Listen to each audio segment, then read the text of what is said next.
Play is in our DNA. Whenever we let it out, it becomes our superpower. Now imagine an entire city being built to supercharge it. Kadir City, powered by Play.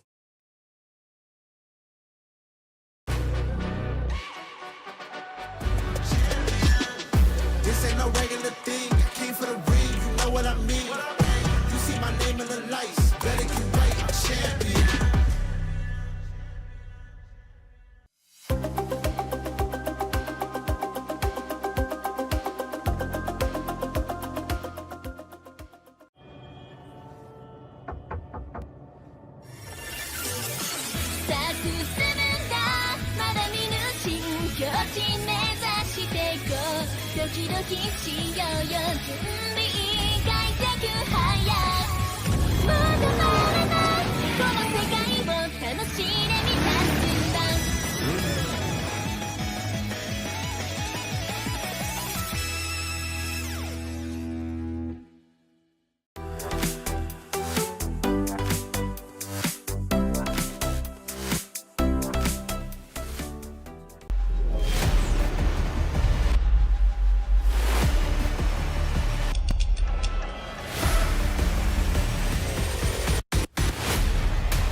Today, two teams will lock in their place in the playoffs, moving them one step closer to EWC glory. But for two other teams, it's the end of the road, as the first elimination matches take place.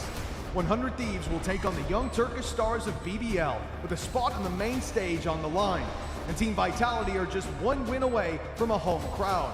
But standing in their way are the reigning world champions, NRG. While two of the top three teams from Masters London find themselves on the brink of elimination, with Edward Gaming facing off against RRQ and Paper Rex playing the local favorites, Carmine Corps. One loss today for any of these teams sees them eliminated from the tournament, heading home in last place, no trophy or club championship points secured. This is their last chance to stay alive at EWC. Day 3 is here.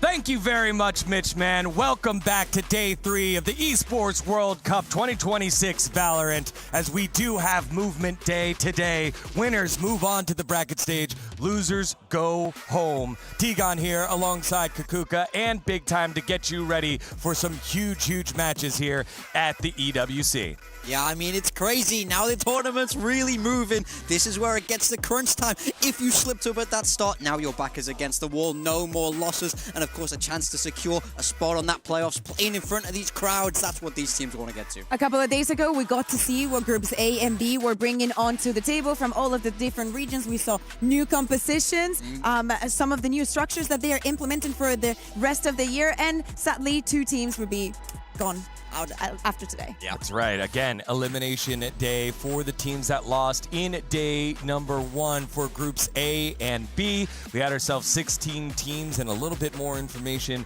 on that across the format, which we'll have here in just a little bit. But again, the fact that everyone had their games on in and everyone got to feel what it was like to be at the big stage for the second time ever here in Valorant was kind of surprising as the meta evolved in terms of maps, in terms of agents, and in terms of form that the teams are coming in on right after Masters London. Yeah, I mean, we're seeing some teams try and get a little bit more experimental, and we're also seeing big names not manage to live up to that expectation. Paper Rex down there in that lower bracket is not what we would come to expect at this point. They haven't been grouped out of an international tournament since Champ Seoul, I think it was the most recent one. So this is not something they're used to at all. That's the kind of team we want to see bounce back. Yeah, that was a couple of years ago, and especially with how Pacific has been performing in the past couple of years, it should be all the graces for them. But we love to see the surprises. We love to see some of the teams bouncing back. We're speaking about also the Chinese region when we speak about EDG changing comms. All gamers and the way that they played yesterday, giving a run for the money for Team Heretics. So absolutely brilliant what we're seeing so far. Today is the last day where we will have all 16 teams. So if you missed out on it, we've got a format explainer on how it all works here at EWC. Valorant is back at the Esports World Cup for a second year, and this time everything is bigger and better. We've added an entire extra week of competition, made sure all matches are at least a best of 3, and added an extra $750,000 to the prize pool to bring it up to $2 million. You don't want to miss a single second of this. 16 of the world's best teams have earned a spot here at the Esports World Cup. As the EWC 2025 winner, Team Heretics from EMEA have been invited back to try and defend their crown. They are joined by the Stage 1 winners of the VCT Regional Leagues, G2 Esports from Americas, Paper Rex from Pacific, and Edward Gaming from China. As Team Heretics won VCT EMEA, but already qualified to EWC as the title defender, the second-place EMEA squad, Team Vitality, also received an invite. The remaining teams all battled their way through the online qualifiers to make it here. 3 teams from EMEA, Pacific, and the Americas earned spots through each region's qualifier, while the top 2 teams from the China qualifier also advanced to LAN. We kick things off with a GSL group stage featuring 4 groups of 4 teams. Teams will play a double elimination bracket. Win 2 matches, and you advance to playoffs on the main stage. Lose 2, and you head home early. All group stage matches will be a best of 3. The top 2 teams from each group will advance to the single elimination playoffs. Matches here will also be a best of 3, until we reach the grand final where 2 teams will face off in an epic best of 5. There will also be a third-place decider match played just before the grand final.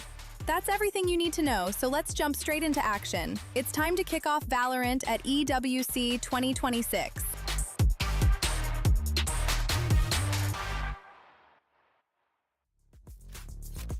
That's right, 16 teams made it all here. 5 from EMEA, 4 from Pacific, 4 from Americas, 3 from China, and some of those coming straight off of London. Doesn't matter the form that you had before, you got to earn it here with those GSL brackets, and that leaves us with 8 teams qualifying for next week's playoffs, and we'll have a couple teams do that today. Yeah, I mean, very much so. I think this tournament, sitting right after Masters London, is definitely interesting. You know, it might feel like a buff to have those international reps, that experience on that stage, but you have a really tight turnaround. We're seeing a lot of these teams who ran it through the qualifier looking really effective with how they've used their time. I think 100 Thieves is a brilliant example that we'll be seeing on this stream later today. So I think it's all up and down for these teams, and like you said, you got to earn everything here. There are 2 very good things about this, right? We've had all of the matches have been kind of evened out if we separate what MIBR did to Global Esports. We've seen, as we're saying, new things, teams really battling out for it.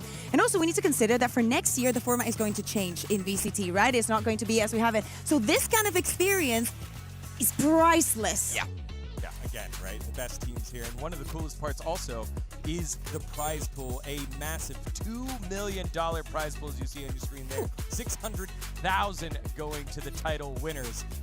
Heretics would have loved to get this much. It grew from last year. Last year 1.5, and now all the way up to 2 million. That's a lot of money here. I mean, that's an insane amount of money. Let's be real. So I think these teams will be locking in to try and secure their share of that prize pool.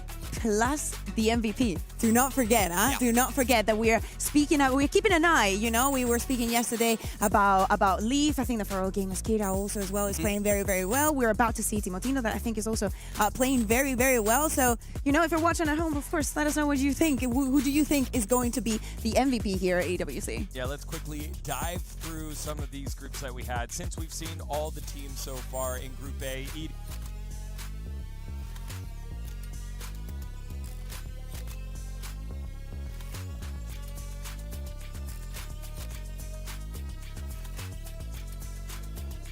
playing right now. Because that BBL game was winnable for them. We saw how well they were able to play on that first map, especially. So I do feel like they'll be kicking themselves that they're not playing that qualification game today. Yeah, off to Group B, as Paper Rex, Vitality, Carmine Corp, and NRG. We got to watch the Parisian derby between Vitality and Carmine Corp. And then NRG, although a 4 seed, the reigning world champs, upset Paper Rex here.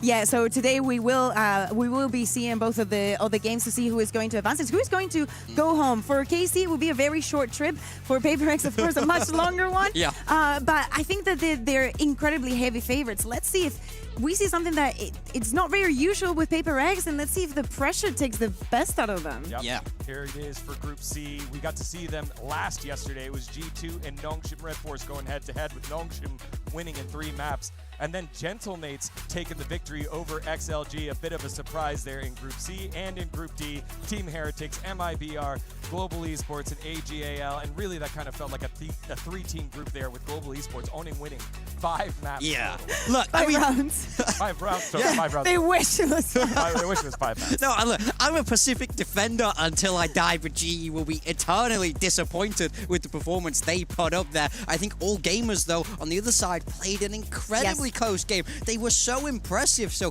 that will be an elimination match to watch for sure. Yeah, we'll get to see if Pat and his men are able to go ahead and figure it out there for Global Esports. As, man, it is such a stacked group, so let's take a look at just how things are going to shake out with how teams played yesterday, right? In day 2, we had a lot of action. We had favorites coming into the day, but that didn't necessarily mean that's how it was going to go. And then at the end of the day, we're kind of wondering what was the form of G2 and what was the form of Nongshim, given the fact that G2 has had international struggles and you know, maybe they'd be able to work through it here by getting more reps. And with Nongshim having started hot at the beginning of the year, and then kind of cooling off here. Yeah, I mean, I think Nongshim, we touched on this yesterday, but their story... I want to know your opinion. It's been so up and it's been so down, and it looks like it's finally managing to be revitalized. You know, when this squad is hot, I love to see it, so that second game was a banger. This first one, though, Team Heretics, they do get the job done, but my goodness is this close, player. If you want to enjoy just very clean shooting and crazy round, crazy individuals, this is the game that you need to rewatch. Team Heretics versus all gamers. We thought that just because of the pressure on the Chinese squad, because of the name of Team Heretics, and despite the performance that they had in London, they would beat the favorites. But all gamers, despite losing this series, did not feel like a loser at all. Very incredibly serious contenders. You can see the sweat in Benji's face. He was not having a good time. Fangir, absolutely amazing. GRQ, insane with the Phoenix, the best we've had so far. I mean, he's the one for me. You got to keep an eye on him moving through this tournament. You know, that map 3, they took him off. He was on that Omen, and I felt for him because on that Phoenix, he was just so fantastic. We also saw Heretics experiment a little bit. Koshmaris was on that Neon. Then he tried his hand at the Phoenix, and that was unfortunately a little bit not as good. Yeah, I mean, we were talking about it earlier, eyes for MVP. Could it be someone who goes out in the groups because of the way that GRQ was playing? That young kid coming up from Ascension earlier this year, gets picked up by ag.al, and then has lit it up so far in his one and only series across 3 maps for ag.al. But ultimately, Los Niños, the title defenders, they got pushed. And there were times there where they looked shell-shocked on the cameras where we're like, oh no, they actually don't know what's going on here. Yeah, a lot of times. And I remember Mitch and Tom calling also how late some of the timeouts were coming for them, how lost they were in so many situations. Do not get me wrong, they got into every map, I feel like, with a very even play field for both of the teams, you know, and it was that testing. Team Heretics waiting for all gamers to get a little bit of aggressive when they're on the defense. We're seeing here on the replays. That is a lot of what we saw in all of the maps. But in the end, just slightly tilted to the side of Heretics. And then that second game we're seeing, so you see right here, G2 arriving at the arena, and a Nongshim that started off incredibly strong here on Breeze. A masterclass from Danby back on the Neon, and definitely the MVP though, Ivy. Yeah, Ivy played crazy, and I think on this first map here, Breeze, the big question was our former colleague right there on your screen, Baby Bay, going onto the Neon, given the fact that he's played a lot of Ice, a lot of Chamber, and that was it over the last 3 months, and now he's getting his hand at the Duelist. Yeah, I mean, look, for me, I think they sold him down the river a little bit. You want to put the guy on Neon when he has to go head-to-head with the greatest to ever do it in Danby? My God, like, help the man out. I mean, he took a little bit of a while to get the ball rolling. He was better when he moved away from that role, I will say, but I think Nongshim just showed a different class yesterday. It's also the collateral damage that implied. We saw a Jogimo playing on that KO, not looking comfortable going down at the beginning of the game, because he just doesn't have the tools to get out. But as they progress, going into Sunset with this composition, we saw the Sky, the Sage, the Chamber. Seriously, so enjoyable to watch. We were asking for more Sunsets. It's going back in the map pool, and finally we get to see something good. Yeah, I mean, I think I was very impressed by G2's Sunset, and I felt like it fit them. This is the style I want to see them play. Then we move across the split. Baby Bay's back on that way. Like, it's double duelist. That did strike me as a little bit weird. I think they're trying to find their place in this meta, but struggling with it a little bit, where Nongshim, this is the perfect fit for them. Yeah, again, a fascinating matchup, and maybe the two best teams out of that group we'll see and find out here, but Group C going to be one to definitely watch. Those teams will play again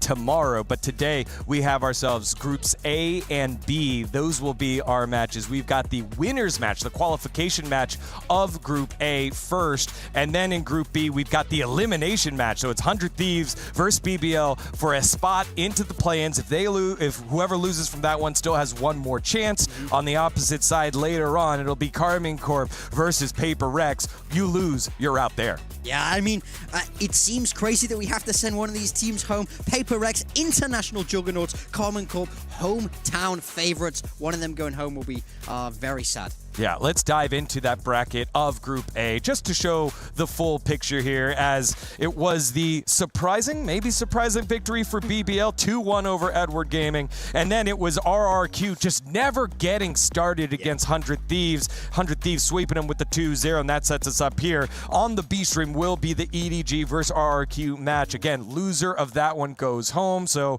the East not looking so good in this bracket. And watch out, because as we were saying, although EDG is playing with a sub, one of their coaches has to sub it, because Smoggy, not other players, Smoggy was not able to make it. I hope you're doing well, Smoggy.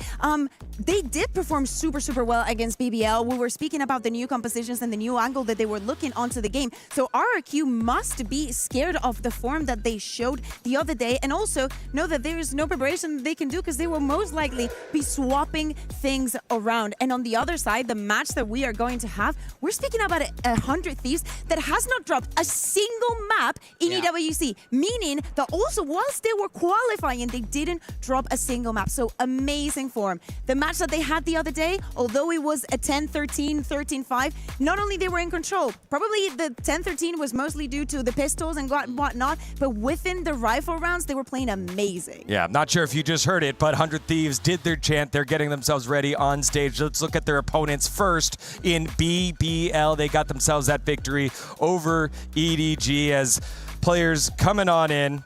There it is, 100 Thieves. Haven't dropped a map throughout EWC qualification and here so far, and didn't look like they were messing around at all with RRQ. On the opposite side, BBL challenged and pushed to all 3 maps. May I say, do I love the BBL jerseys? As you can see, it has the Eiffel Tower. Look, they combined their logo with the Eiffel Tower. You see? That's beautiful. It's absolutely beautiful. I love when teams put so much into having these pieces, because of course for the fans, it's amazing to have this kind of memories for them. And of course, The Rock, 95, Lightning McQueen. Here he goes.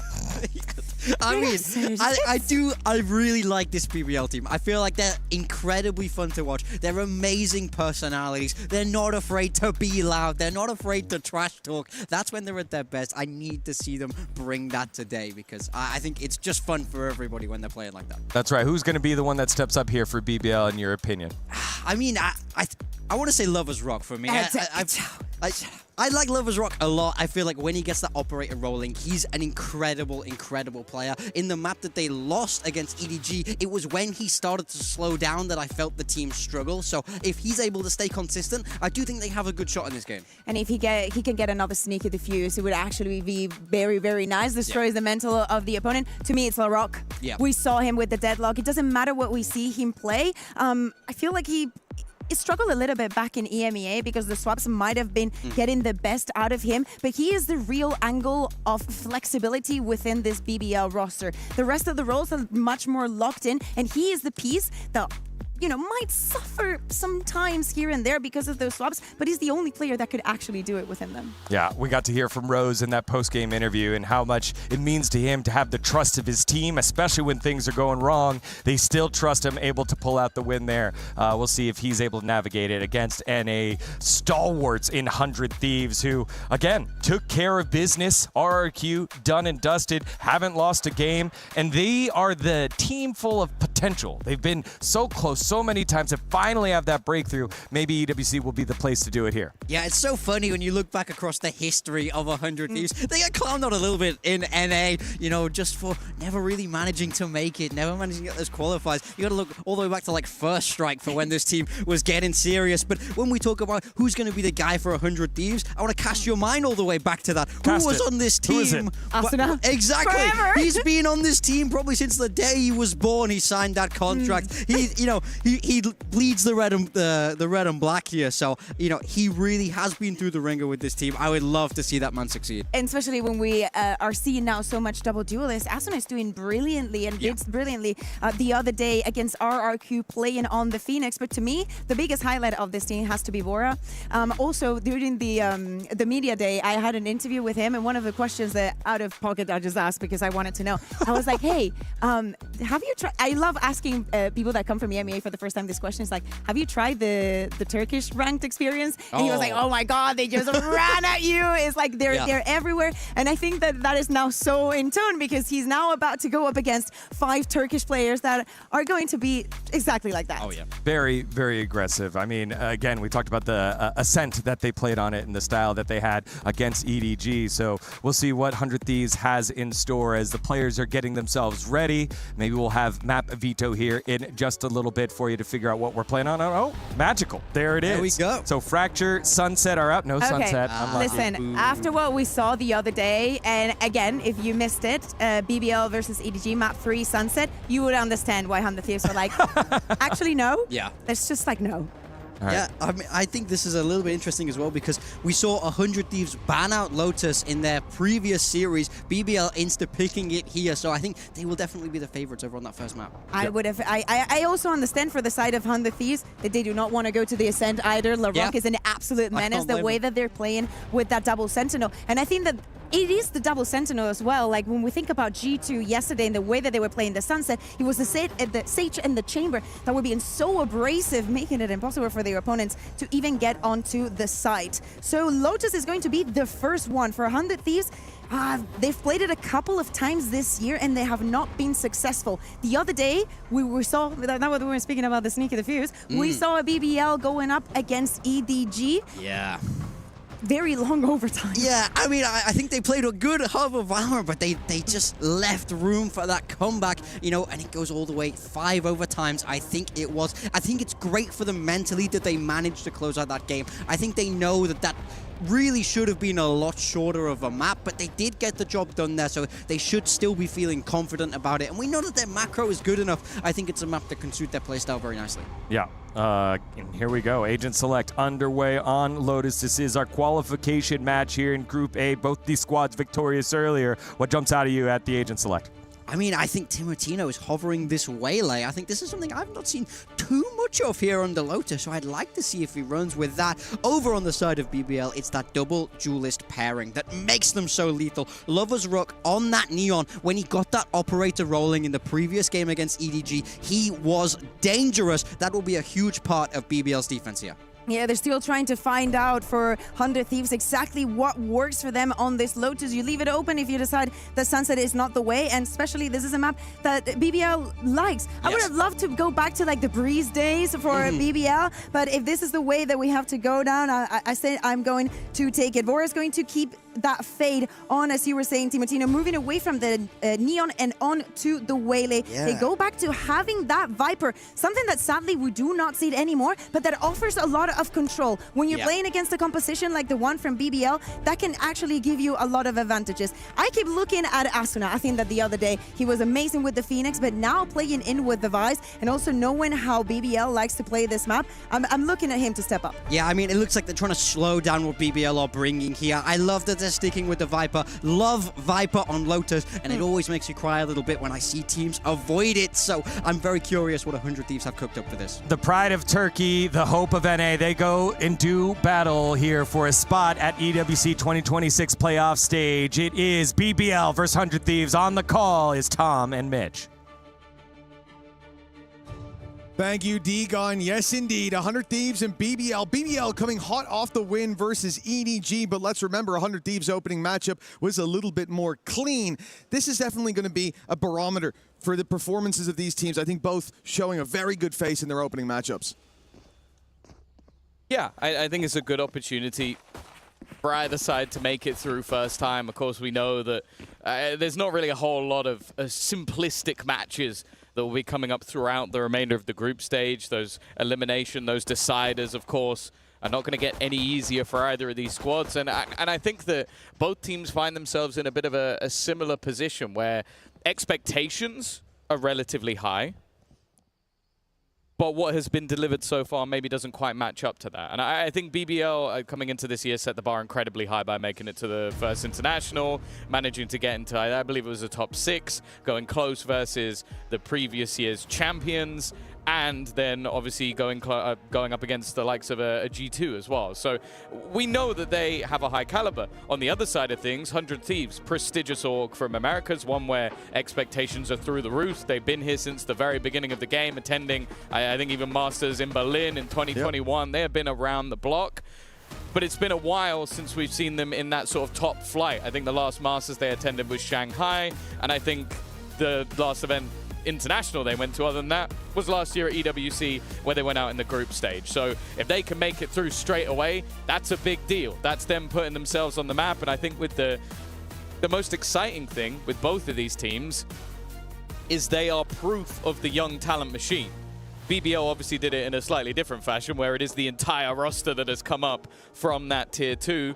But of course, the couple of members that came out of TSM that have joined with their coach MBS over to 100 Thieves is more proof that you can invest into that talent. But then also, they have that longevity as well with Asuna, who of course has been in this roster for an incredibly long time. Cryo's been there a while, and Bang has been there, not been there, and then been there again. So I think it's an exciting matchup, one that I'm very excited to see which way it will go. And as said, like it doesn't look like there's particularly easy like EDG is still in that group. So even though maybe they had a bit of a rougher performance and BBL managed to show them up a little bit in the last 2 maps, you're not going to sit there and go like, well, if we lose this, we just maybe have to beat Kankan. That'll be nice and easy, won't it? No, it won't. They won't. And we talked about EDG a bunch in their last game. The idea that as this tournament goes on, they're going to become more and more comfortable playing with a stand-in. All the pieces are going to start to fit together. But for BBL, even if it was a weakened EDG, that is a big victory under their belt, an opportunity for sure to again reclaim that fire that was lost coming out of the first international event of the year, where they went into it looking good, representing our region in EMEA. But after that, they failed to make those deep runs again. And this is where we want to see them bounce back, already with a win against a giant under their belt. And this 100 Thieves roster stands in their way of playoffs. The victor here will lock in a slot. And this is the thing, Tom, when we talk about this matchup in particular, speaking a little bit about the veto, I know we heard it from the desk, but do you think that is what decides who the favorite is coming into this? Has either team won the veto? Or are we looking at a brawl today? I think we've seen two teams like basically go down a route of like, okay, I think BBL banned a map they don't like, which is Fracture. I kind of think with 100 Thieves, they may be floating Sunset around. We don't really know. I don't think they first banned it in their last series, but they probably saw what happened to EDG versus BBL and went, now, you know, I actually don't fancy getting 13-3'd. They look like they were on fire. I think it genuinely comes down to who peaks on the day. Like, I think both these teams find themselves in a bit of a level playing field.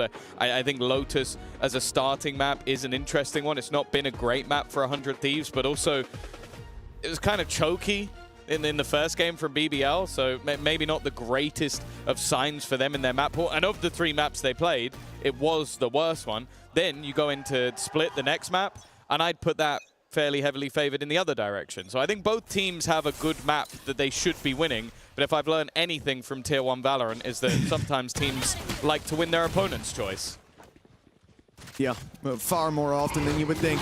Now, Lover's Rock took a blow early on, and he won't be surviving much longer. An easy cleanup for 100 Thieves towards the A site. And Lover's Rock was the only one here.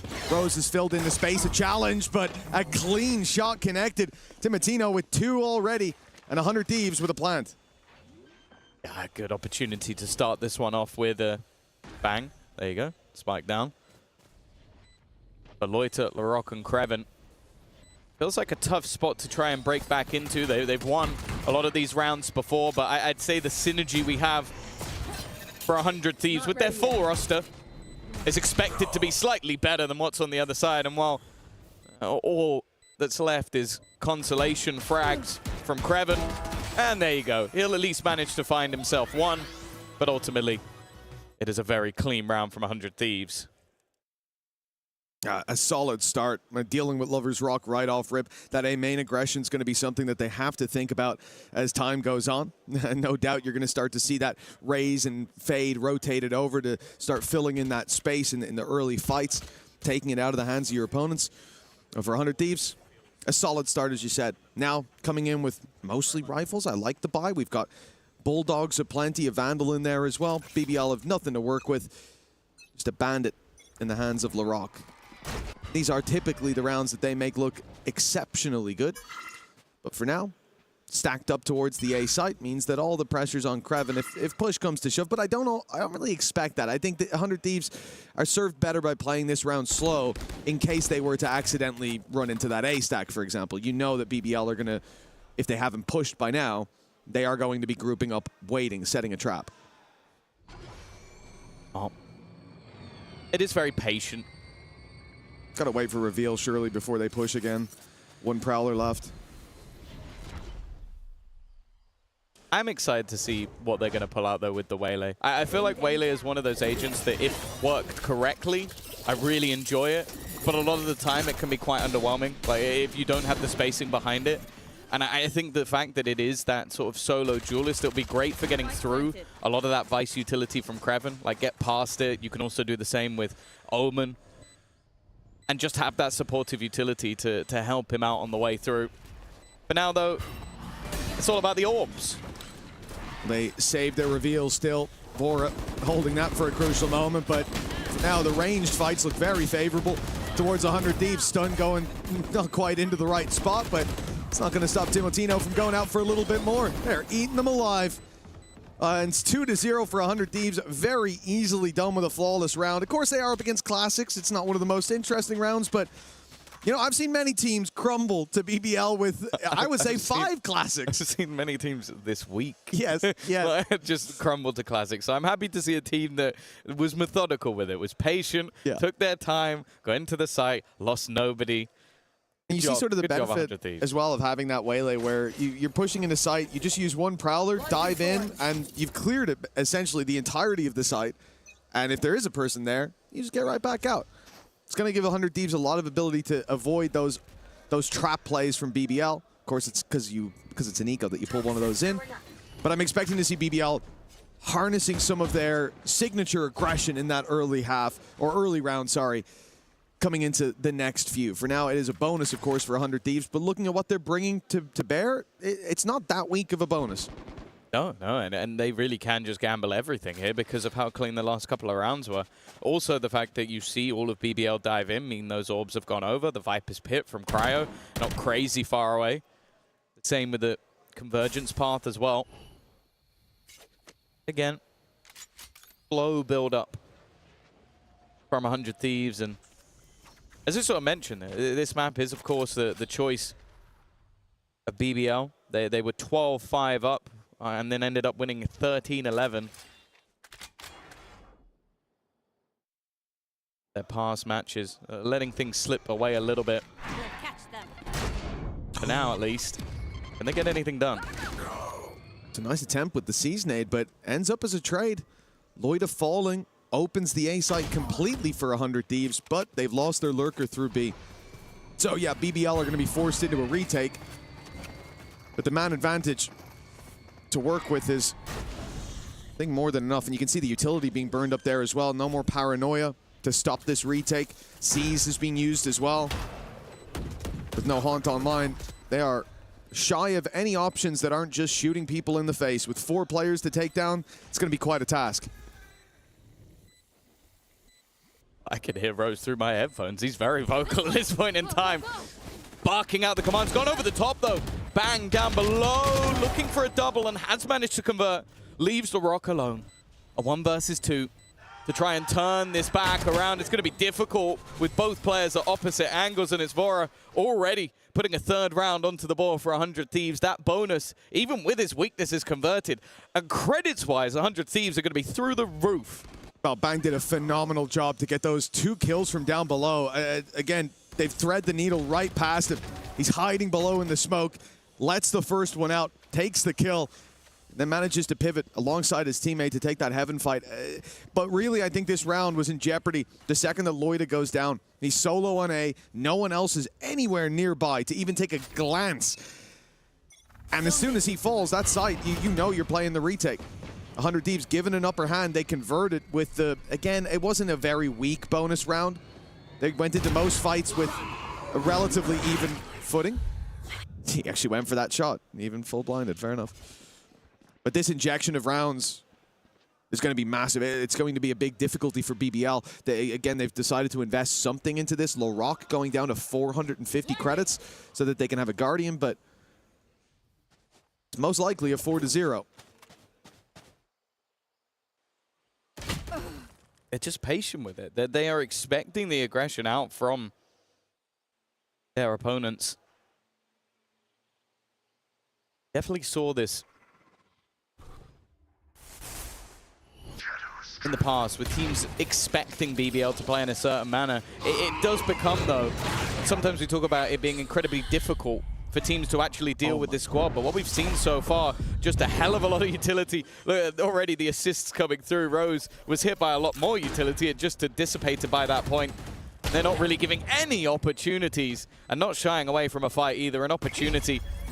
Maybe try and get that ultimate online for Timotino. That's why he's going to go aggressive, continue that push forward with the Guardian he's retrieved. So you know why BBL have so much success when they have those pistols? It's often players like Rose will be left unchecked in that moment or given a shot before the utility starts to come. 100 Thieves are playing such a clean game when it comes to those side XX. They're ready to freeze in the mid-round, wait for util to be online, get those rotations through, and like, look at Rose. He gets hit by a Prowler, gets hit by a Paranoia, gets hit by a Reveal, the stun comes his way, doesn't hit him. That's the one piece he was able to avoid. Yeah. Got shot in the face anyways.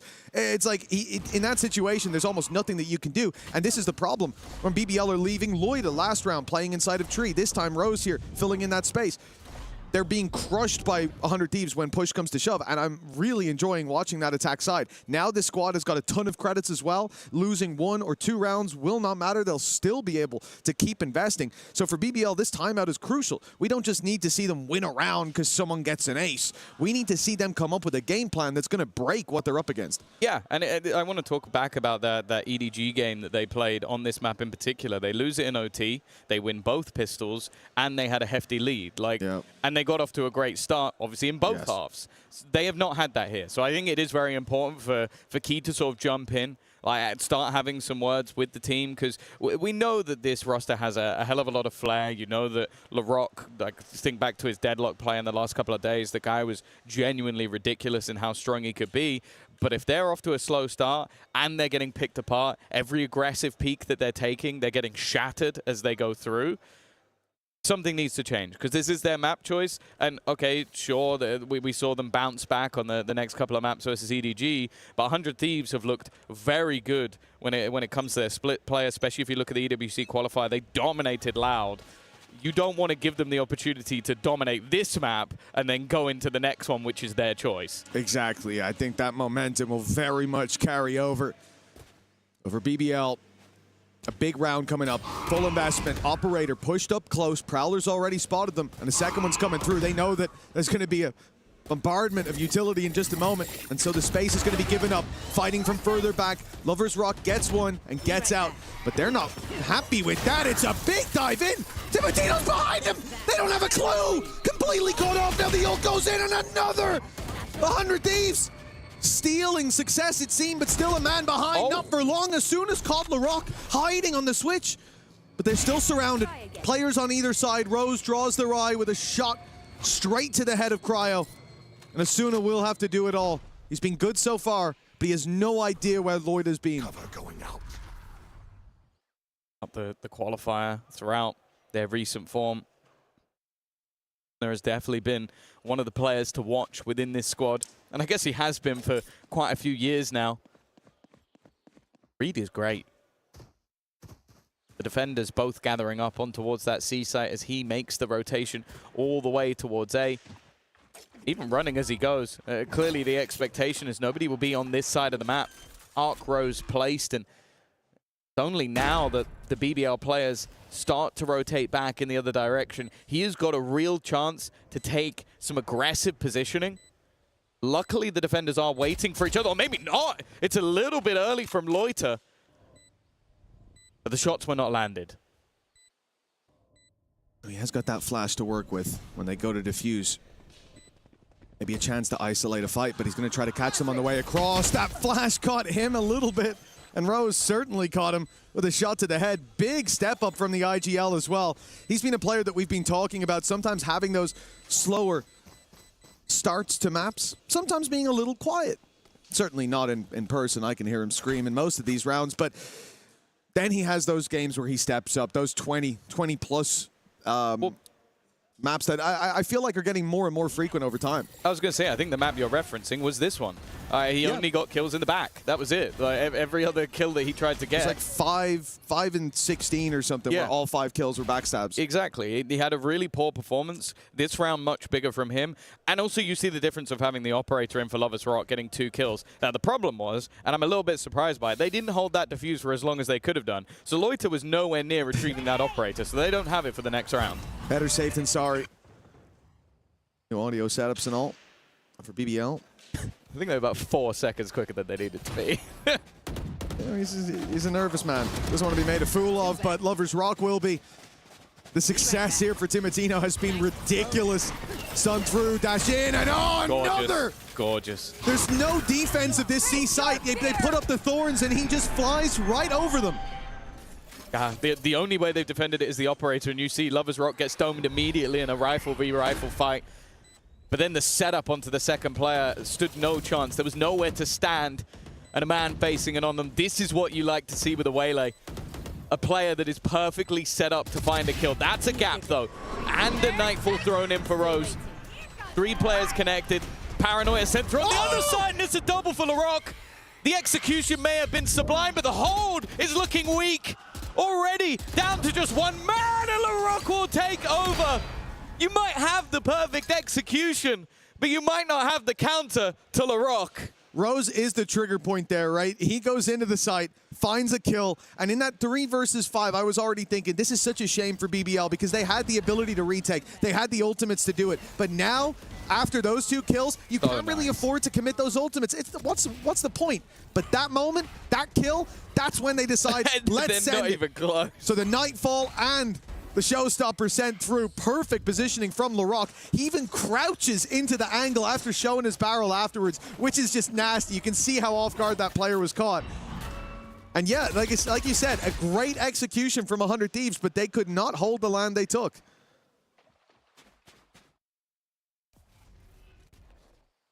Why we always talk about LaRock in such high regard. The 2 kills with the showstopper, okay, maybe a little bit of luck, but the rest is just skill. The rest is just individual brilliance, and that one's got to be a little bit frustrating because it did feel like 100 Thieves did everything right. That operator is going to be back into play. As I said, that was the one way they were able to at least hold some ground, and the patience this time, well, the savior of the last is executed. Cover going out. He die a martyr. Paranoia for Loida. It's going to be used any moment now. First sign of danger. Blinding. There we go, and he's going to kill for his troubles. Getting out of there, seeming easy for him. And the wraparound now coming into play. Rose right behind them. They've left the wall for C, so they don't know about this walk-up. They thought they wouldn't dare to push B, but Rose now... Oh no! He's getting them there! Eventually 3 under his belt! I thought it was going to be a whiff that would haunt him for weeks to come, but Cryo left alone. There's one hell of a task to recover this round. Nice shot.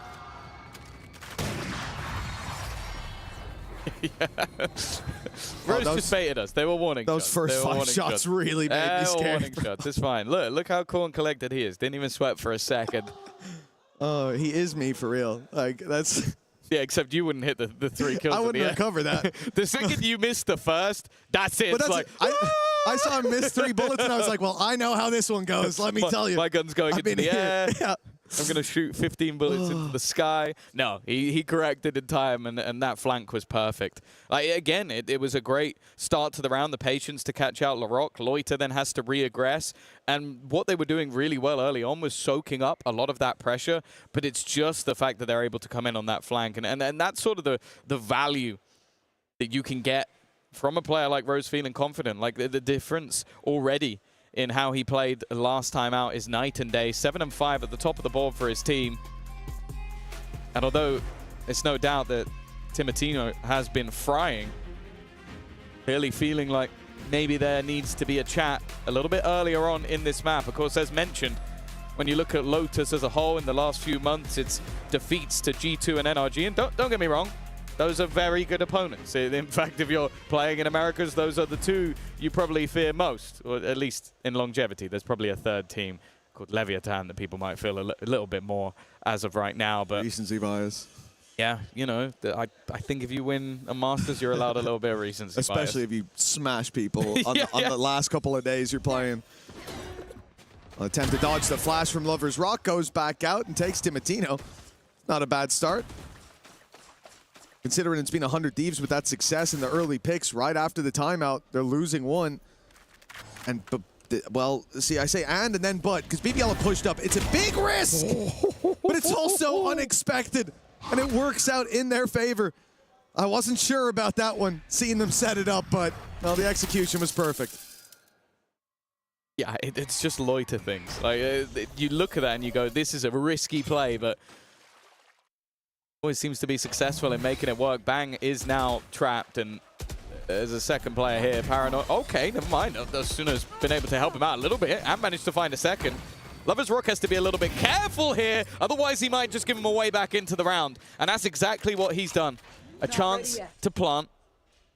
The opponents expected to be a little bit closer. Loiter goes alone. They're all going alone. Everybody believes they are the star of the show, and instead, Arsenal might just be the one to put them on their bums, leaving 1 man left, but that 1 man is in the right place at the right time. You are lucky, lucky boys, BBL, because you played right into Arsenal's hands.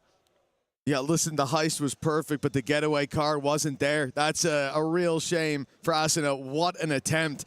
But for BBL, yeah, a shame as well. 1 by 1 with advantages under their belt already, a 2v1. And we're just walking in. But again, this is a 2v5. You see why, like, in these situations, they're taking massive risks already. But there should come a point where, like, you hit 5v2 and you go, okay, we don't need to do that anymore. And sometimes that is the problem for BBL. Sometimes it is the solution. This time around, almost got punished. They're right back to winning ways. Another opening pick up against Pistols. Should be a formality. We don't want to see too many risks taken in this round, that's for sure.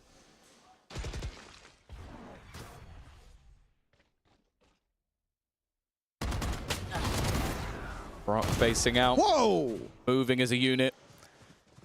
As Loiter alongside him, and okay, man, there was an opportunity there for us though. Once again, it's like they don't respect him. Just specifically him. They're like, oh, it's just him alive? Okay, let's take an orb, I'll look in the other direction, nobody check anything. Ah, it's all right, we got him anyway.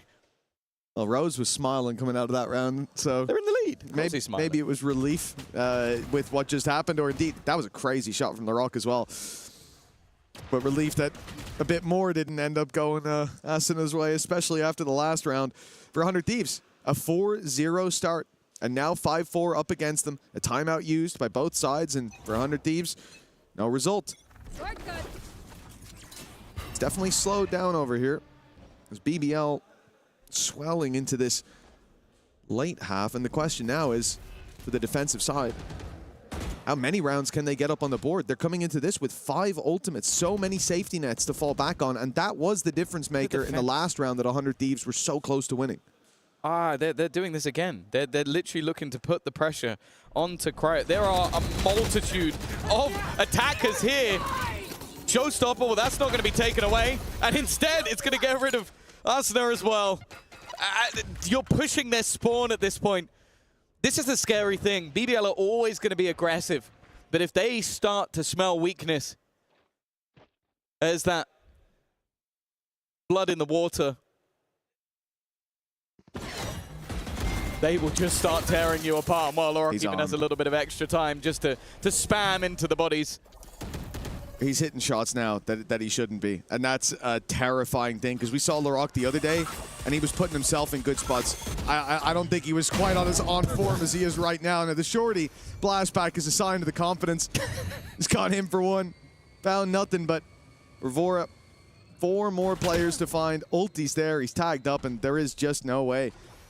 It's been an impressive return to form for BBL, and in those first 4 rounds, we didn't see them get aggressive early. We saw them sit back. We saw them get executed onto and not have anything to do in response. It looked like a completely deactivated BBL. I was getting worried. But as soon as we see them go, guys, remember who we are. Let's play our game. Let's get aggressive. Now they're right back to the BBL I know and love. That's what Key did. I don't think anything he did in that pause was to do with strategy. I think he just went, guys, what the hell are you doing? What are you doing?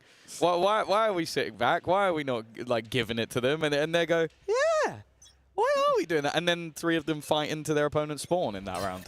And win every fight, by the way. They didn't lose anybody in that fight, which is mental. It's been consistent. Like, since round 5, BBL have started to play aggressive. Since round 5, BBL have been winning.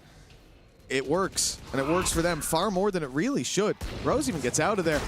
Knife out, strafes across, and the mound protected him for now at least.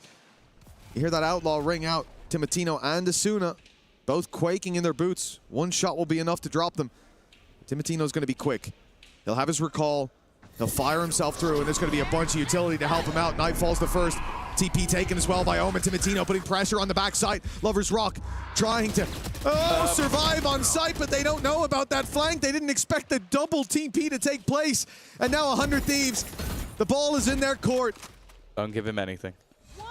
All they have to do is walk, honestly, get valid. home. Oh, him. Nicely Valid. done. Completely valid. He's still got 1. Yeah, now Krevin's chance. Bear in mind, one of the players is desperately low on HP. Careful. Never mind. It is Vora to shut things down in the end. 100 Thieves back on the board. And I will say one of their major strengths so far has been that C-site execution. If they can get there, it's looked very, very good.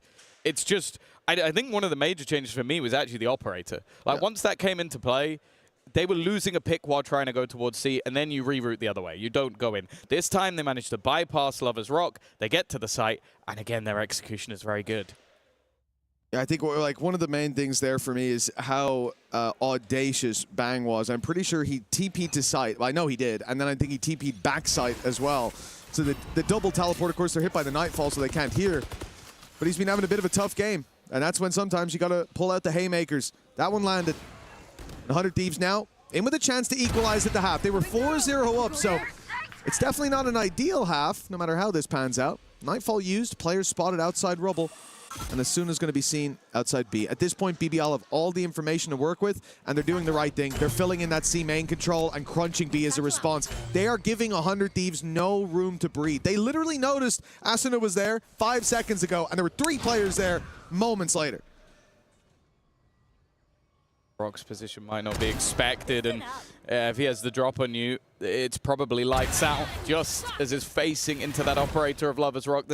I don't even know if he's had a kill yet that wasn't with a sniper, and that's not going to change anytime soon. In fact, the only way he doesn't hit the shot is if LaRock hits it first. From 4-0 down to a 7-5 defensive half, that is a very good recovery from BBL. Yeah, that is definitely not something you can turn your nose at. For 100 Thieves, the Seaside executes have actually been pretty much all that works. It's definitely been the shining light of this half. Whereas for BBL, it looked like they started to get a really good sense of where they can get aggressive. They were getting out when they were canceling the aggression. They were not being punished for it either. So you start to feel a little bit invulnerable in those early fights. And so we saw them go for them again and again. And sometimes, yeah, you know, LaRock would come around the corner with a shorty and a blast pack. But for the most part, they kept it clean after that kind of round 6 or so, where there were a few mistakes, a few opportunities given away.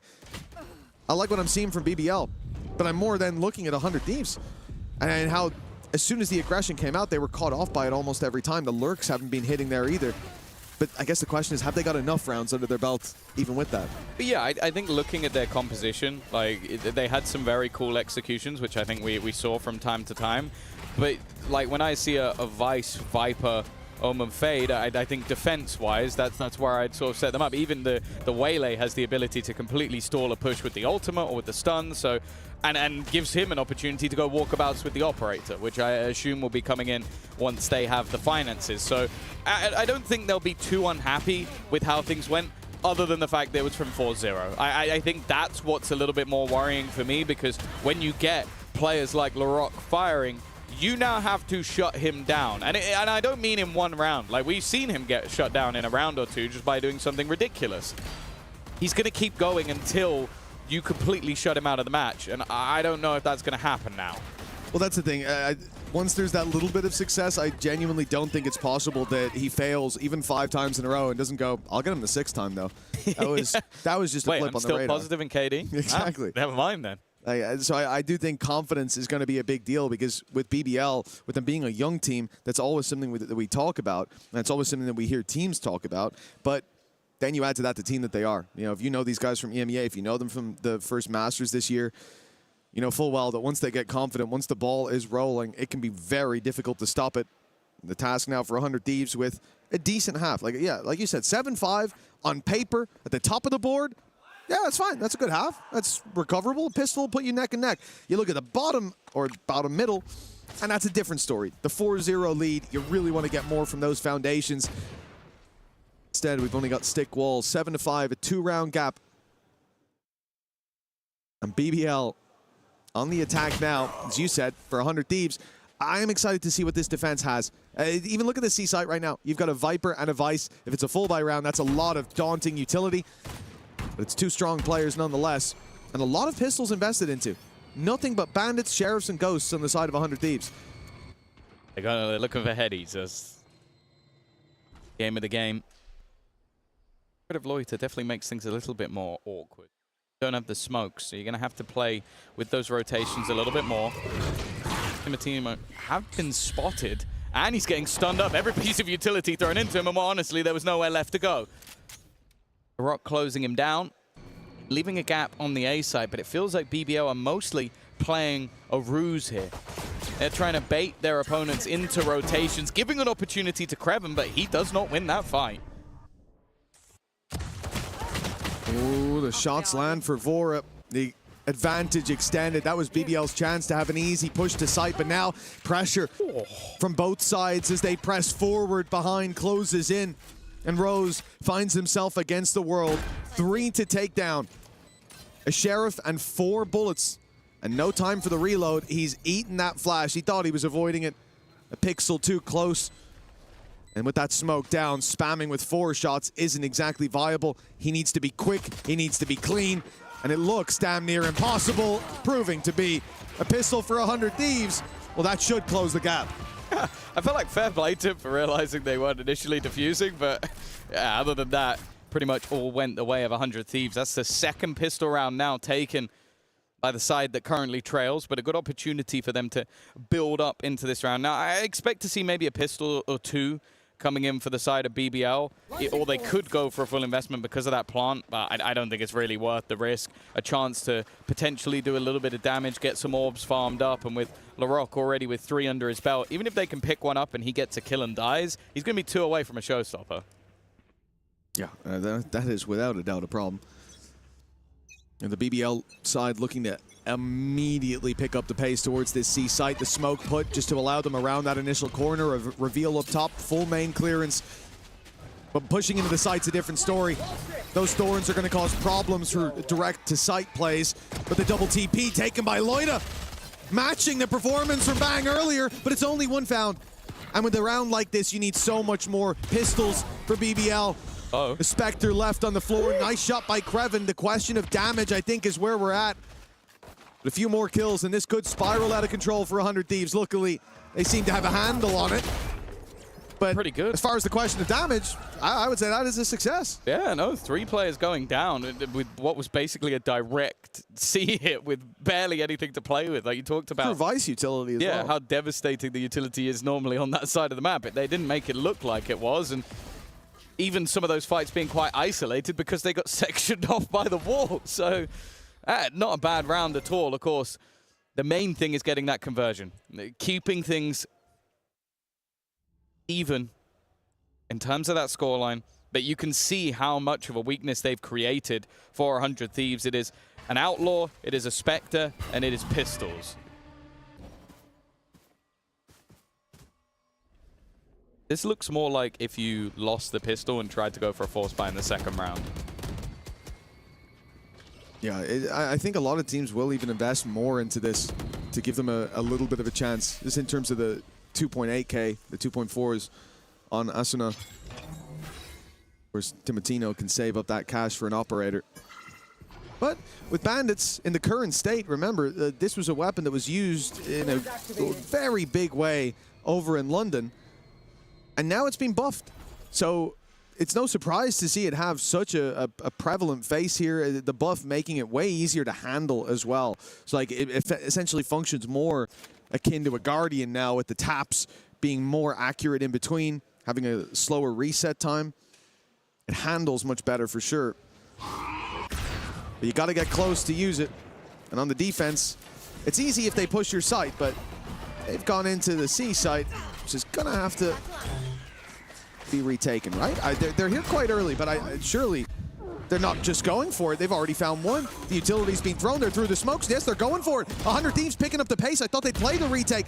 I thought they'd try to punish aggression, but the first kill spurred them on, and now Cryo's left to find them all. Got 1 bullet left, but Blank's coming. Smoke makes it very awkward. I was about to say a single bullet in that bandit would have been problematic, but he's waiting to see how aggressive are the opponents going to be in this case. Not aggressive enough. Clean. I like that Kreven after that is laughing like really hard after how much he whiffed. I don't think many people would be doing that, but you know, these guys are having fun. I mean, he's a good teammate. That's what you'll see from Sentinels a lot of the time. Obviously, he felt bad for Rose earlier on, the couple shots that were missed, and he said, look, I'll make him feel a bit better. I won't let a guy kill me, but I'll let him hit me and go, oh, look, see, it can happen to any of us. Any of us, bro. You, me. Probably not LaRock, but, he's you like, know. You, me, but you. But mostly you. mostly you, but like on this map. Me, look, me too, but especially on this map, you for the keep rest of doing the game, probably you. I actually think Rose is like a 50% hit rate on people looking the opposite way, only on this map. I don't know why. Aggressive start out from the defensive side. This is their full investment, and nice work from Timotino and Bang. That aggression has been massively successful, beating BBL at their own game, and aggressive positioning. They are not shying away from a fight, especially with that comeback. You start to worry a little bit that maybe they're going to fall back into passive positions, allow BBL that space, but that is not the case whatsoever. Arsenal is expected in this corner. Okay, that's awkward, and that's the spike, but I don't think it's going to matter for long. Everybody falls, and everybody stands on the side of 100 Thieves.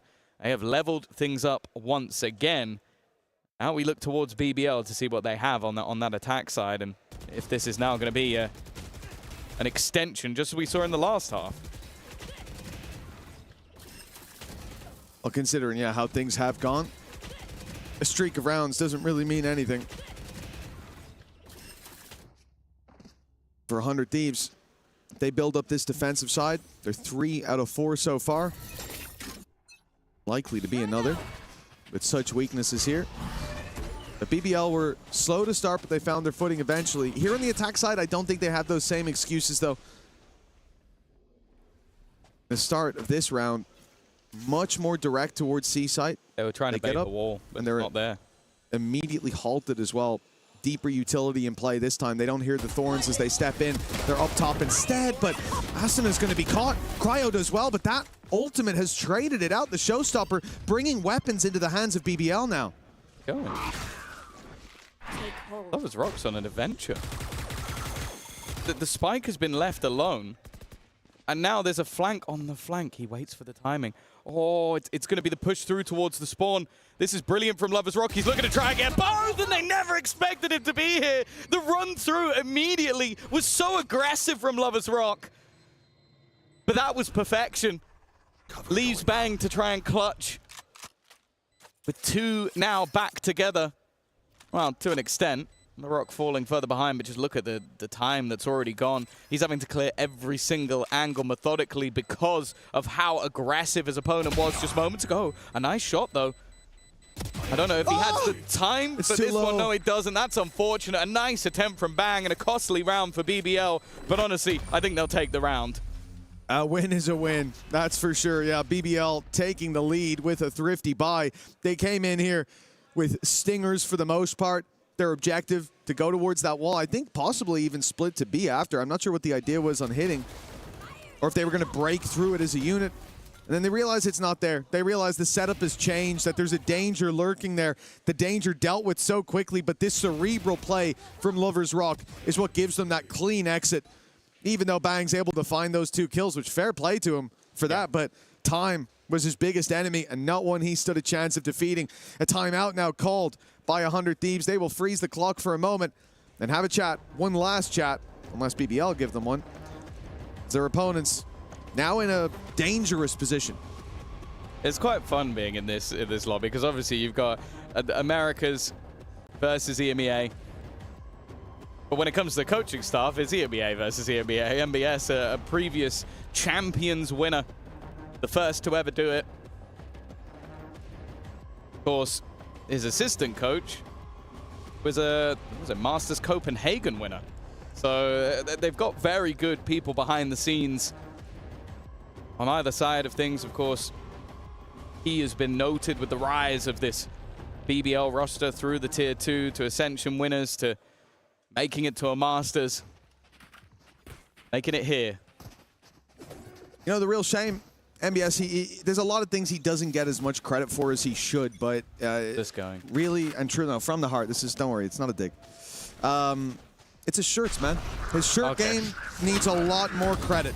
The guy, he did it, and he did it in style, and that's what I appreciate. We're back into the game, and BBL looking again to take the pace up towards that C site, met by utility, met by a wall, and they don't want to go through it. Instead, they'll send it back in the other direction. A big risk at this stage. You can see the ping going down. They know A main could have been pushed up in. We have no control over B. Swinging the door, sure, will give you a glance, but they could be behind the boxes. They could already be up. The Prowler will at least give you a bit of security that hasn't taken place. But then you think about A main. However, I think BBL want 100 Thieves to have pushed up. They know that if someone's here, they're probably on their own at this stage. And if they are, well, we can outnumber them. We can overwhelm them. Let's see if that is the case. Seen this one before. That Prowler didn't land. Before there were stuns thrown into position, and while that's Loiter gone for it. There is a trade back, but face your fear. A lot of HP damage. Lovers Rock's gone in with ult while incredibly low on HP. That's an easy kill for Vora, but this was all a ruse. They're trying to split back in the other direction. Nice shots from Cryo. A quick flick from either side. Gun here. And that's them level once again. And I will say I like the adaptation because I think what we saw in this round was there was a C-site hit where they dominated the first one, 100 Thieves. Yep. Then they go, okay, well, they're not going to do that again. And they did.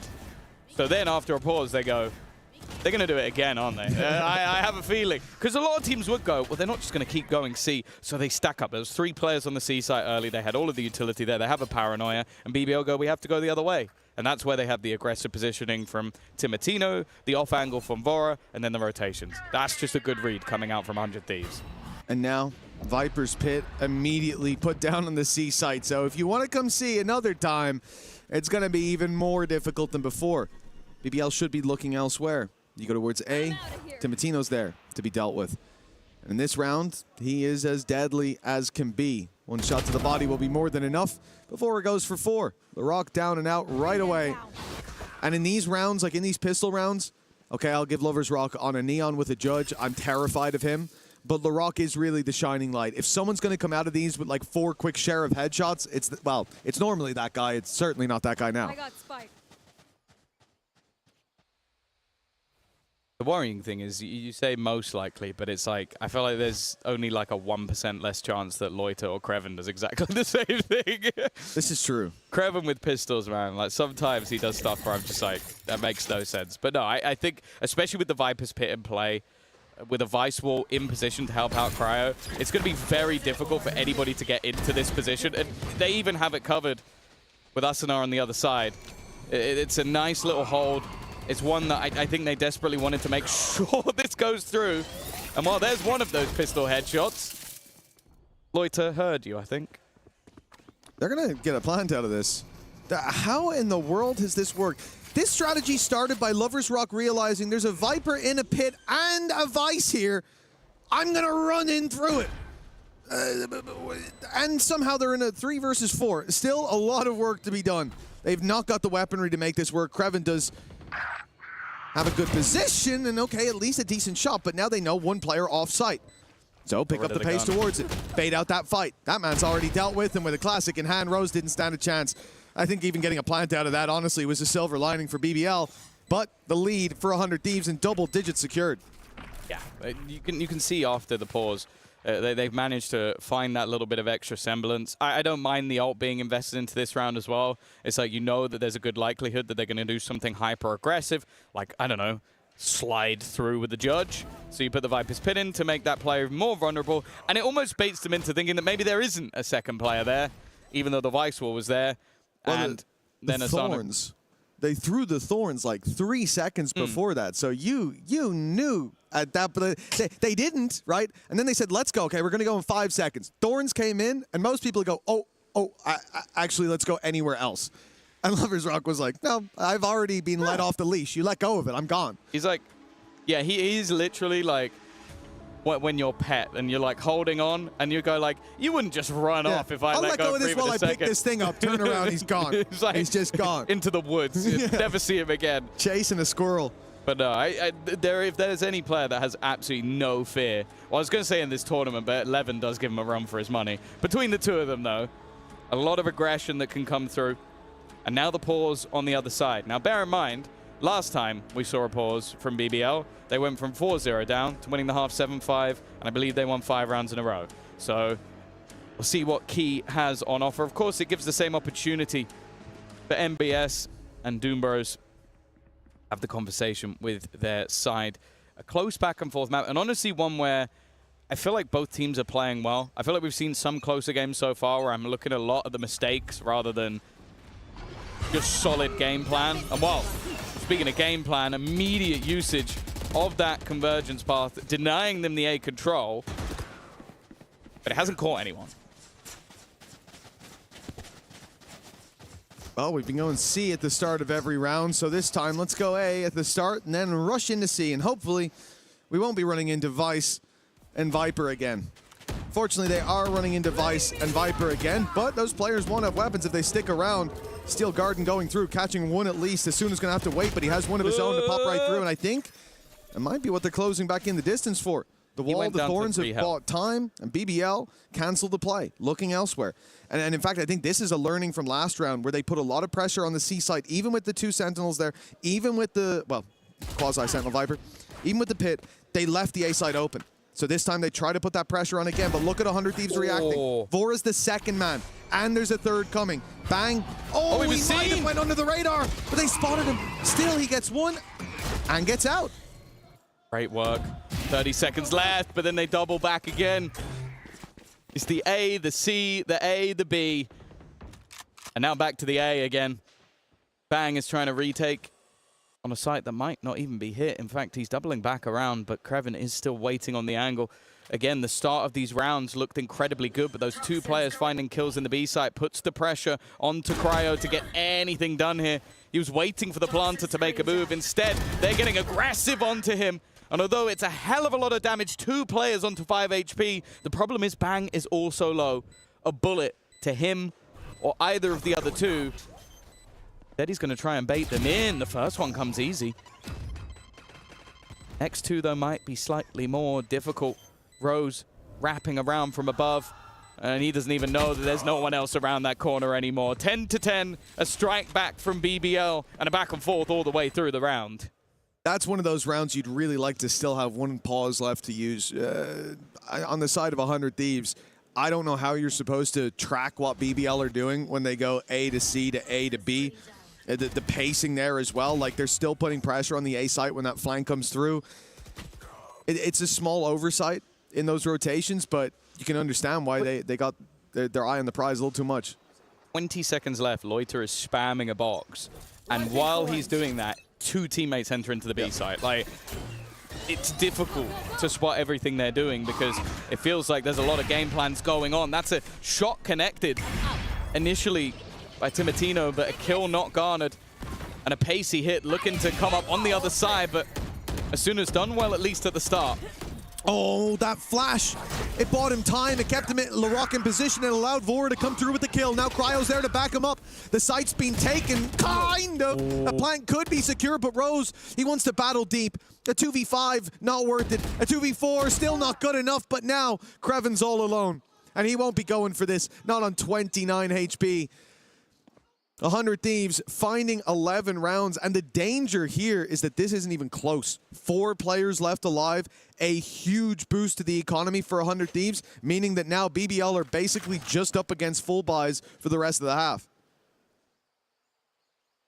Crunch round, there's no doubt about it. There's not too many occasions where you'd be seeing Kreven on the opposite side of the map saving his gun, but when he's got 3,000 credits, when LaRock has enough to buy and the other teammates don't, you're going to have to basically put yourself in a position to make sure something can be purchased into the next round, because you do not want to allow 100 Thieves up to 12. So that may be a likely scenario. And again, I feel like Asuna has been playing incredibly well as those site anchors, be it covering on the C site to help out Cryo, or be it now on the other side of the map on A, basically finding that opener, having the flash to set up his teammate while he's being chased down. They knew, because they knew on the BBL side, if they clear him, that A site is a lot more open, and Vora just there to cover. It's worked out wonderfully, but as we've seen so far in this, well, at least in the last few rounds, there hasn't been any consistency with winning the rounds. There's been a strike back almost every single time, and now we're going to have to look towards BBL. But as you said, there are no more check-ins with coaching staff unless we go to overtime. Well, the timer's ticking down. You can see the true state of the BBL economy right now. 2 sheriffs in a classic. 1 away from the Nightfall. Farming that could be good, but Timotino, he's going aggressive. It's a risky play. And up against the eco, I think he's going to regret that. The op now recovered. That's another rifle. And indeed, with Lover's Rock having that in his hands. Didn't give his teammate the Guardian before he went and got that. I will say, oh, he's left it at the door? Yeah. Oh, he has? That has annoyed me a little bit, but, you know. That's very rude. Rose has now been dropped as well. Still nobody able to get that Does anyone gun. want the Guardian? But then again, it's Kreven and Loiter. They might even be better with the Sheriffs, with how they've been playing so far. Push up all the way through C. Luna has them locked in from behind, but it doesn't seem like there's any world in which they go back from this stage.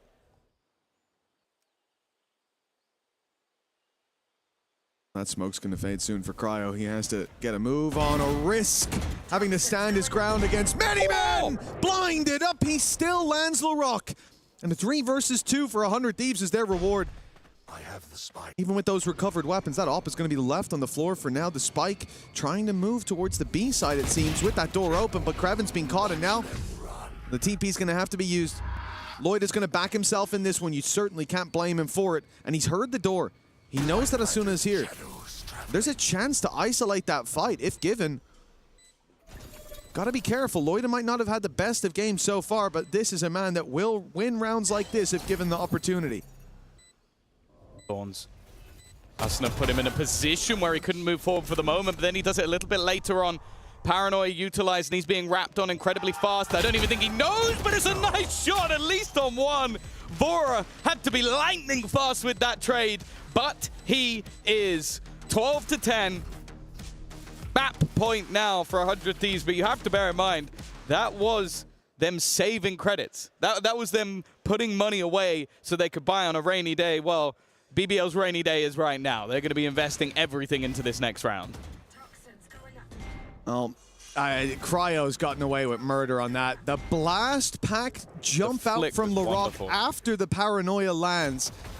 That was a nice shot if he wasn't blind. Yes, yeah, exactly.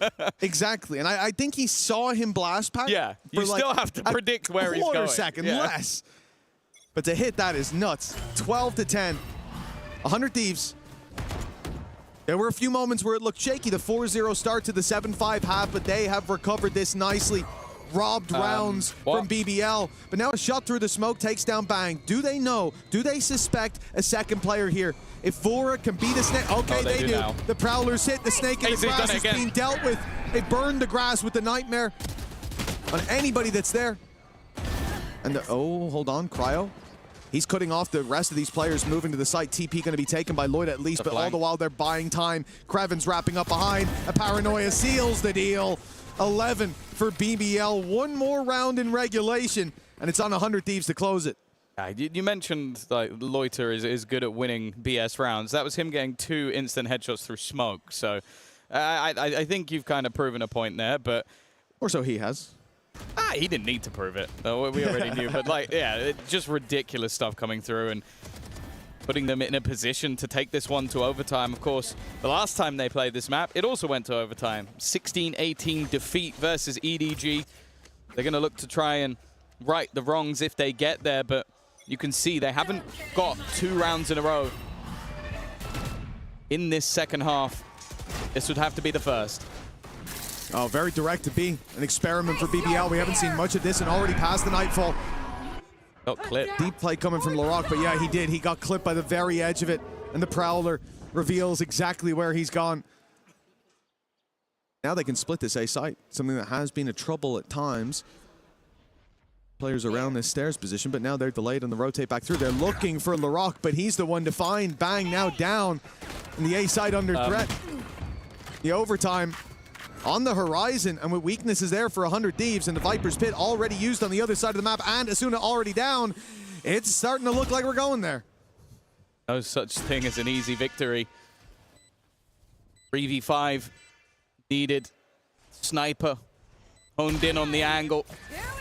And a connected shot already onto Vora leaves him desperately low on HP. Kreven's flank also adds another to the body pile. Overtime seems inevitable, especially with the HP of one of those players. Cryo is currently fighting demons. He's fighting shadows in the spawn. He's not even able to leave to get towards the site. And he now has a 1v5 with 13 HP. If you believe in that, you're mad. 12-12. OT once again on Lotus.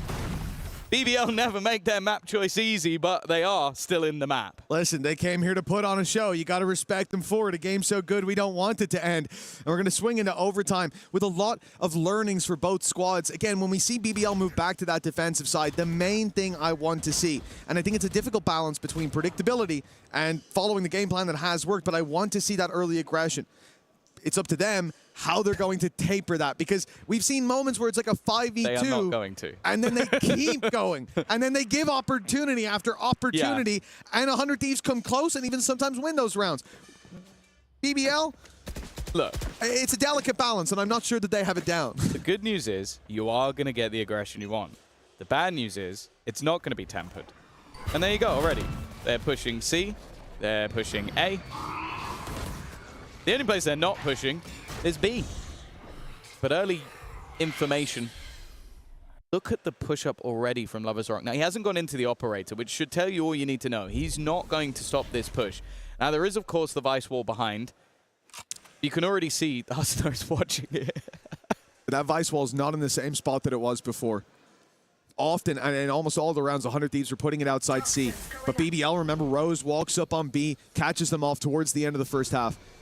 Now they change it because they're committing. They're taking this A site no matter what. Remember, in regulation for the attack, what worked was that C site, but they expect an adaptation. The problem is, with this much time gone, BBL have made the read. They've pushed C. They've taken all the space. The rotates are here. There's 4 players, now 3, standing by. Lloyd is a big pickup, and with the rock gone, this is looking a whole lot better. Kreven finding his moment to stand up, to stand tall as the hero. Rose needs to be so careful. Timotino's been making this play when they take the site almost every time if they have a man advantage, but Rose sneaks through, catches the planter, and has a chance for so much more. He's ready for that play from Timotino, but the shot doesn't land. Coming through, so still plenty of time for the remainder, but a man advantage, and Timotino's gone nowhere, but he will now dropped back into a 2v2. Bora was spotted as well, but Cryo might have gone unnoticed.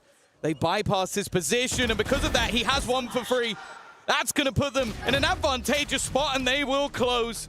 They hold the line. They get another chance at map point on their opponent's choice.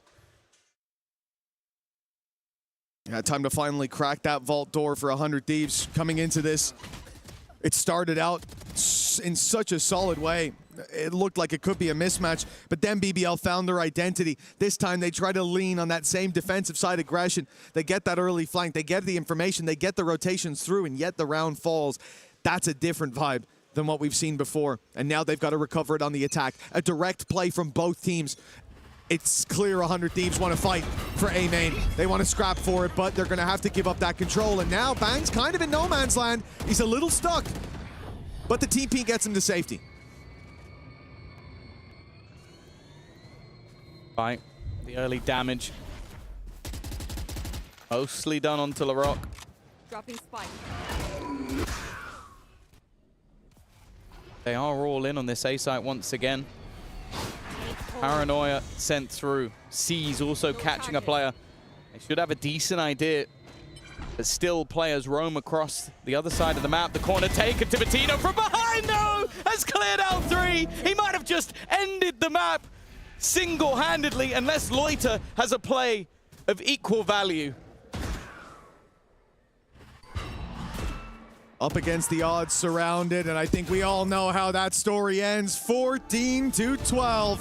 It was a bit labored, but 100 Thieves managed to steal their opponent's map pick away in epic fashion. Oh yeah, they had to fight tooth and nail for that one. An incredible display and an important victory. But I think if this series has taught us anything, or even if the last match that BBL played has taught us anything, is you might be able to steal their map pick, but that doesn't mean you have the series done. Even still, though, it's a huge leg up for 100 Thieves as they'll head into a map that is ultimately quite heavily favored on paper towards them. They might be in the building, but they still have to crack that vault, and, well, it's starting to look like they might have the combination with their map pick up next. Isn't that right, Degon? Thank you very much, Locksmiths, as it was a fantastic round there. It goes all the way the distance, and Timotino getting the job done, the 4K, to send them past overtime into the victory column on map number 100 Thieves, up 1-0 on BBL Esports. Degon here alongside our analyst Kakuka and Big Time, and man, what a game that was. It started off with a very streaky first half. It was 4 in a row, then 6 in a row, then 1-1. And then after that, it just felt like back and forth and back and forth. Yeah, I mean, look, for me, I think BBL showed real prowess on this map. You know, it's clearly something that they understand, and they showed just how sharp they can be. But ultimately, I was really impressed by what 100 Thieves were able to bring out here. I think the comp is a great answer to that BBL style. The way they can beat that Vice so effortlessly. Yeah. This looked well drilled and well rehearsed. I think that this is one of the perfect examples of having a Viper and not having it, making this much of an impact. When we think about the defense, that first half for BBL, they were going on the extra aggression. Rose was having a game at the beginning of that map, and you thought, oh my God, they definitely got some learnings out of the EDG head-to-head. But once the things swapped around, once 100 Thieves understood how this Turkish squad wanted to play, things changed a lot. And as you're saying, understanding the map, walking around it, and having the amount of utility that they had to deal with so many things, in the end, we just encountered one BBL that was working as 5. Think about that last round. They're so scared that Duke cannot work around that Viper wall so much that Timotino's behind them, and he's free to get every single kill. Very well macro understanding of the map for the side of 100 Thieves. Yeah, for me, I love that they abused C. They were really trying to end there a lot because it's often defended by that Vice. The waylay goes up and over. The Omen can TP past as well. It becomes so hard to hold that smaller, tight site against such aggression that they're able to pull off. And this kind of tridents that we're seeing here is what BBL also did in maps, as I was mentioning before this map, like Breeze, right? That going in the aggression and just having a lot of utility hunting you down. If you are in the middle of your default still waiting, they will at least get one of the picks.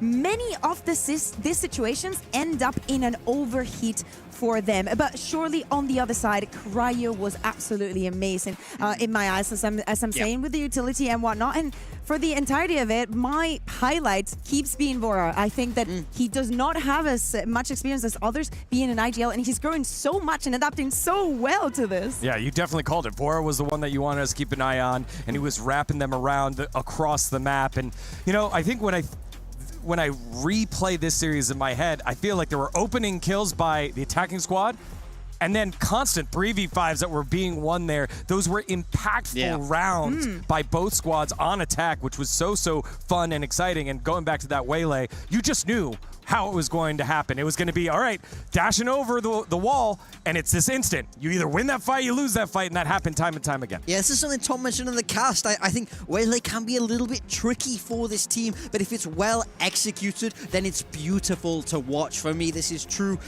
You know, Patrician's Valorant, this is the smart top level, and I think they were able to execute it incredibly well. Now, on the other side for BBL, I don't think they should be too down and out after this game. Ultimately, they lost both pistols and a bonus. Still took it to overtime. It's the inverse of what happened to them in that EDG game. So I do think that they are still well in this. They know they can go toe-to-toe from an aim perspective, but ultimately now it's going to be moving across the split. It's going to get tougher. The pistols were incredibly important because do not forget, this map started with an 0-4 deficit for the side of BBL, with 100 Thieves getting those first 4 rounds.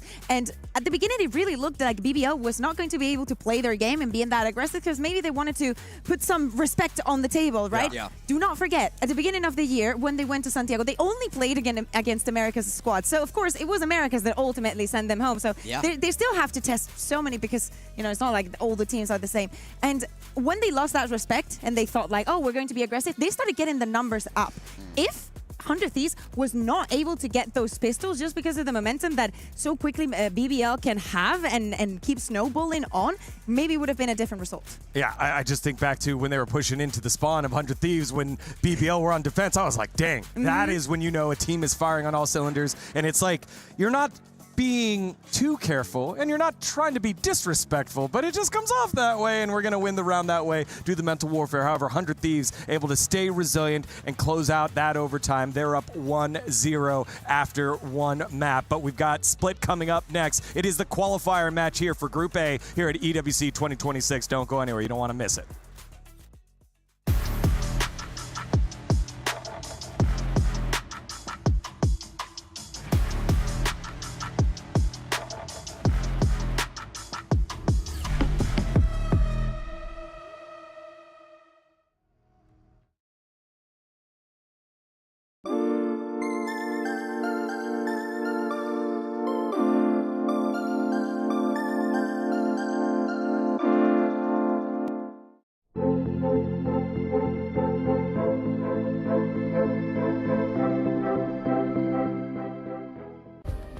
Play is in our DNA.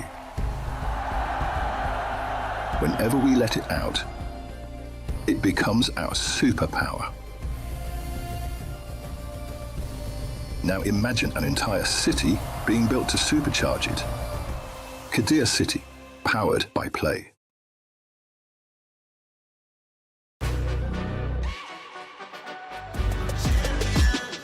This ain't no regular thing. I came for the ring, you know what I mean. You see my name in the lights, better get right, I'm champion.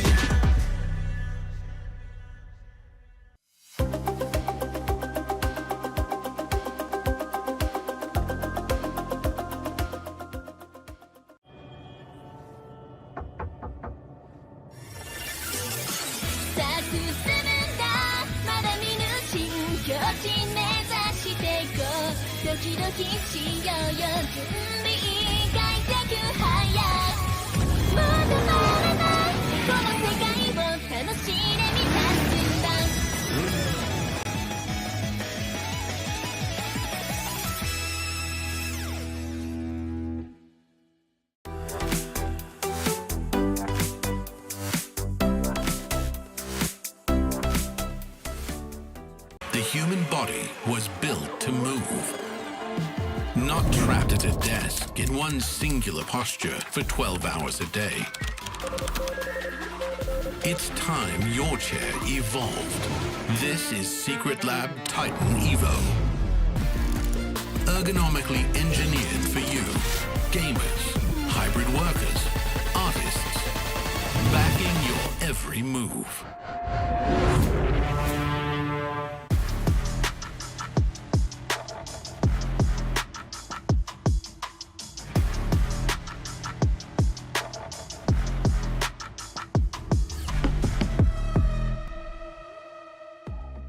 Welcome back to EWC 2026. We're in the qualifying match to playoffs of Group A. It's 1-0 100 Thieves over the Turkish squad, BBL Esports. Very similar kind of journey here for BBL after kind of being so close in that first game. Yeah.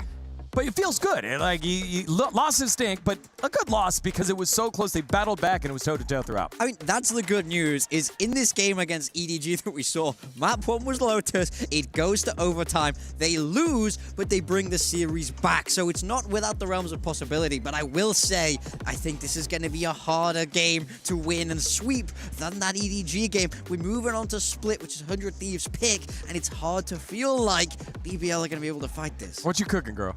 I'm thinking, right? Like, Yeah. if I'm 100 Thieves, I guess they continue with this later composition. They were struggling a little bit trying to find exactly where they wanted to be, but they have a composition where Asuna's on the stage. I just enjoy that. I love the stage. Sorry, it is 2026 and it keeps happening. Sorry, actually not sorry. But for the side of BBL, this is a map that has always been a little bit of a struggle. It's not only that if you look at the numbers, it's not like, they're definitely not there, like the victories are not going their way. To me, when I've been watching an EMEA, I think that this is one of the maps where Lovers Rock suffers the most. Yeah. And that is a problem. That is a problem in confidence and whatnot. Yes, La Rock is having an amazing tournament, but if I can get anything out of EWC for BBL, is to get the Lovers Rock that we had at the beginning of the year. At least that level of trust, that level of confidence, and that level of play, of course. Yeah, and to do that against 100 Thieves is going to be difficult when Timotino is firing off like that. Asuna had himself a couple of 4K rounds that were just fantastic. You want those hero moments to be able to build upon moving forward, and I think BBL, resilient as a team, but as you said, Lovers Rock individually needs one of those. Trying and repeating the same play that isn't working. Like, sometimes we've seen BBL literally hit a wall and just not knowing how to adapt here onto Split. And if we think about how difficult sometimes it can get to attack on Split, with how much control 100 Thieves put on Lotus, I think that they're going to, if they do not change anything, should have the same on Split. So it is the attack that we are concerned about. On the defense, they will get aggressive and they will get some things going their way. But something tells me that 100 Thieves has gotten a couple of notes out of that Lotus. Yeah, I mean, exactly. I think for me, watching that, I feel like 100 Thieves had answers. It looked pre-prepared. It looked smart. The anti-strat looked good, from my perspective at least. So EMEA coaches. That's true. But moving on to Split, I worry if you're BBL and you're kind of having to over-rely on this aggression. On the defense, you're having to over-rely on these heavy pushes, that if 100 Thieves are able to hold, they're able to read your aggression, then this game becomes so difficult for them. Yeah, but as much as they had answers, it was still an overtime forced game here. And that's the scary thing. That's the scary thing, right? This is what BBL do very well. Of like, you know, we see this a lot from the Turkish teams. They play this a really aggressive style where they're not afraid to move forward. It's not always as fast as people like to think it is. They're not afraid to contact also, but it will be forwards. It is always aggressive. So when they're able to hit those shots, when they do connect, it does become scary for their opponents, no matter what read they have. All right, just to reset the stakes here, this is Group A of EWC 2026. 100 Thieves and BBL won their initial matches against RRQ and EDG, respectively. RRQ and EDG are currently playing with EDG up 1-0 and a strong hold of that game. The winner of this series, 100 Thieves and BBL, will move on to the playoffs. The loser will play the winner of EDG and RRQ. So win and you're in, lose, you got one more chance, but it's a tough out. What a cool chapter this would be for 100 Thieves. Yeah. To get to rewrite history once again and try to, you know, shut some mouths up. Why not? For the side of BBL, they have to bounce back in a map that they only have found one singular win in the entirety of the year. As we're saying, control is not their forte, but maybe some more changes, maybe some more adaptations will lead into a victory that they need. Of course, as you were saying, 100 Thieves will be qualified, but BBL will not be out of contention of the tournament. If they are to lose, they still have another option. But at least take it to map 3, no? Why not? Yeah, we do have the agent select coming in now for BBL. This is exactly what they love. Once again, Lovers Rock on the Neon, LaRock on that raise. The 1-2 punch for this BBL roster got rolling, but it wasn't enough in map 1. Can they show up in this map 2 to keep them alive in this series? Yeah, it did not change anything for the side of BBL. We were expecting this just because they were not finding their results, that they would go on a different route. As I was saying, 400 Thieves is a very different story, and we maybe not see those changes coming along, because why would you? With this composition, the last time that 3 times, the opponents didn't even make it to double digits. There we go. Yeah, there is the Sage. That's what we want to see. I love the Sage on this map, and I especially love it into the BBL playstyle. This has been a clear part of the game plan for 100 Thieves. Find ways to slow them down, and Sage Viper will give you all the control in the world to do that. Especially with the performance that Cry is putting up today. Double duelist for BBL, doubling down on that aggression, getting in there. Given the fact that they're on defense, any rounds that they can pull off here would be great. Split, very fun, has been times attack-minded, mostly defense-minded. We'll see what happens here. It is BBL and 100 Thieves. 1-0 to 100 Thieves. They win, they're in. Let's see how it all shakes up in this map number 2 as we send it back on over to Tom and Mitch. They win, they're in. I wonder how long he's been sitting on that one. It's time to see who takes the cake. Or if we're going all the way to a map number 3 for BBL, they'll certainly be hoping so. It was a tight one in that first map. But now 100 Thieves, they've got that momentum under their belt, and this is where they chose to have this battle. They started slow, though. You think about BBL, if they don't lose those first 4 rounds, if they don't deactivate the way that they did, the pistol is whatever, but the 3rd round, there were mistakes there. It could have been a different game. Could have, should have, maybe would have, but I have to say, coming into this, I like the comp that 100 Thieves are bringing to play. Kraven on the Vice can do a lot when it comes to split. I do like Vice, but the Sage right now just seems so flexible. Regardless of what position you're in, the wall is so useful on both sides. And of course, if Asina's playing the way that he was last map, that res is going to be online a lot. What? Yeah, he was one of the original players that was almost in the conversation for Battle Sage, so he's probably going to be quite happy that agent has come back into fashion. But I actually just think that what's most interesting going into this map is that it feels like, at least in their recent form, both teams are starting out on their stronger side. BBL have, I'll be honest, absolutely stunk on the attack. They have had games where they're able to get 7, 8 rounds on the defense and then manage just 2. In fact, the last 3 performances, 1 round on the attack, 2 rounds on the attack, 2 rounds on the attack. So for BBL, this first half feels like everything. But then you go back to some of the matches in the qualifier for 100 Thieves, 9-3 attack side versus Loud. So they have an opportunity to maybe even end this map in the first half. And for BBL, it feels like this first half is integral. Yeah, although we have seen them bounce back. It's not that I doubt their ability to, it's more I doubt that 100 Thieves will allow it. A fake towards the B sides. How we're going to kick this one off. presence shown, and they've dragged 4 players to that side of the map. Lloyd is the only one towards A, and now he's on 13 HP. The damage trades early favor 100 Thieves, and they have got 2 of the latest flanks I've ever seen. I will say that if BBL up the pace here, they can find themselves in a very good spot, but they're being understandably cautious, and that delay from the Sage Wall is buying so much time for Timotino if he's even needed. This into seemingly a closed out round, and leaves just Loiter on 13 HP to face versus 4, and you guessed it, he's not going to be able to. It's another pistol round under the belt of 100 Thieves, and as said, if they have a stellar first half here, I do not believe in the bounce back in the second for BBL. Yeah, this is really nice work, and I think we're going to see a lot of this as the game goes on, where Kreven is going to have to be a super slow rotation, an anchor that stays even in moments where it's clear that they're going the other way. Because 100 Thieves have that Sage, and with less utility there than what we're normally going to see.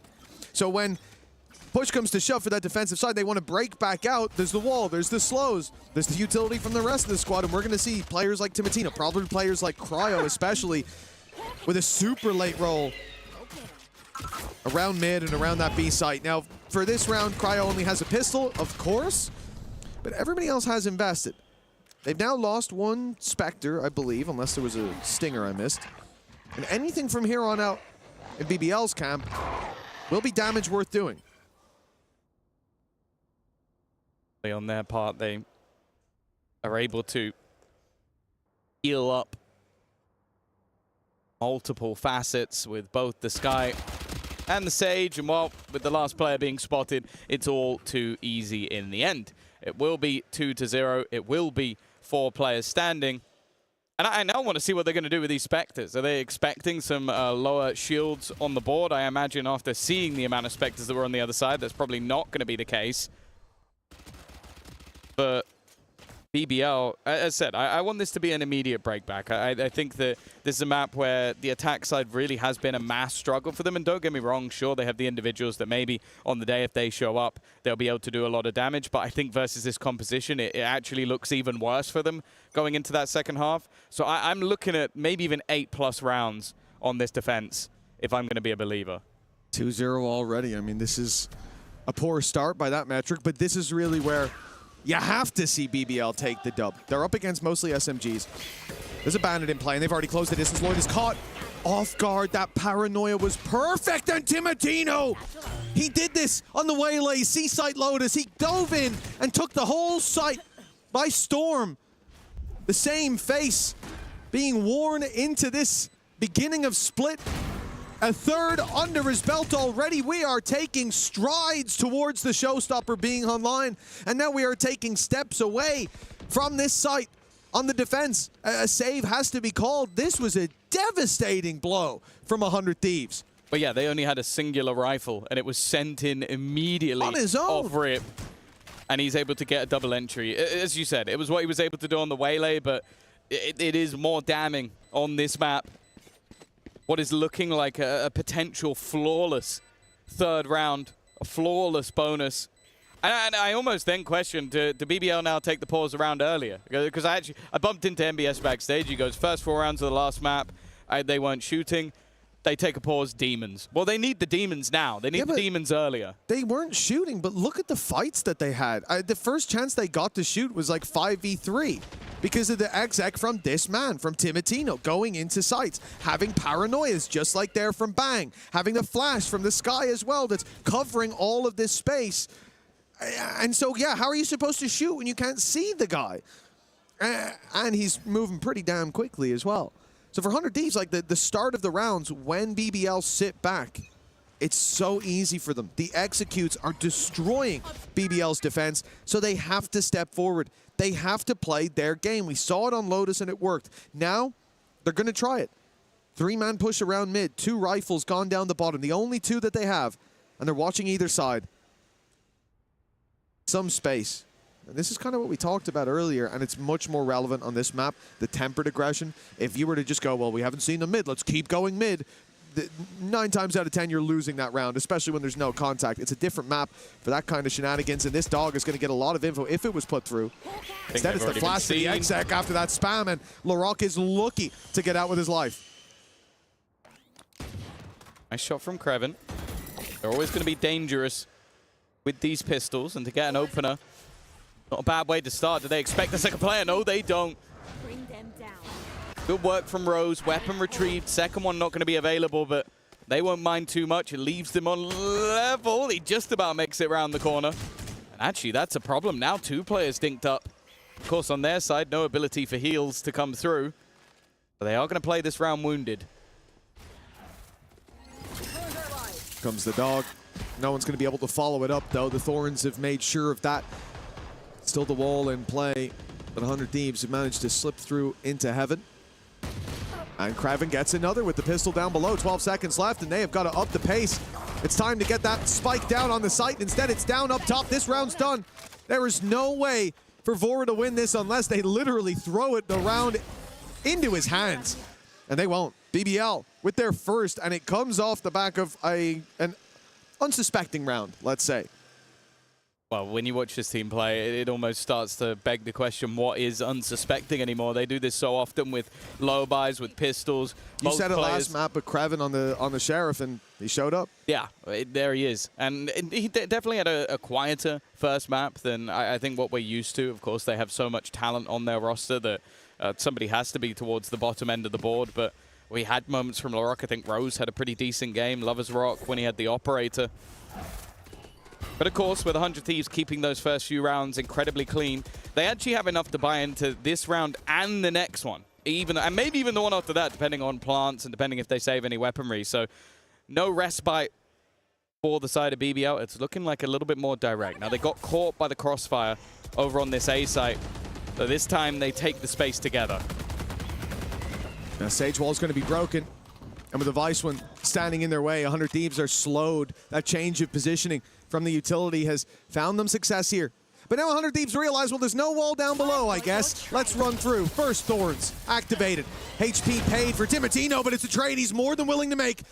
On the site now, we've got Kreven. He's a teammate close by in Lover's Rock, but he has to stand on his own 2 feet and stands tall. Does Kreven. Cryo, the last man standing, and he's dealt with by the wraparound. Big one for BBL. Yeah, solid hold, but also even just the information they had. While there was that pressure in, I think it was while the Sage Wall and the Vice Wall were up at the same time, 2 players push mid on BBL and make it through the sewers behind. So it made it so that you see the last kill coming in from LaRock. He's actually wrapping through at this moment. They know they can't go back, so they can gamble the rest of the players over to that side of the map. Quick rotation from Lover's Rock, but it still took Kreven having a big round. 2 on the board. As said, though, it's not done damage just yet to the economy of 100 Thieves. They were so clean in those first 3 rounds. Showstopper available for Timotino, and he's been getting entries without it.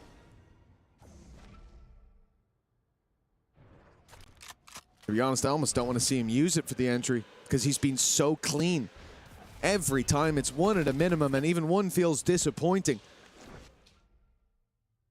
I'll close the distance on mid, and this is it. This is going to be Showstopper straight up and in. Flash catches him, delays a bit, buys some time for them to flee, but stuck down below still is LaRock. He is in danger. Showstopper about to run out.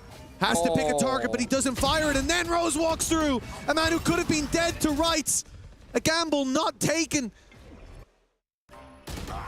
You can't win if you don't play for 100 Thieves. A man down, it looks like another under pressure. They are swinging into Bang, and they will take him down.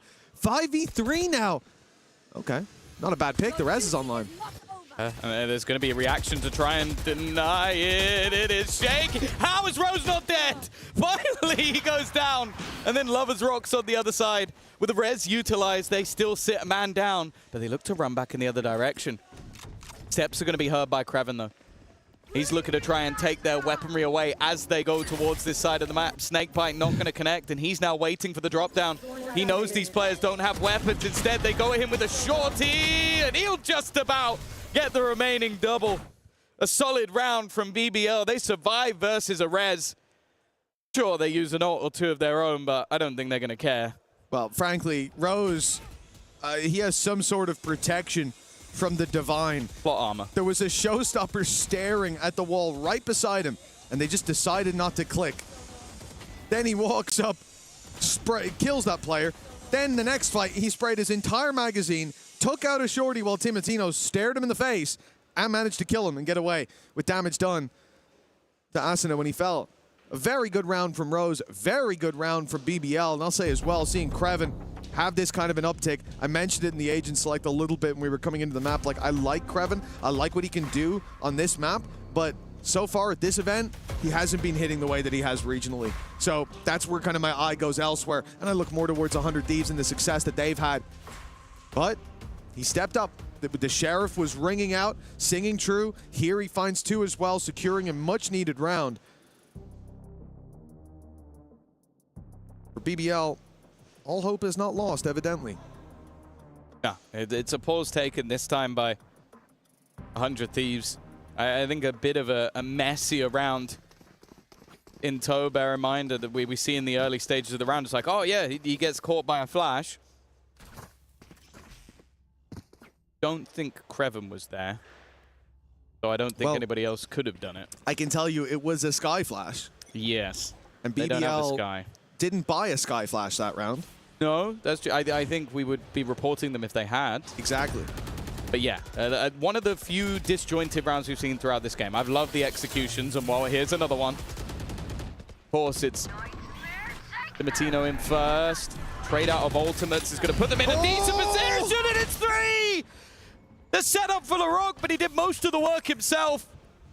The Nightfall forced them back, and, well, it was night-night in the end. 3 players gone in one foul swoop. And again, they're locked in. Now, they can go down the vents. That's the one position on the map that's actually open, but the second they do, if they make any level of sound, there'll be a switch-up of position from Lover's Rock. The spot out onto Kreven is a nice one. They dealt with one of the danger men. And actually, wherever they go, they should have an isolated fight. Cover going out. Smoke down.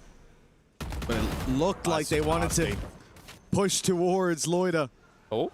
And indeed they will in the end, but it won't matter. Loida grabs them both. The spam and the smoke was a good start and a great finish. Now the lead is there for BBL. As you said, last map, it was 4-0 when they decided to start shooting, decided to start playing their game. Now they've gotten online a little bit earlier.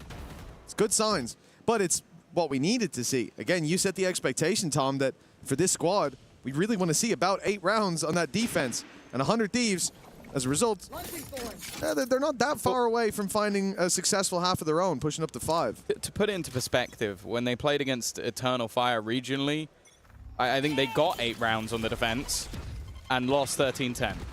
So that's the sort of level I'm giving to you. Like, maybe they have been able to take the time. They've had a lot of time to get ready for this event, and they fixed that attack side. But if we're going off what has happened regionally, even versus Pacific, they struggled to close it out. Dimatino heard the outlaw. It was fired at him, and yet he's decided to push into vents, to continue pressing forward, to search for that player, all the while siphoning him into Cryo, who's waiting in A main. You almost have a split coming through now. In fact, the side strike from Dimatino almost sealed the round, but Cryo's left alone with that fight up top, and BBL handle what could have been a very dangerous situation towards A nicely. Even a couple picks would have been huge. It would have left B lighter defended, allowed this split to look a whole lot stronger, and instead, it's a couple pistols pushing into very bad fights for them. It really does feel like go from round 3 to this round and you flipped a coin and got the 2 polar opposites. A squeaky clean round earlier on in the bonus that came out from 100 Thieves, and now incredibly clean defensive side rounds coming out for BBL, building up that economy, making sure that if they want an operator going forward, they can definitely afford it, making sure that there will be no weaknesses in terms of shields, in terms of investment into rifles. And it's going to take some time for 100 Thieves to break that down. And with plays like this, what can you even do? That's 5 seconds into the round and you've lost 2 players. They even put the slow in to stop that exact play from happening. Sweet blast packs up top on the box. So aggressive. If anything, that slow tells you they know you're doing this, or they are looking here. They are waiting for this kind of play.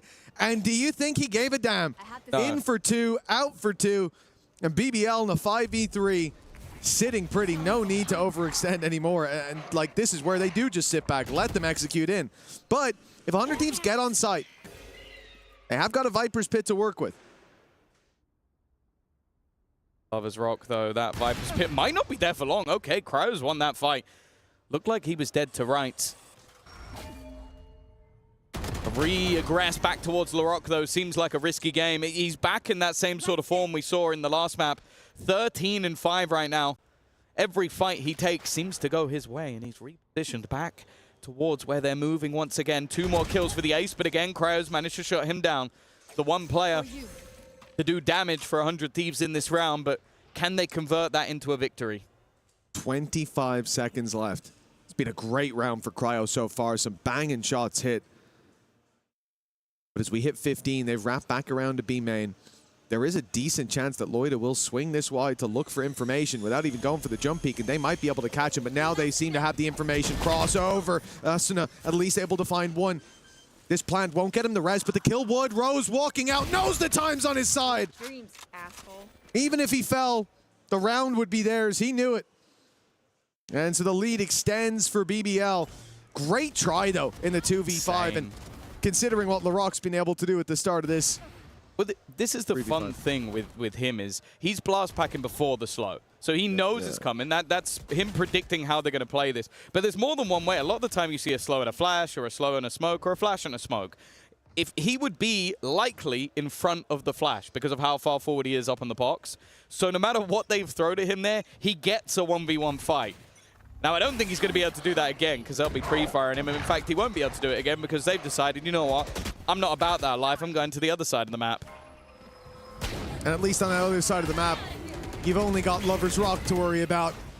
You've only got all that utility from Creven to deal with.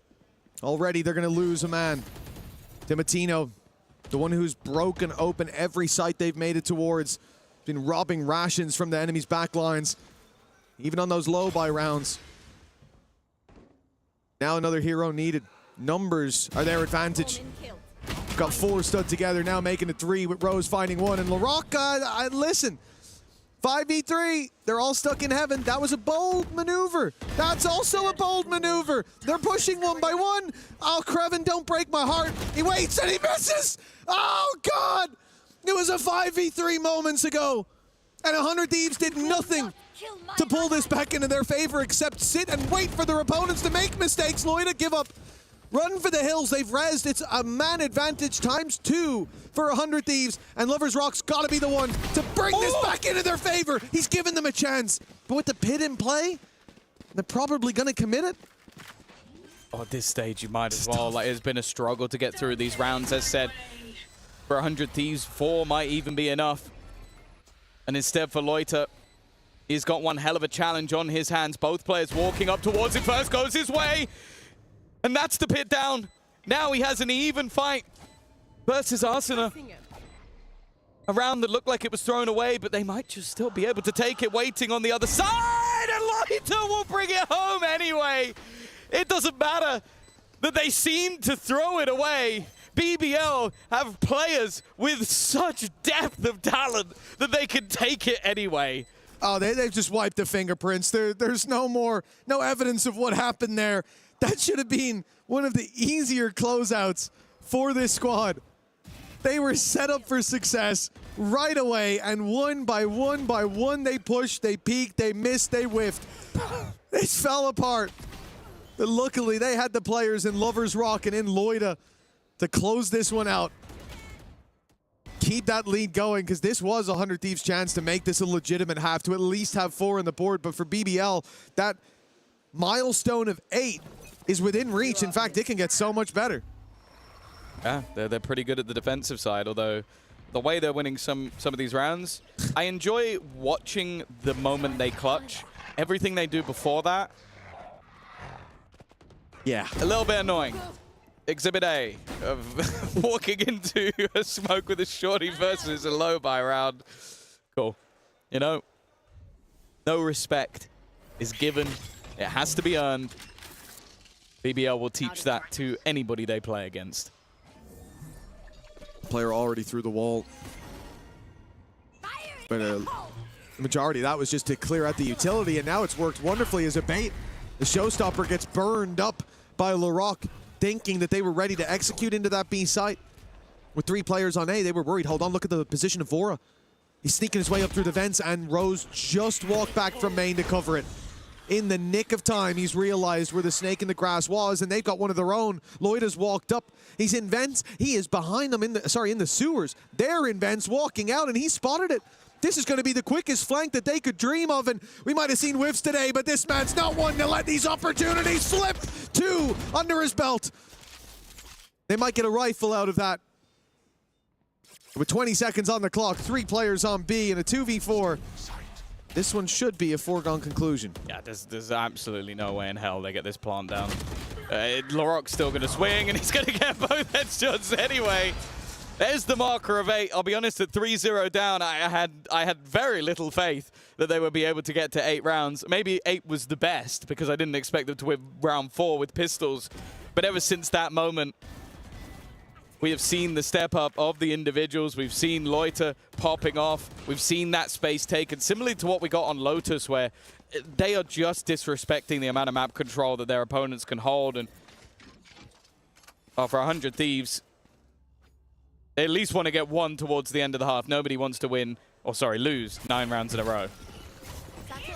Oh, showstopper, Timotino! He had the wall to help him close the distance quicker, but Lover's Rock closes out the kills. 2 under his belt. As 100 Thieves try desperately to recover, they push into Larocque, who's hitting again and again. A flawless from BBL. This is 100 Thieves map pick, but this battleground belongs to BBL, at least in the first half. Yeah, I think I'd be scratching my head as well. Like, it's crazy that you go. They are one of the few teams that I think we can watch that they go into a map that's their map choice, lose it close in OT, and I don't have to sit there and go, do you think they're going to be mentally boomed? Like, they've gone 3-0 down after losing their own map choice, and then they've gone, right, should we just win 9 rounds in a row? Like, all it takes, it seems, is a small spark of like, hey, maybe we shouldn't have won that. And everybody's back. Everybody's getting aggressive, pushing angles that they shouldn't. And on this map, a map that has been so good for 100 Thieves over the last few months, they're getting boomed by a team that ultimately has taken way more map control than they should ever be able to get. I think we could tell from the very get-go. So first of all, Timotino, on the last map, the seaside takes from him. Timotino was taking back sight. He was diving in scot-free 9 times out of 10 with huge amounts of success. But the other takeaway was Larocque on that first map. Some of the shots he was hitting, you saw the confidence build round on round. You saw him start to connect. It genuinely looked like he got new mouse drivers or something. I don't know how he was able to snap so quickly. And when you see him having a day like that, you know that's not going to disappear map to map. That's going to be a problem that you have to deal with. And 100 Thieves, they just can't match what he's putting down right now. As well as, I will say, some moments like that from Rose where, like, they get hella lucky. Kraven's left on 3 HP. That would have been a 2v2 with a rifle recovered. And instead, they narrowly miss out. That first burst of the shorty decided the round. And for 100 Thieves, any one of those moments going their way, and this is a much tighter scoreline. This is a much more difficult second half for BBL, but now 9-3, it kind of feels like a formality, especially if BBL take the pistol. Yeah, for sure. I would say that a pistol round for 100 Thieves, in a normal case, I wouldn't be too worried that they could still do this on the defensive side. I think they've proven that this is an incredibly strong map for them. But it's just that momentum. Like, that's the thing that is always most terrifying with BBL, with Turkish rosters in general. When you've got Larocque, Lover's Rock, and hey, let's just say at this point, every single member of their team having highlight moments time and time again, I'm now looking at you to find that same sort of resilience. Find that same breakback that they have shown. Well, a pistol round, a chance to bring it back to 9-5. And as said, like, from what we've seen over the last 3 times BBL played this map, they have managed maximum 2 attack side rounds. So a pistol round would genuinely get them halfway there. And the walkout from Rose. He's being spotted. Those spams coming very close. He's 35 HP as he fades away from middle, making it out. But Lover's Rock is not so lucky. 1 man down already. Lots of damage done. And yes, that's the same for Vora, of course. With a Sage close by. And he'll come online later. In fact, no, it won't. Vora's being put to bed. Timotino also falling. Ooh. The nade. They have to be desperately careful with Bang being on 9 HP. Way back to group up with Rose. They just wait. Like the answer might just be to wait. So with how far he's got, yeah, they're going to go all the way back around the spawn. The only thing will be if Rose overplays his hand, but I think he's playing it perfectly. Into that spawn position. Cryo, definitely got some doubts, but do you check to your right? That could be the defining factor of this round. He gets the kill onto Rose, and maybe it turns, but no, why would he? And Rose isn't just going to go for one. He's making sure there's nobody else. The remaining players towards the heavens, though, make things interesting. A nice shot that drops the spike. LaRock has to go back and get that, and if he could deny it, maybe that'll be enough to win the round instead. Does he know the second player is there? He does, and while falling gets the kill. A 1v3, left all on to Bang, but it's LaRock again. This man does not want to lose today. Oh, yeah, look, when it comes to that late round scrapping, I don't think there's a chance that LaRock's dropping the ball. You have got to be quick on the trigger, or he is taking you out. And it was, I think he was one hit to the Sheriff on the rounding of the corner as well. A lot of damage done in that initial fight. For BBL, that round win, it's fairly damning. 100 Thieves should have next to no chance of coming back into this one. Like winning the pistol, it's a long road ahead of you. But now double digits for BBL, a team that thrives off of momentum, and they've now won 10 rounds in a row. This is going to be one hell of a task, even just to slow these youngsters down. I think everything is there to build momentum. They've got the players on the right side of the map, but it's completely irrelevant. A long-range shotgun being utilized. Plan for LaRock, one away from Showstopper. Gonna get it one way or another, it seems, and it's gonna plant towards the end of the round. Squeaky clean, only one player lost. The Marshal immediately retrieved, and as I said, it's a good map for 100 Thieves, but unless they've got one hell of a streak, this one is looking like we're going to a third. And again, you saw at the end, as you said, Tom, that late round plank coming through. So we're one away from a showstopper coming into the next round. Now that is going to be devastating considering how on the ball LaRock has already been. You think about him having the ability to, well, look, a showstopper last half was pretty impactful, you could say. Well, I imagine it's something 100 Thieves will be fearful of. Yeah, and often you talk about it as sort of the ability to bridge the gap of the lighter buy. Well, BBL don't have a lighter buy. There's one stinger, and other than that, everyone's got everything that they need. Missed shot to start with. That's not what you want to be seeing. And of course, a man who literally isn't missing right now is LaRock. He might have just ended the round already. 100 Thieves have to make a decision, and that decision is made for them. They're being pushed, but they brought it back at least a little bit. Heal will be there for Bang. And honestly, although this is a plant and a man down at this scoreline, you got to go for it. There is no saving, yeah. Maybe we can win 9 in a row. Not often going to work for LaRock. He's securing the round. He's making sure even if they do cancel this retake, there will be no opportunity to carry those weapons through to the next round. And the time surely already too far gone. Certainly with 2 players having access to heaven, with the plant being that open, smoke goes down. It's going to be an attempt to just stick it. No, they need to stick it. Surely there, finally, the stick's coming through, but it should be too little too late. The time already too far gone for Asuna. They let go of it. He had to. Indeed. Forced into it, and now BBL in with an opportunity to close this out in extremely dominant fashion. Yeah, well, it turns out if you get a lot of rounds in the first half, you then win the pistol in second round, and then you win the bonus. By the way, in the last 3 times they played, this will be the most attack rounds they've actually managed to achieve, and they've only played 3 of them. So, yeah, I think a squad that has hit their stride at the perfect moment, 100 Thieves on their own map choice, have gone completely missing. But you know what, Mitch?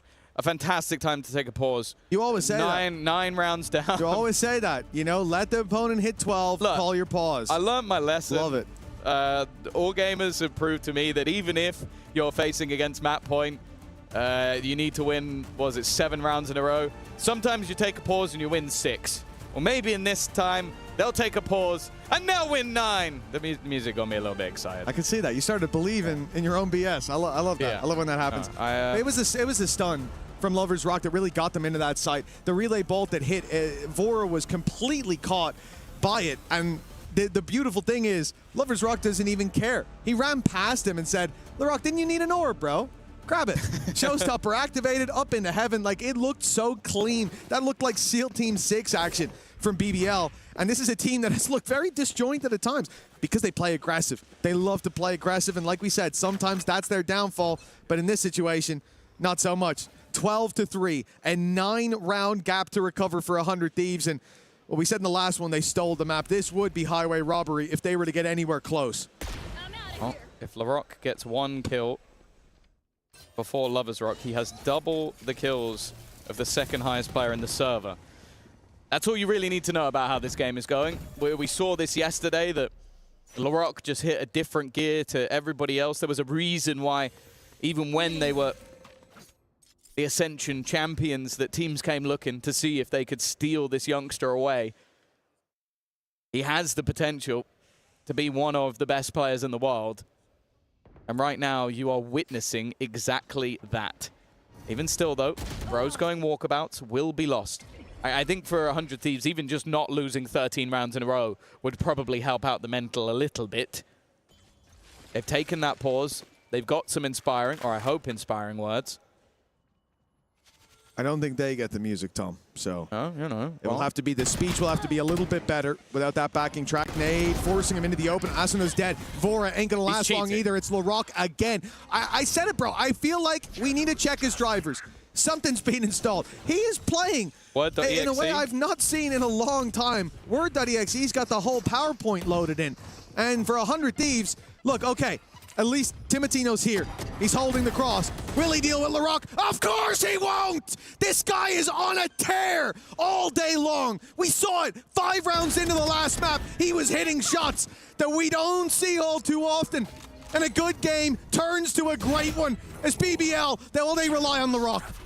I thought the game was over, and of course it is! 4 for LaRock, 13-3, and decimation on map number 2. BBL battled and brawled on the first map, but the second was a straight execution. Well, yeah, you have to wonder now, would this have been a 13-0 if they won the pistol round? That is 13 rounds in a row for BBL. A squad that, again, lost their own map choice in OT for the second time. Come into the second map as if absolutely nothing happened. By the way, that was picked by 100 Thieves. You lost 13 rounds in a row on your own map choice. I don't know what I've just witnessed. And LaRock is making statement plays after statement plays. Maybe the best player in the tournament right now. We'll have to see, because there is going to be a third map. Honestly, I think the break is going to be taken by 100 Thieves just to try and completely reset, because that was just bullying. Absolutely, and one man that I love to bully is Dagon. Take it away, baby. Any attention from you, Mitch, is always great. Great call so far in the 1-1 as BBL come storming back in emphatic fashion. There is not a single doubt that they belong, and whoever wins this qualifier match into the playoffs is a force to be reckoned with. Welcome back here, Dagon, alongside Bea, and of course, big time. I'm sorry, I went with Bea instead of. You can call me Bea. It is indeed my name, Daniel. Oh, that's true. That's also my name, and that's Morgan.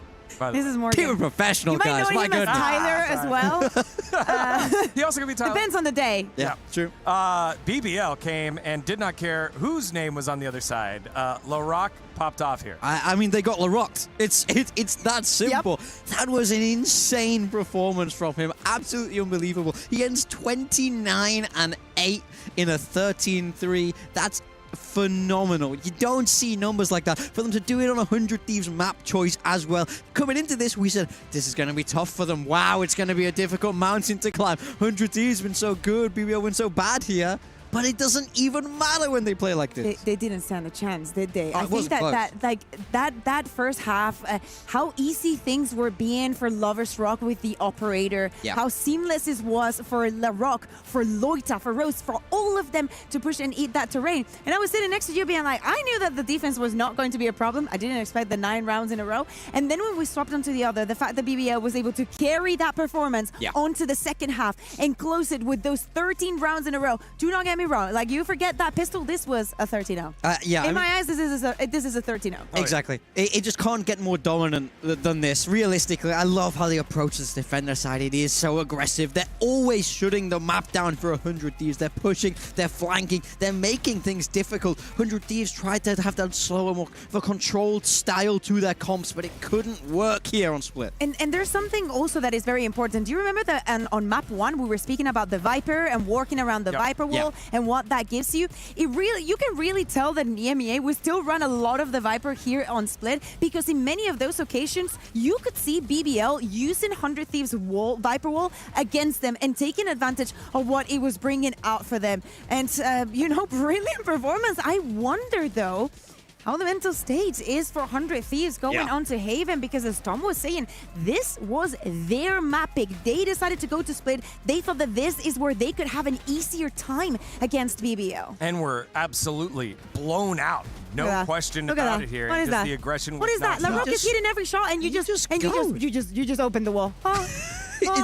One by one. He stopped shooting now. This team is just so fun to watch when they play like this. It's spectacular looking Valorant. LaRock just lit up this server, and it's so hard when there's an absolute Goliath on the other side. It just feels like you can't play. You feel so restricted. Even when they're in these good situations, these advantages, BBL always found a way to swing it in their favor. It is almost insulting. Like, at that point, it's like LaRock had plot armor, had triple plot armor in so many of those situations. The margin is so tiny, so it's like the spike going off. They know there's only one. Like, turning around the man disadvantage is absolutely amazing. Yeah, 21 plus 21 in the 29 and 8 there for LaRock. That's more than years he has. Kind of years old he is. Yeah, again, right? It just shows how good that performance was. And 100 Thieves on the opposite side, they've got to go ahead and bounce back. I think it's just tough when you have a performance like that. Asuna and the boys got to figure it out here, because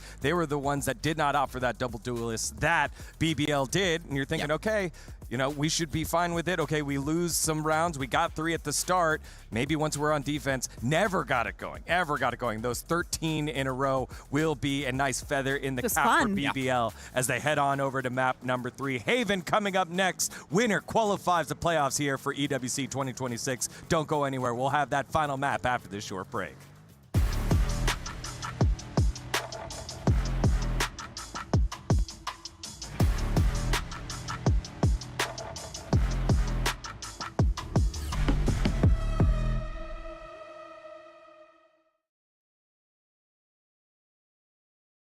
Hello everybody and welcome. We have got Rose and Loita here for a little game. We are going to let them choose from a bunch of 10 sprays in their hands to respond to a bunch of prompts. If they both choose the same spray, they get a point and their synergy goes up. All right, boys, are you ready? Yes. Yep. Fantastic. Let's get the first one done. How would you react if I told you you've got to be up tomorrow at 5 a.m.? Okay, wait. Let me think. And now look at each other's. I was thinking maybe I should choose this one. These are the two perfect answers for it. Yeah. You get to the venue. You're ready to start scrims. Okay. But hold on. One of the other players is missing. They overslept. They're still in bed. Oh, okay. Okay, mine is ready. Okay. Mine is ready too. Yours is ready too. All right, boys. Please show the camera what you've chosen. And now let's take a look at each other's. There's a first point on the board. Our first point. Yes. How would you feel if you got here? You arrived to Paris, you're waiting at the luggage belt, and your bag never arrives. Just think basic, Loita. Oh, it's a very similar vibe. Take a look.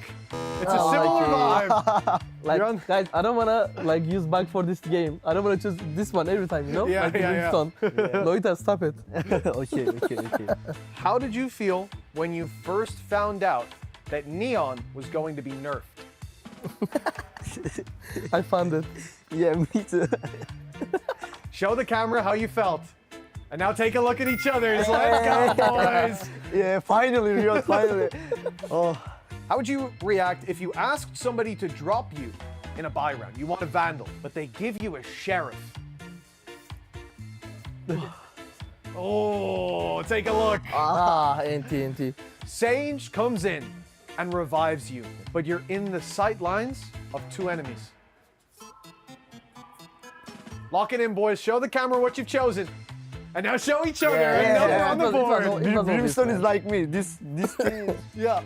If you make it to a grand final of an international event and you see your opponent is Paper Rex. Okay, I'm ready. Okay. Oh no! Oh! Rose just had that! He Oh, just really? put it back! No way! Alright, you're about to go into an official match. And then Riot drops a patch, a big patch, the night before your official game. I think this one is obvious again.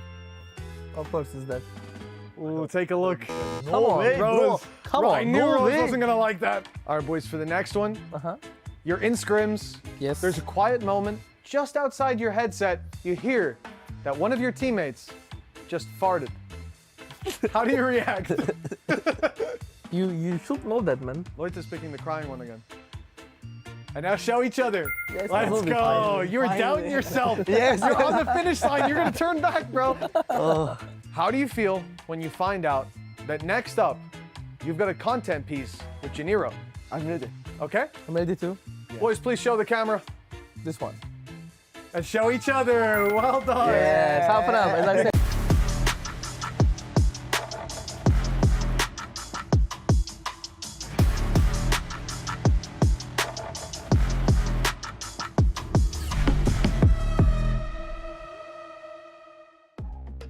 Welcome back to EWC 2026. Here in our first qualifier match of Group A, we're going the distance all the way to Haven between BBL and 100 Thieves. Degon here alongside Kukuka and Big Time. And first one, a little tight, went to overtime. Second one, stomped by BBL 13 rounds in a row after dropping the first 3.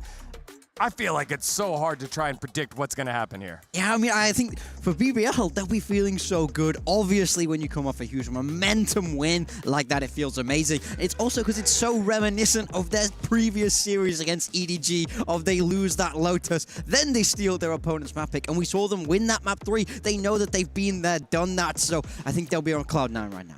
I still want to see what is it that BBL is going to do with Haven, because back in EMEA, we had the situation, right? Yeah. We kind of like all agreed the breach was not going to be played. All of us, but BBL, right? And then LaRock was playing the breach there on that map. It worked for a couple of times just because LaRock is just so incredibly good, and also because it allowed Lovers Rock to just play Jet the way that he wanted to. But they know, I think, and they've gotten to the conclusion that things need to change, they need to evolve, they need to move forward, most importantly. So really looking forward to see what is in this Haven. Again, the preparation for what is remaining of the year is the most important thing for all of the teams. I look, for me, if I see LaRock after that performance go pick breach, I will unplug his PC myself. That's unacceptable for this. I want to see him on the duelist. I want to see him be aggressive. I want to see him use his momentum, not stand there holding a stun. That's no good for anybody. And also, what is happening on the other side? I know that they're in the qualifier, they were using a different composition. I saw that Cryo was playing with the chamber. I'd be very down for that. Oh, yeah. We'll be having some very good chambers. As you brought up earlier, this is their first loss across EWC qualifiers and now here at the main event. So kind of wonder, are you glass cannon where you do great when things are going great?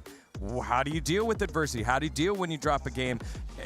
Because this is a team that is full of potential, hasn't fully realized it to the level that you'd expect. Yeah, I mean, for sure. But I will say, yes, they've been on a very good run throughout EWC, but 100 Thieves are not unfamiliar with the concept of losing. They've been known to lose in the past, and they've been able to bounce back. So it's not the end of the road for them by any means. I don't know if that was Pacific U or EMEA U, but that was definitely not America's U. They're big time. That doesn't exist. That does not exist. Where's that? I want to see China big time, but we'll get there eventually. Maybe on another series. For the side of 100 Thieves, I still think that it is way better to lose 13-3, as in, like, listen, they destroyed us. To we were battling for an hour. We tried everything. Swing rounds went one way or another. No, listen, okay, the map just happened. We only need to focus on Haven. Think about that Lotus. Think about the way that you were controlling the map. 3 sites just on this map as well. You need to treat it the same way. But the question is, are the tools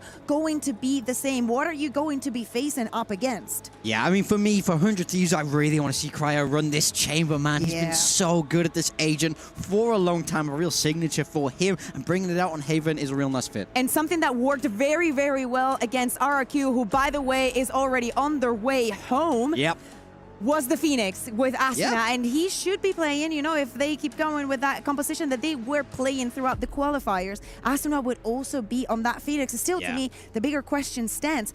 Are BBL just going to run what they were running in the qualifier that was Jet Phoenix with LaRock playing the Phoenix and just run it like that? Yeah, there we go. It looks like it is. Got it coming in. This is much better. I'm happy to see LaRock on a Phoenix and not a Breach. I would have punched the monitor.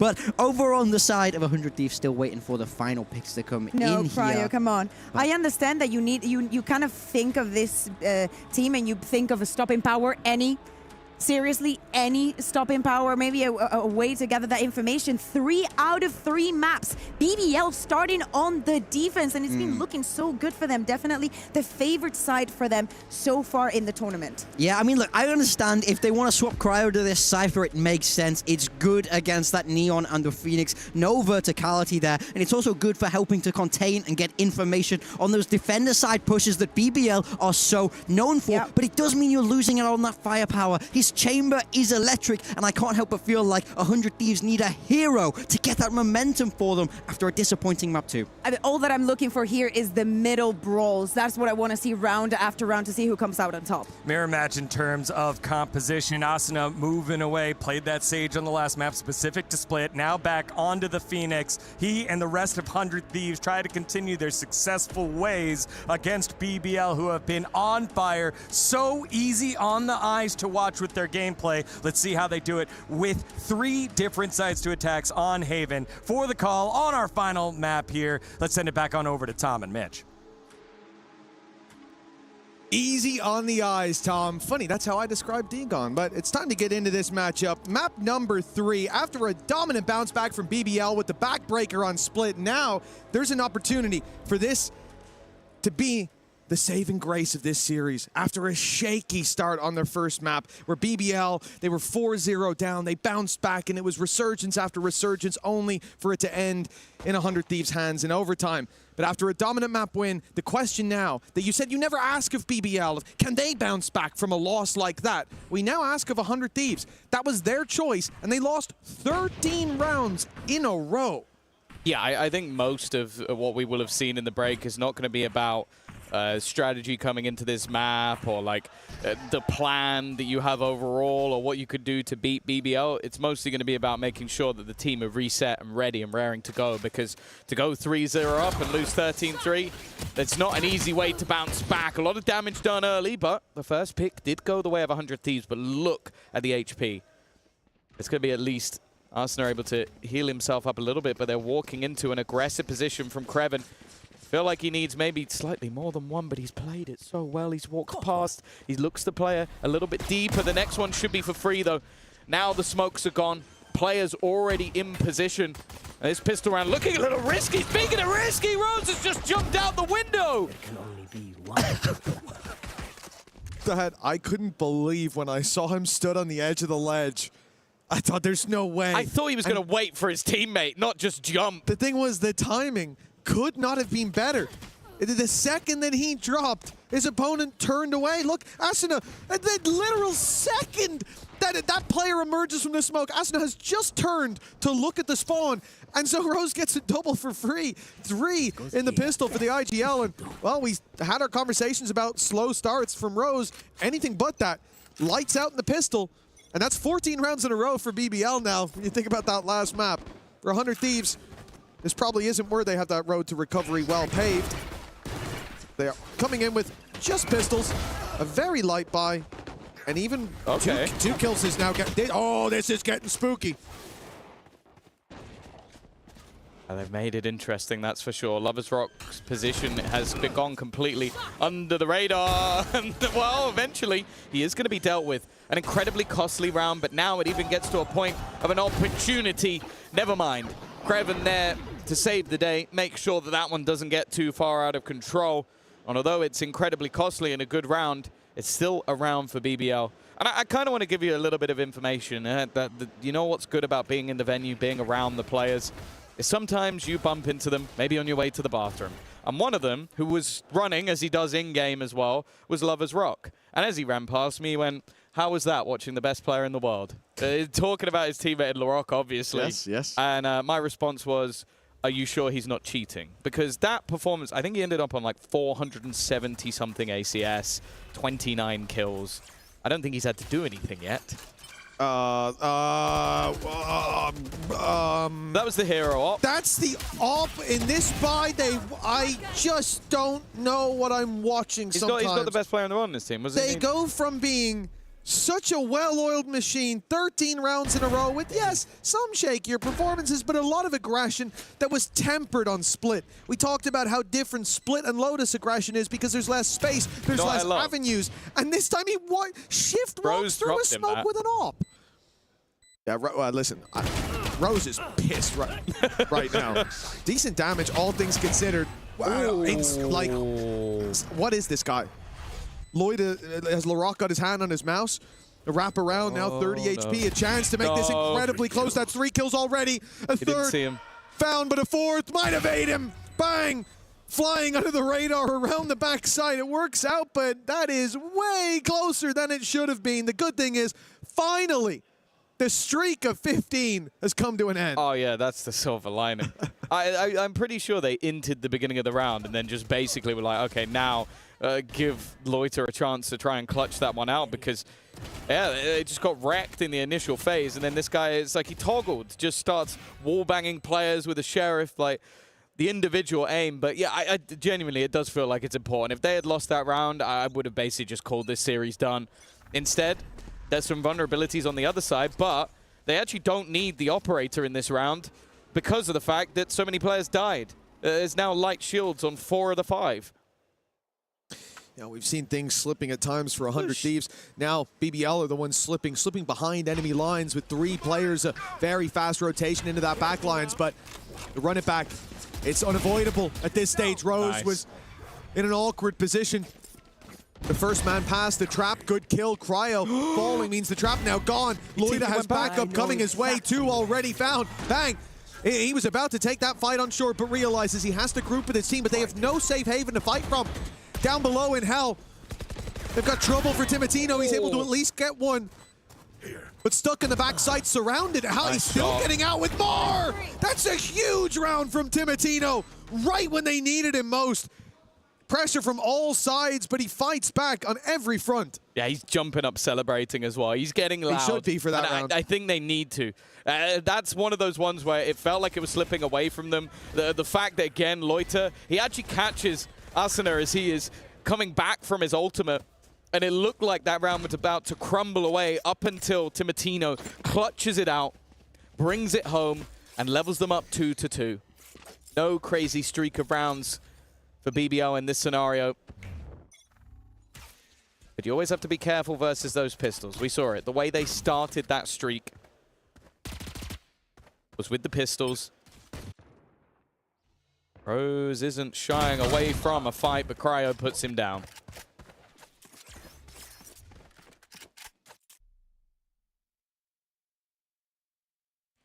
As much as we often write home about these rounds for BBL, about players like Kreven, I like the attempt to spam the drone going through.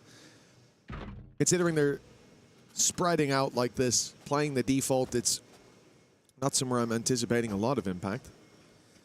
Interestingly though, the Cage up close with a trap down below. They're never going to see that coming, but it doesn't get the reveal off in time, so no punish, and now the reveal in the corner leaves Kreven isolated and dealt with. Loida dove on the backside.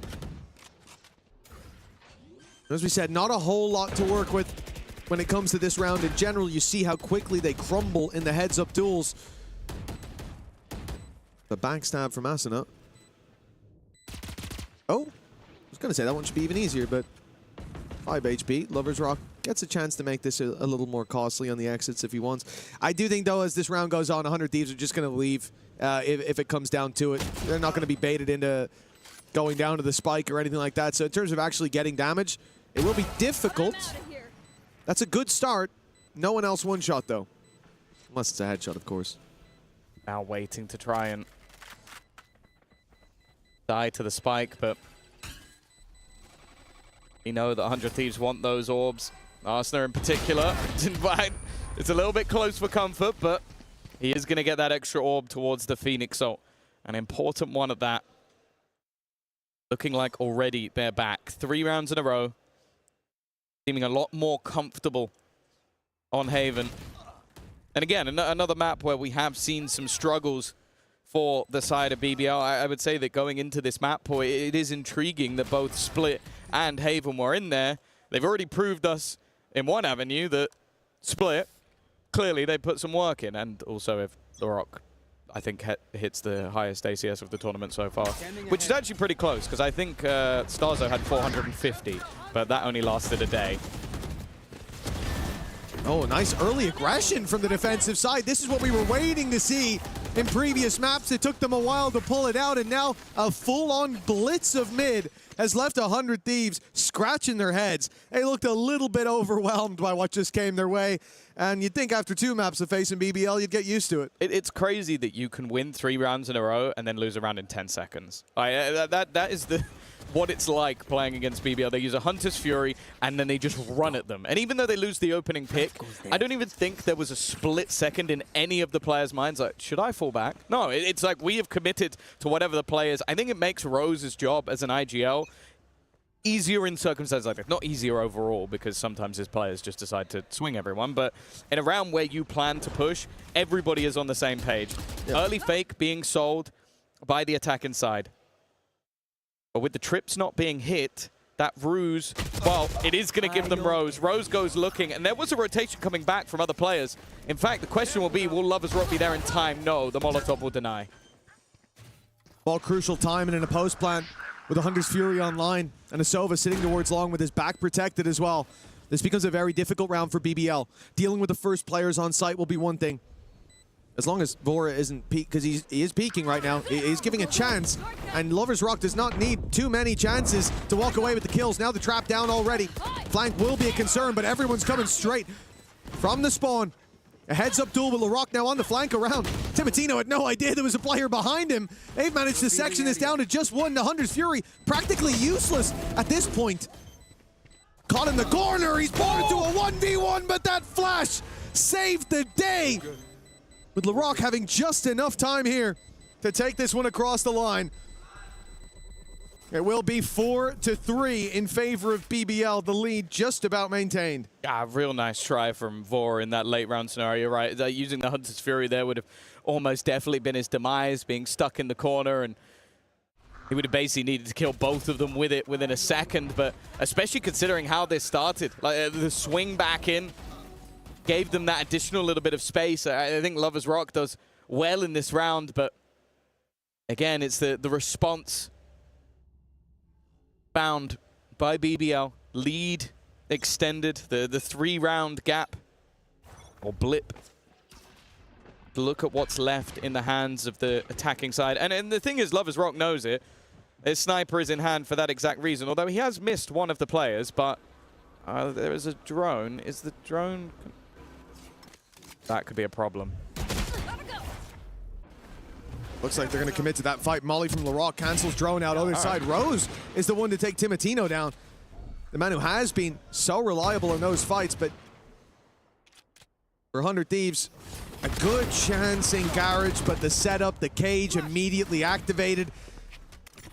Well, the flash catching Krevin, but that's neither here nor there. This has pretty much sealed the deal of the round. They've connected a W already, and another flash should guarantee it. Look at that, he couldn't see a damn thing. The thing is as well, I was looking at that from Lover's Rock perspective. He missed both of his shots. I was like, he's going to run at him with a shorty. What I didn't realize was LaRock was going to do exactly the same thing out of the door.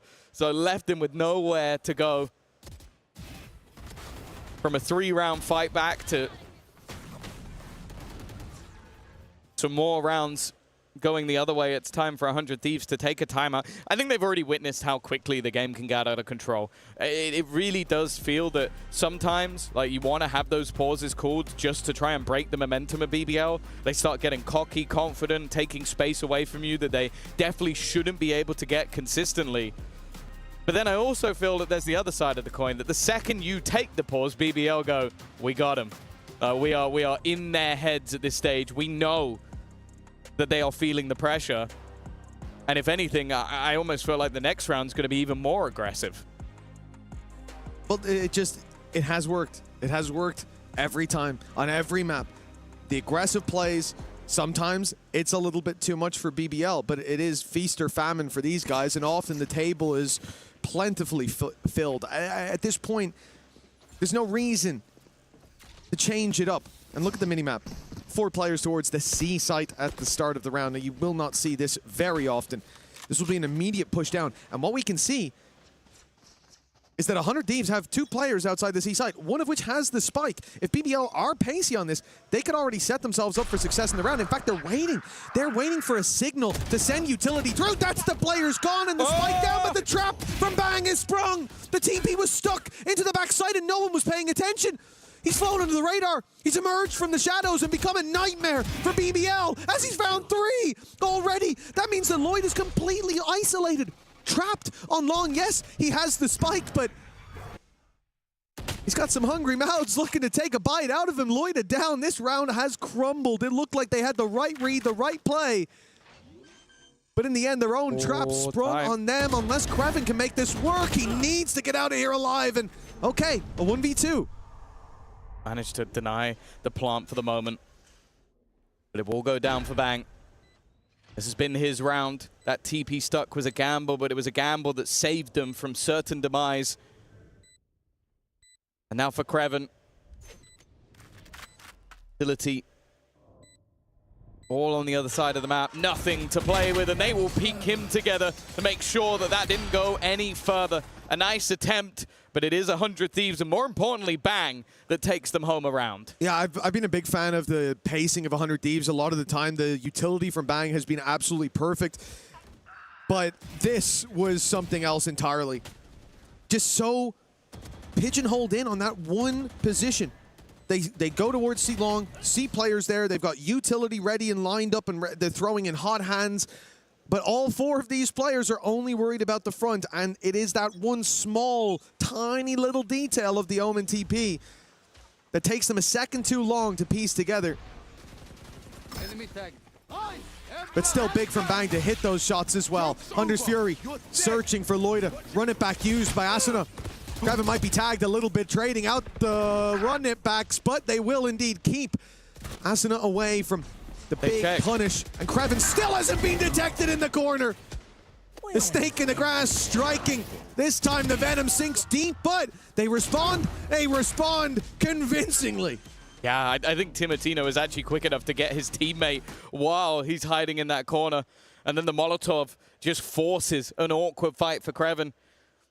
Looking like a much tighter map than what we saw in the last. The back and forth, leaving us level once again, and the trade outs of those run it backs mean that there's not going to be a massive amount to play with going into the next round. I was very worried that for 100 Thieves this might just be the mental break, but instead, after that back and forth continues, going to be a pause now taken for BBL. Of course, both teams desperate to go into that second half with the advantage, not wanting the pistol to potentially be a defining factor in this map. And for BBL, after having a good streak of rounds, you can understand why, after a couple of blips, their coach wants to get involved. Well, yeah, I think especially that one. Like I said, it's one of those moments where your attention is elsewhere. Your full focus is on those 2 players swinging. He was on the spike that just fell to the floor. And, you know, at that point, you probably imagine there's 2 or 3 more guys about to come swinging around that corner, getting ready for it, pushing down to take the space, and you miss a small detail. In moments like this, that can cost you a map, and it can cost you a series. And a game as close as this, this should do. Very well might.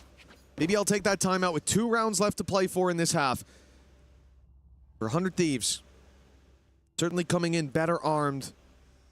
But in terms of ultimates, miles away from the important ones. I think there's a good chance we don't even get to see Asuna's run it back online by the time the half ends. But the same can be said for Larocque. Them both burning those up in the last round has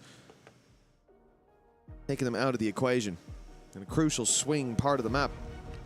I do think, though, if I remove the ultimates and we still see that aggression from BBL, I think they'll go back to winning ways. Because the disruption from 100 Thieves in that round, the only thing that saved them was that from the shadows. If Bang even just gets one there, the round's over. Yeah. No, that's true. Although the next round, a little bit more chaotic. And I think the thing that I liked from the last round was there was a lot of chaos. There was players missed in corners. There was bits that you could look at as mistakes, but then you go, okay, 100 Thieves come out of it alive. And I think that was where you look back to the last map where the second chaos ensued. That was where it seemed like BBL just ran away with it. So the fact they're able to weather the storm a little bit more in this map at least fills me with some confidence. I think that TP is a great example of it. That is Bang adapting to the chaos that has been this BBL side. And that is why we've maybe seen BBL put on the back foot a little bit here. That, okay, we're not just going to allow you to go in swinging and decimate us. And also, Larocque, for his standards, is now having a quieter map. The last one, he was untouchable, unstoppable. And now I think he's being matched. Well, indeed, for 100 Thieves, that previous map, it was definitely a blow. 13 rounds in a row and going 2-0 down in this one. I did start to wonder, is this team crumbling? With it being their map pick previously as well, it's rare to see the blowout like that. Oh, look at that. Come prepared. Still their half back home. Well, it's been an interesting series so far. I think the one thing, though, for me, looking at BBL, is the aggression, is how it gets tempered over time. Because this is a young roster, and you can get away with this. We've seen it in the old days with like your G2 roster back in 2021, where they used to play an insanely aggressive style. They played loose with much less structure than we have nowadays. But nobody punished them. For like a year, they got away with it. They would take fights they shouldn't. They would push when they had advantages. And every time they'd find success. But we always said one day people will figure this out. One day teams will just have the fundamentals, the structure there to then make the adaptations to punish every mistake you're making. And when that day comes, you'll fade into irrelevance. Most of those players don't play anymore. So it kind of shows you where we're at in that world. And I view it as a similarity with BBL right now, in that you can play like this, that all-out aggression. But Turkey themselves had to adapt. They used to be that. They used to be your, not even G2 clone. They were a more aggressive version of that old G2 roster. They played so aggressive in every single fight. It was a 5v1, they'll push you one by one because every single player on that roster believes that not only can he beat you, that he will beat you 9 out of 10 times. If not, I think they believe 10 out of 10 times. And then they go, oh, I guess it was lag, latency, something like that. The mouse let me down. So for BBL, yeah, it works for now. But if 100 Thieves can crack that code here today, and it's going to be one day, someone's going to figure it out. Someone's going to have that response, and we'll need to see that extra layer to it. Oh, that one doesn't want to play. I like that. I like the fact that Larocque is trying to play with anybody that he can. He's clearly not feeling the pressure whatsoever. Oh, he's now playing with Mitch. Oh. He got me. He got you. He got me. You've taken... Damn it! Taken a massive L. Over in London, I was doing well. I was slaying people with it. I did my scissors rock method. It always works. Against the best in the world? I shouldn't say that. Now people know my method. Against the best in the world. No, not against the best. And that's it. He's proven it there in the States. You need to train. He's got the dub already. He can beat you in aim. He can beat you in the rock, paper, scissors as well, but ultimately, there's a slightly bigger game at hand. And I am looking forward to the conclusion, because of course it is the talk of the town of who's going to be making into that playoff stage first. Of course, we know, I believe now at this point, we know that it's going to be a EDG on that bounce back after defeating RRQ in the elimination game earlier on over on the B stream. So ultimately, this team, one of them goes through, gets to go straight into the playoffs. The other has to go back and play EDG, which, yeah, I don't know if that's something anybody would really want. For 100 Thieves, you come up against EDG there. You know, I believe they've got a chance, for sure. Could be definitely be a fun game to watch. But facing EDG in the lower bracket, That's not somewhere I want to be. And then for BBL facing EDG in the lower bracket in a rematch, that's definitely not putting a nice taste in my mouth. I don't think anyone wants to be down there, and I think for most people, maybe with full roster, EDG should be running through that upper bracket run. So for 100 Thieves, for BBL, this matchup, yeah, we've got a second chance, but that second chance is a chance to outswim a shark. It looks like we're getting fist bumps down on the stage, folks. We might be ready to roll pretty soon. And indeed, we are already underway. 1:35 on the clock, and aggression from Lover's Rock. He's been caught this time, but he's got backup. Rose, the second layer to him. They're suspecting it. The Molly's caught him. He's dead to rights. He's taken full health bar from the hot hands. Oh, that's a devastating way to kick this one off. They're in a 5v2. Yeah, a little bit of karma, maybe. You've given the game away with how aggressive you're going to be, that your opponents are starting to just throw utility into smokes. I have the spike. But either way, like they might continue in towards the remaining setup. Kreven and Loiter, this would have to be an impressive hold.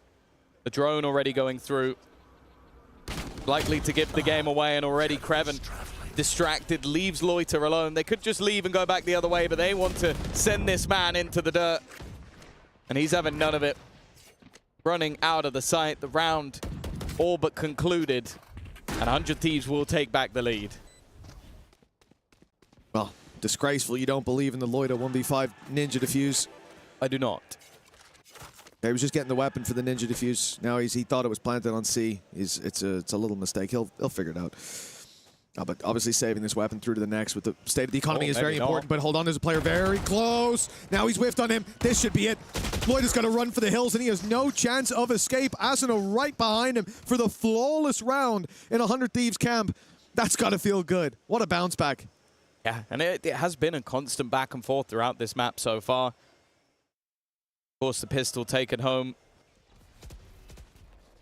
by the ag.al, but this is the fact that you could see that throughout this game, 100 Thieves have had to be more prepared for the opponents just taking these risks through the smoke and shutting down both Lover's Rock and Rose within the first few seconds of the round. Felt like a domino effect. The buy that's coming up here is maybe not the greatest, but it is still going to be rifles across the board. And again, 100 Thieves are in the right place at the right time, watching for those players into middle.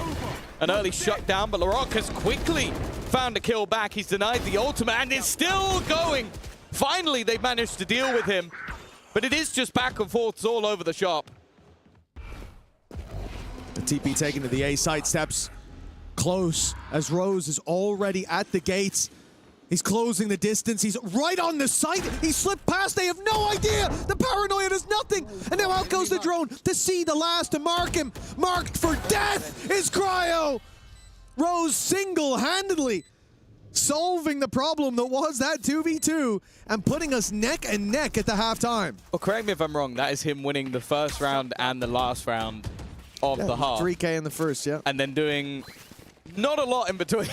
We finished 7 and 7, so that's 5 kills. Oh, it was a 3K and a 2K. Rounds, and then for the rest of the entirety of the half. But hey, if you could win your team 2 rounds as an ag.al, I don't think that's too bad. And of course, will leave us level. I think ultimately you're going to look at this and go, you win the pistol and it ends up 6-6. It's not the greatest of halves for BBL. I think a good recovery from 100 Thieves, especially when you see that 3-round streak coming in. You might start to get a little bit nervous, but I think they've done well where they utilize their pauses. Both sides keeping this one close. And of course, you go back to map number 1 and OT defeat on their own map choice for BBL. Very easily could have taken this one in 2, and I unfortunately won't be saying the same for 100 Thieves, who really struggled on their own map choice. But I'm glad to see that that hasn't boomed them. That they are back in this map and back in this matchup. And as said, the victory will take them through to the playoffs, which when you think back to last year, BBL with a completely different squad did make it. 100 Thieves in the group of death failed. It would be new heights for them at EWC.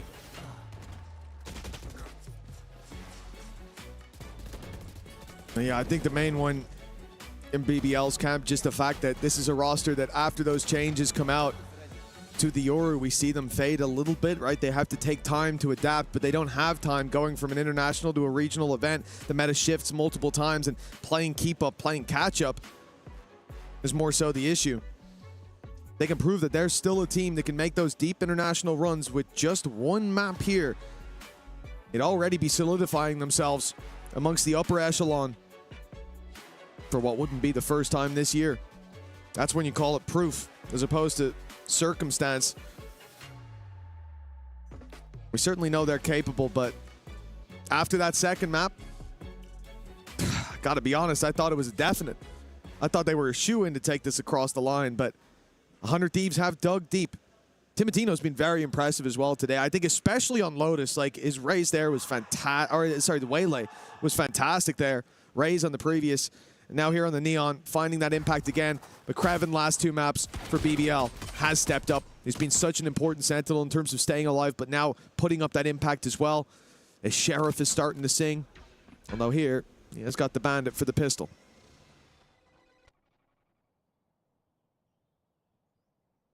Slower. Patient start from the side of BBL. Maybe expecting some aggression on the other side as well. Of course, you do have that double duelist in tow, but it's Timotino who's gone walking out. But that's more of the bait. There's a second player up close, but he's been caught by the cam. Good spot. But they're not done fighting this just yet. Continuing that brawl towards the A site. Maybe trying to force them back into the utility. Yeah, this is all just a ruse towards that A site, right? Sending the drone out towards long. The cam's been checking the entire time. They want to take any early information, any silent alarms that could start ringing out of the hands of 100 Thieves, so they don't know that there's no one on A long. They don't know there's no one close on A short. And as a result, they don't rotate to the other side of the map, which means that all alone is going to be Cryo. Although, actually, support coming through. Bangs on the quick rotation. Run through the smoke so quickly, and Bangs found two. A shock dart kills come in, and all of a sudden, Lloyd is the last man standing. It looked like BBL had managed to strike with a surprise, but 100 Thieves, and especially Bang, looked more than ready for that play. Oh, for Loiter.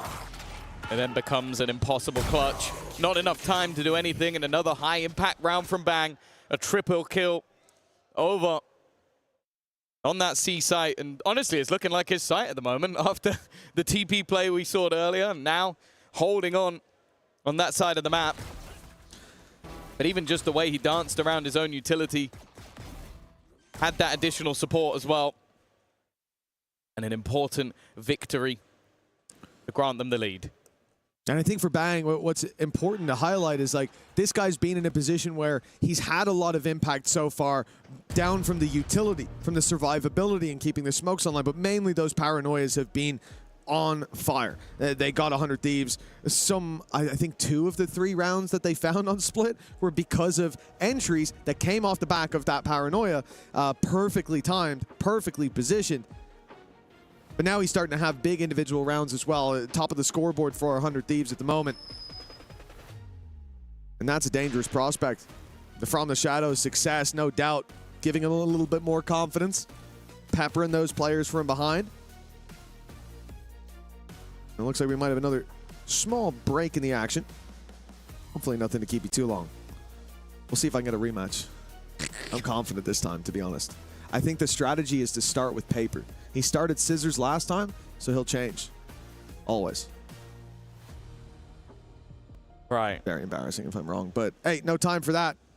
It was already embarrassing. We'll get the game in off camera, off stage, so I can say I won no matter what. Well, you could have done that anyway, but you know. That's true, actually. They didn't just see no it, one would have believed you. Yeah. He was asking me what I picked as well, so I could have just lied. Like, they'd be like, oh, yeah, I picked scissors, mate. Unlucky. Yeah, but that would have kept you up at night. It would have, yeah. I need to win fair and square. And I will, one day. I'll figure him out. Well, let's see if 100 Thieves can figure them out. As right now, the lead is already found and a chance to extend it even further up against the Pistols. But this is where BBL do some of their finest, and by that I mean stress-inducing work. But the Pistols, it's only 2 bandits to work with. Majority classics. And Loida has ripped Asina's head off. I believe he was blind also. Oh. Giving them an opener. And a weapon. A few spam shots going through. 3 players will be on this A side of the map, but it seems like BBL want absolutely nothing to do with it, and a lot of this is just being covered off by utility. Go, go. Already spamming a couple of bullets towards the dart, trying to hold players to that side of the map, and it has done exactly that, but now they need to get running. They need to get moving. As Cryo's here completely alone. Bear in mind that Spectre has been put into the Neon's hand. A good trip will get one, but it's an immediate trade back. Solid work from Larocque. The plant being baited to try and get somebody to try and swing if they were close. Instead, though, the shock dart will come through. Do quite a lot of damage, in fact, to Larocque, but he still stands. Plan found for Larocque as well, 2 away from a run it back, and this is an all-out aggression from the attacking side. They're going straight into the spawn, but the stun back in return has at least bought a moment of reprieve for this squad. It doesn't last long. Lover's Rock. Some of the kill feed says Bang killed him after he died, which is, it must have been instantaneous. But what a play from BBL to come into that round having as little as they did, 2 bandits, find the opening. And again, I'm pretty sure Larocque was flashed when he found that opening. Or was it Loida? Loida, yeah, I'm pretty sure he was blind. That's crazy. Eats the flash and just pops the headshot. Anyways, fair enough. And that Spectre's what ends up closing the round as well. So that is a bitter defeat for 100 Thieves. They get the start they were looking for, but it really does feel like nothing is separating these two teams. Well, now you get that massive injection of cash. You look at the investment into rifles for the side of Standing ahead. BBL. Of course, the only freebie is Lover's Rock. There's going to have the Outlaw, which, to be honest, would have been his weapon of choice. I like this push-up, though, from Matino, but unfortunately the trip is going to be in his way. No sneaky play to be had. Hoping maybe there was a way under it, but he's definitely too tall for that. Another for Loida. That walk out of the smoke almost got a lot for Asuna. Damage, but nothing to convert into kills. The problem with having the pistols, of course. And the rest of the squad now just going to sit back and wait. Let the spike explode and avoid giving any orbs away. When you look at the orb play for BBL already, the ultimate economy, the main man who would want those already has them.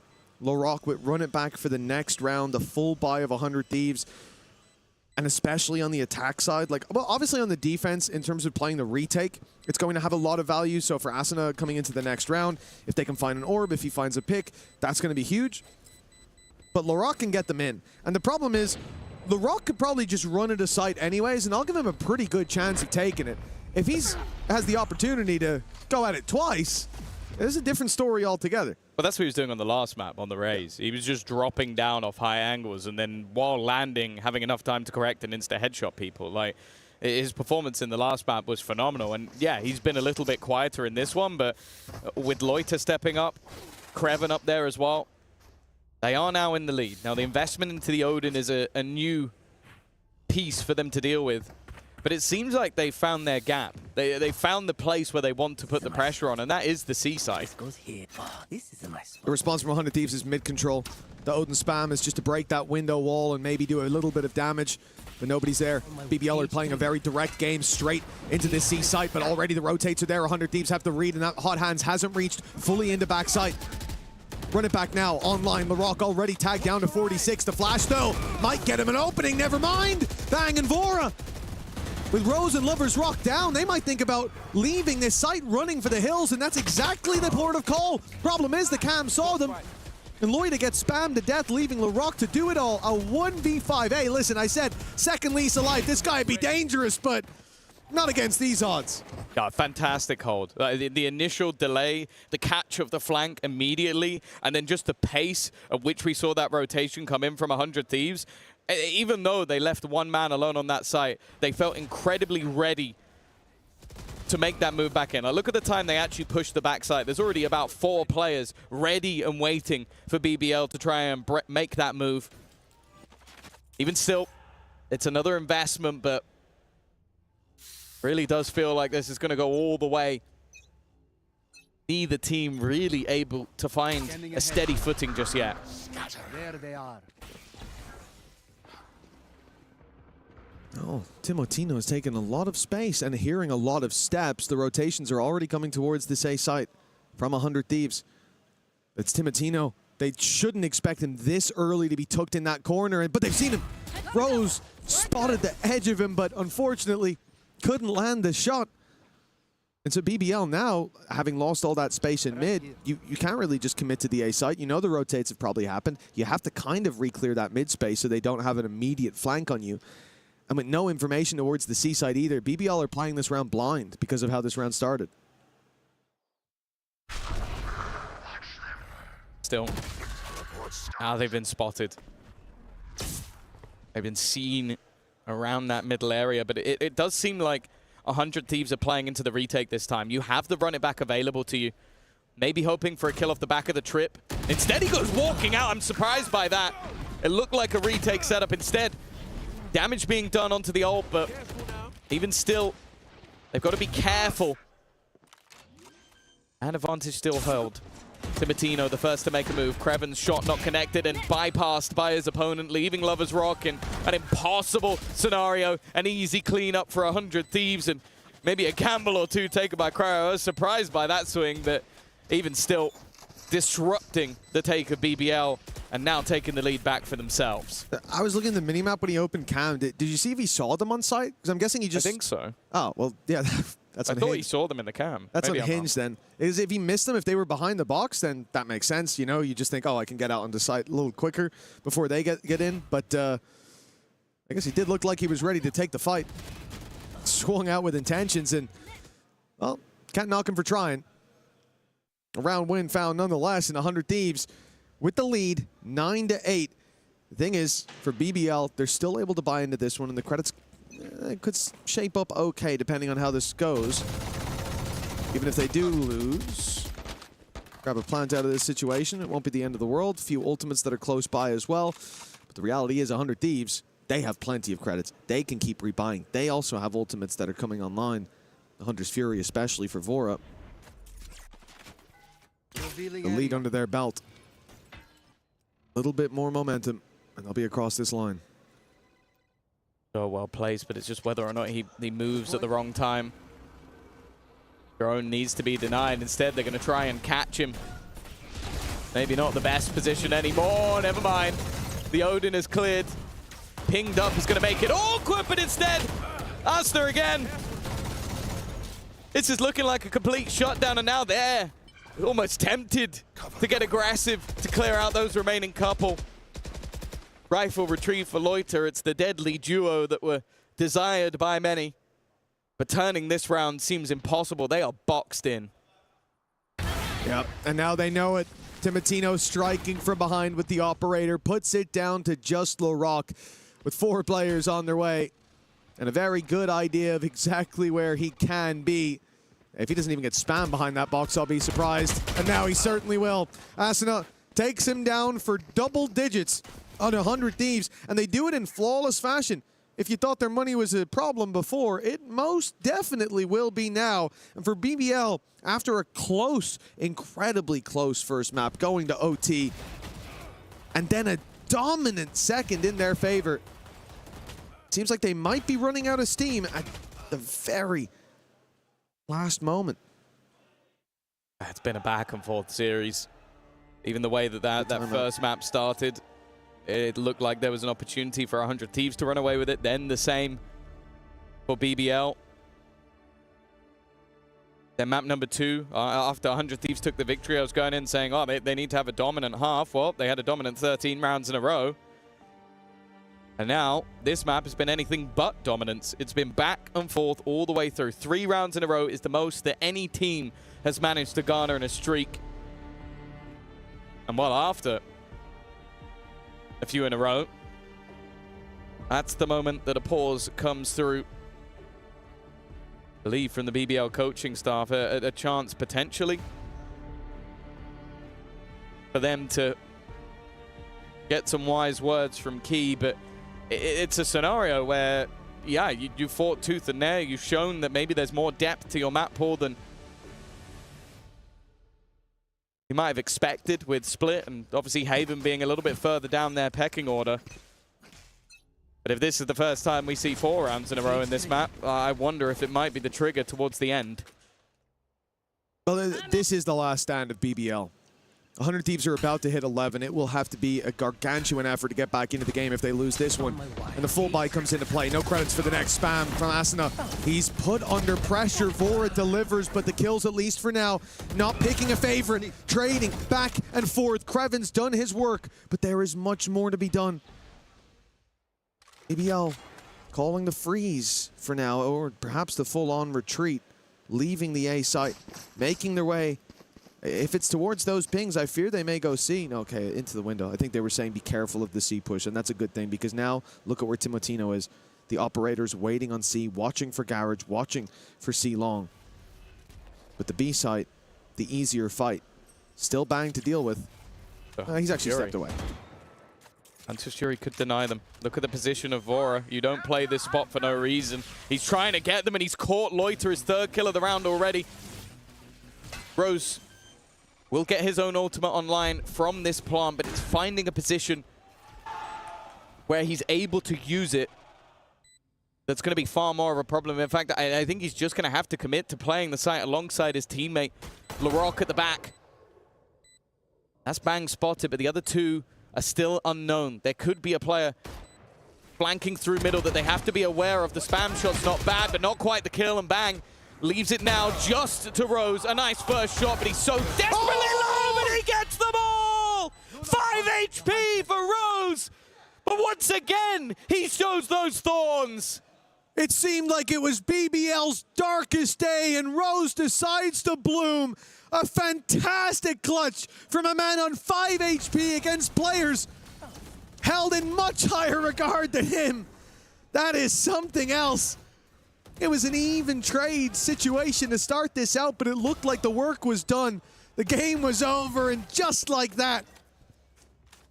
I didn't believe for a second. Not 1 second, especially when I see Timotino jump across to bait for his teammate. It looked like the freest kill of all time, but somehow Rose has managed to land the shots.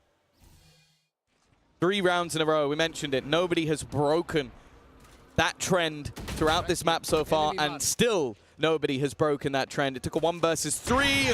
Oh, lucky to be alive is Vora. Go, go, go! Joke's over! Oh, the run it back from Asuna right away. They heard players in mid, and he just wants to full pressure them. Still plenty of room left on that for him to find a battle, but not one that he wins. Rose dealing with that ultimate. Take flight. And BBL have plenty of their own in response to Hunter's Fury that had a lot of impact for 100 Thieves in the previous round. Now online for Rose thanks to his big clutch. The finger guns there. If Lover's Rock wants to up the pace and play pace even without that operator, might be the way to entry into Garage. And indeed it will be. Activated, fired in, and now with the stun, this becomes very dangerous, but that Molly has bought Asuna a lot of time. He's able to slip out, he's made it to long. He should have been dead to rights. That paranoia also helped him. Bang slowed them down, walking on the other side, but Larocque's won the fight. Spike now going back towards A. An aggressive push coming in, but the lurk of Kreven has been dealt with. Leaves things back into a 3v3 scenario. Now they know exactly where their opponents are sitting. The aggressive heaven spot was bait, but Rose has been dealt with immediately. Puts them back.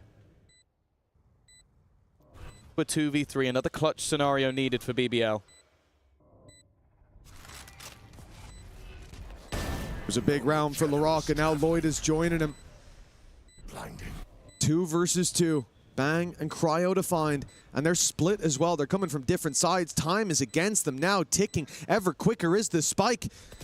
The timing for Bang perfect as he catches Lloyd, and now just Larocque left to deal with. Caught in the corner and taken out with plenty of time left. 100 Thieves. They managed to make it all the way to 11. They definitely got a little bit spicy in the middle, and a good recovery towards the end of the round. The breakback's also going to cause massive issues for the economy of that BBL side. Bear in mind that only a singular player survived in the last round. They were having to utilize Guardians, etc. And with advantages found in this round, they weren't able to capitalize. Even the shots connected, it was just timing of that push through the smoke. And you can see what they've had. It's Larocque with a run it back and a rifle. Everybody else will be down to the pistols. They're going to need him to have a lights out round. This, if ever, is his moment. All eyes on LaRock. The Phoenix with the ult online. And in fact, this push towards the seaside, it started well. They've actually managed to send Timatino backwards on 40 HP. Creven falls, unfortunately, but that rifle of LaRock is all we're worried about. How much can it get done? It's being caught by a trap. More time delayed, more time wasted. The op now fires, but it catches him as he's fading into the mist. Oh my goodness, the shorty came out for Timatino. Cryo rushed in for a big side swipe. And what looked to be a scary round with that run it back leading the charge with the op shots missed with the damage onto Timatino ends up as a flawless. They are set up and ready to close out this map. The third and final in the series. They've had to fight tooth and nail to claw their way through their maps, with Split in the middle being a different story. However, if they make it into that playoff stage, I don't think they're going to give a damn how they got there.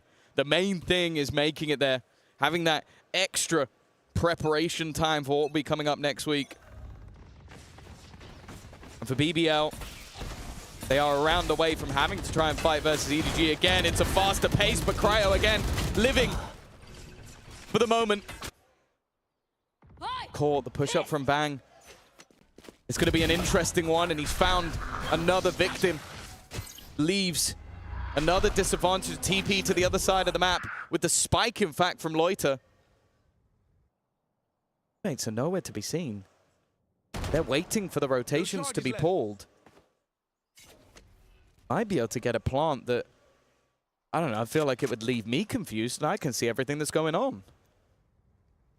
It's too risky as well. He has no idea if there's a player close to him in heaven. You plant, he kills you, nobody can stop the defuse. Have to wait for the rest of the team, but the problem is the longer that takes, and they don't know if short or long are clear, they have to take their time. But now 100 Thieves start to realize they're not going to keep 3 players outside C. They're going to push. They're going to go through mid, through garage, see that nobody's there. Eventually, you're going to have Asuna check C long. No one's there. And all the pieces start to add up and starts to make sense. 30 seconds on the clock, and as soon as they're spotted here, there's going to be a player on their back immediately. BBL should expect that.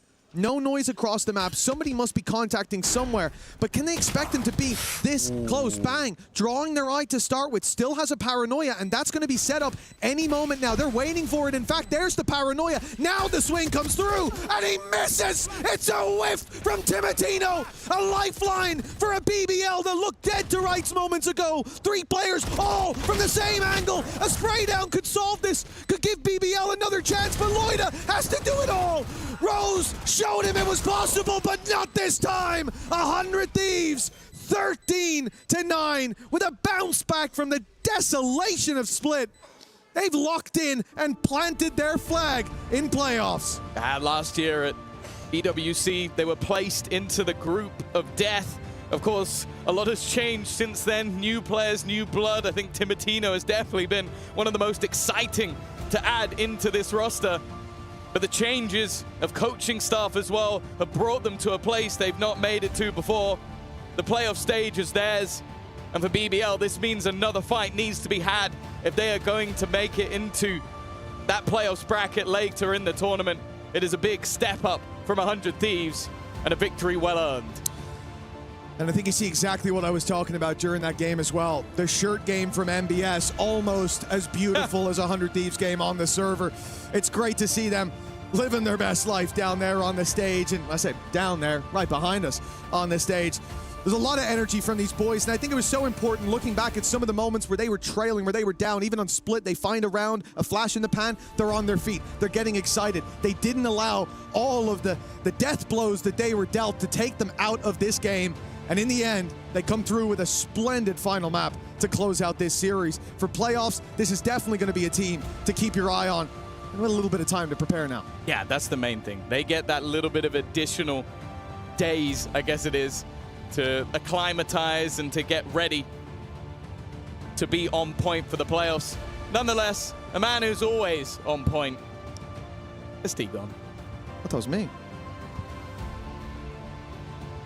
Thank you very much, guys. And it was all the way there, 13-9 for 100 Thieves to finally put BBL to bed.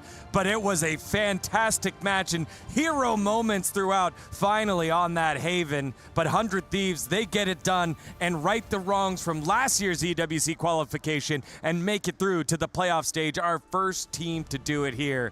Digon here alongside Kukuka, and big time to break that last one down. Feels good for 100 Thieves. Still something to build upon for BBL, because even BBL had their hero moments. Yeah, I think that especially this last map for Lovers Rock was just too much to hone in. It was the same issue that he was having back in EMEA, the fact that they were not really sure how to act on this Haven. And I think that throughout the series, and for getting that second map, 100 Thieves was on top. Very good map from Bang as well. Yeah, I mean, absolutely. I think it suited them really well. It suited their playstyle incredibly well. And just so much composure after getting absolutely backhanded on Swit. They turn it around and show just how quality they've been all the way through the EWC quals. And then from that first match, they're so in form right now, and that's going to make them incredibly scary heading to playoffs. Yeah, and that was the worrying big question, was now that not only did you lose for the first time here at EWC, you got bodied. It was not close. How are you going to respond? And at first it was, okay, you got 3 rounds, then the battle back, and all of a sudden it just became a dogfight in that final Haven map. But that's what we are here to see, right? That's what we want for a last map. We want that nail-to-nail, that 9-9, and them giving their all. At the end, it was BBL that could not take the pressure. Yeah, Timotino is standing by right now with Gennaro, getting that one set up for you in just a little bit. We'll get to hear from that duelist who had a fantastic series there. EWC in general, like with the qualifiers as well against RRQ, I think that definitely another one of the names that we need to consider. Yeah, I think he's been such a fantastic signing for this squad. Yes. I feel like you can feel his impact in the server, and I feel like it enables There's a no Suna. doubt, right? Yeah, exactly. I feel like they have a brilliant 1-2 punch there, so I really do love the direction this team is going, as well as the coaching staff, EMEA coaching staff. We always win. Represent. We always win. MBS. You have a world champion. Eric won Copenhagen's. Exactly. All right, the interview is ready now. We got Timotino standing by with Gennaro. Timotino, you got a lot of energy going, so I want to start off straight off the bat. That was a great performance team-wise. You guys have qualified now for that main stage. A little different than last year, so all in all, happy? I'm very happy with our performance as a team, you know. Individually, the series, you could say had some issues, but I mean, I really enjoyed it, and I can't wait to playoffs. That's the energy I like to see. Okay, you're like going for it, but BBL, I want to talk about that second map then, because you know what happened there? I mean, I'm not gonna lie, we played super individually. I felt like we were kind of all in our heads about what was happening. There was very little comms between each other, and it made it really hard to play, like for all of us. So especially me, I had a rough time, did a couple of egregious mistakes, but you know, I'm very happy that my team got me map 3, and we got the win. How'd you then go from kind of having a little bit of a lesser expected performance on that second map to resetting and jumping into that third map, which was also a close one, but maintaining, you know, that level-headed performance? Yeah, I mean, I'm really good at like keeping my head in the game, even though like I make mistakes. Because as a duelist, you have to be able to reset for mistakes, because I feel like it's the most mistake-prone role. You kind of have to go in, do things on the fly. And so whenever a bad performance happens, I just make sure that I focus on my breathing. I focus on, you know, playing the same game and, you know, trust my teammates to win, because, you know, I needed it today. And you got it, and you guys won and qualified. But in that lower bracket now, there's EDG going up against BBL. Do you have a prediction or like maybe a preferred team that you think is going to join you guys in that main stage? I feel like if EDG had their full roster, they would destroy it, and they would probably, you know, chew BBL. But right now, with the form that they showed, I think BBL's got that win. All right, well, thank you so much. I'm going to let you go. That's it from us over here at the interview. We're going to be heading back over to the desk. Thank you. You gotta love that energy. Yeah. So nice. Man, He's awesome. so nice. Nothing wishy-washy. No.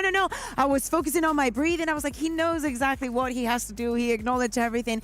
Give all the kudos to his team. Impossible to dislike him. Yeah, 6 and 16 on that split. He said it himself. Some egregious mistakes. Bounces back with 16 and 12 there on the final map. But that's what you want to see. Shooters keep shooting. On the Duelist, you have to have such great confidence in yourself despite going through a little bit of a drought here. Yeah, I mean, it's a common talking point. You gotta have that goldfish memory. When you play as much as these players play, you will have bad games, you will have bad maps. Many. It's important to know that that doesn't make you a bad player, and you know you can bounce back and be useful for your team in the series no matter what happens. Yeah, sometimes the entries are not going your way, but what Timotino is saying, like, you will make a lot of mistakes as a duelist because everything happens in a different velocity and you have to stay on top of things. Some days you will feel like Danby and some days you will not. And I will not say what name I was thinking of out of respect. Wow. Because I am no better than that player, so I will not say it. But sometimes those things happen. The important thing is that you know you have your team on your back, that they have your back as well, and that sometimes even creating, generating the space, generating the pressure will be enough for the rest of your team to capitalize onto that. And in terms of space and whatnot, I think that Cryo had an amazing series all throughout now. Yeah, Cryo doing a solid job there, 49-47 on the series as a whole, but had some clutch moments hiding around the corner. But that guy getting the frags here for BBL is the one I want to talk about. LaRock has something to hang his hat on. He did frag out 66 kills, the highest in the server, 21 plus 21 in that last map in the split on the victory. And it's just so tough when you have an individual performance like that still fall short. But, you know, if you're positive organization, positive environment, you can build upon that for your next series. I was going to say, it does sting. It always will sting a little bit when you had, you know, a really great game, but the team doesn't manage to get it done. But, you know, I think in the same way that we were just talking about Timotimo, when you might have those bad games, you got to let it go. Equally, if you have those great games, you have to be able to let it go. You have to know that it's your job to be able to perform, and there will be times when you're up, there will be times when you're down. No blame, good culture, that's what they need, and I'm sure they have that with the way these guys are. Positives for me on BBL this series, Rose had a few very, very key important rounds. We know that his individual performance sometimes it is affected by the way that he's been leading the team, but I need to see a BBL that works the maps a little bit more. Like, I know that we're seeing too many direct hits and they're not really trusting it, you know, like they second guess a lot, and it is difficult because even if it doesn't look like it, it is more difficult to control one place with 5 people than with just 2, because then what are your responsibilities? Where are you looking? Where are you this? Where are you that? You are slowing yourself down, and when you are BBL and you have the players that you have in the style that you have, that will not work in your favor most of the times. Yeah, I want to go back to one of the players that you said from the start who needed one of those moments. When I think back on the series, I don't think had it the same way that Rose did, that LaRock did. It was Lover's Rock. He was there at the bottom of the server. It just little tough here, but we know if he's frying her off, you get somewhat of what LaRock got, and Rose showing up at the IGL role, this is going to be a fantastic team. And the problem is that if other teams identify that as a weakness, they will go and hunt him for the next time, right? Like EDG is going to get their revenge against them because they did win against RRQ. So now they can be like, okay, if we take things in a map like Haven, for example, that is still very, very rocky for BBL. Yeah, I mean, I think he's so good when he's hitting everything with that operator.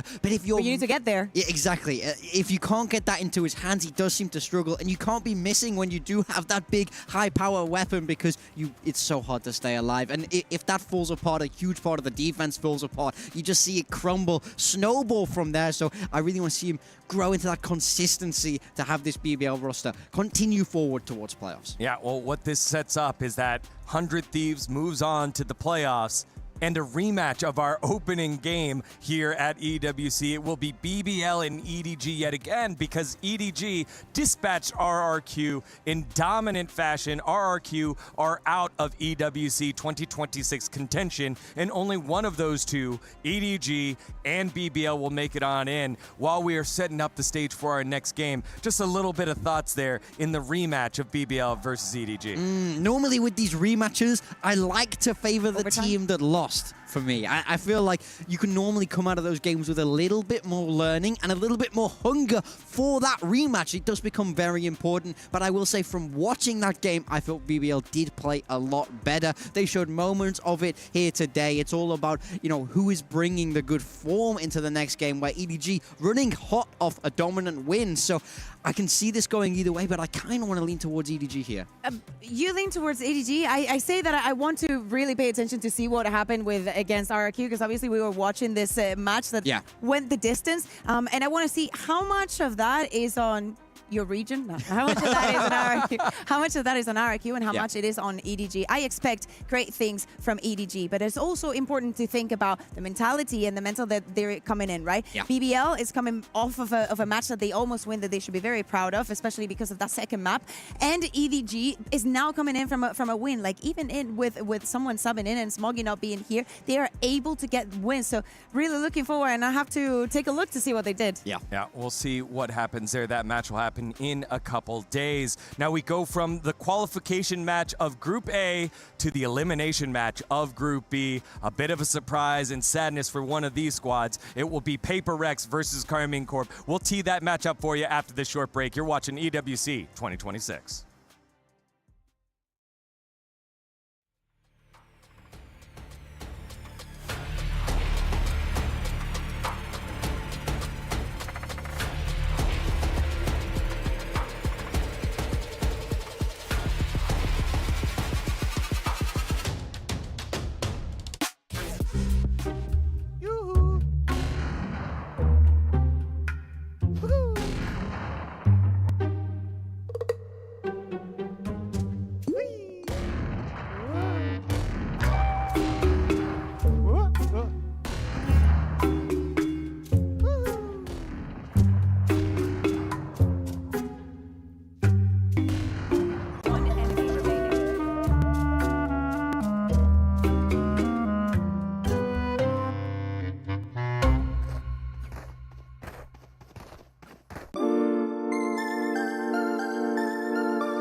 Play is in our DNA.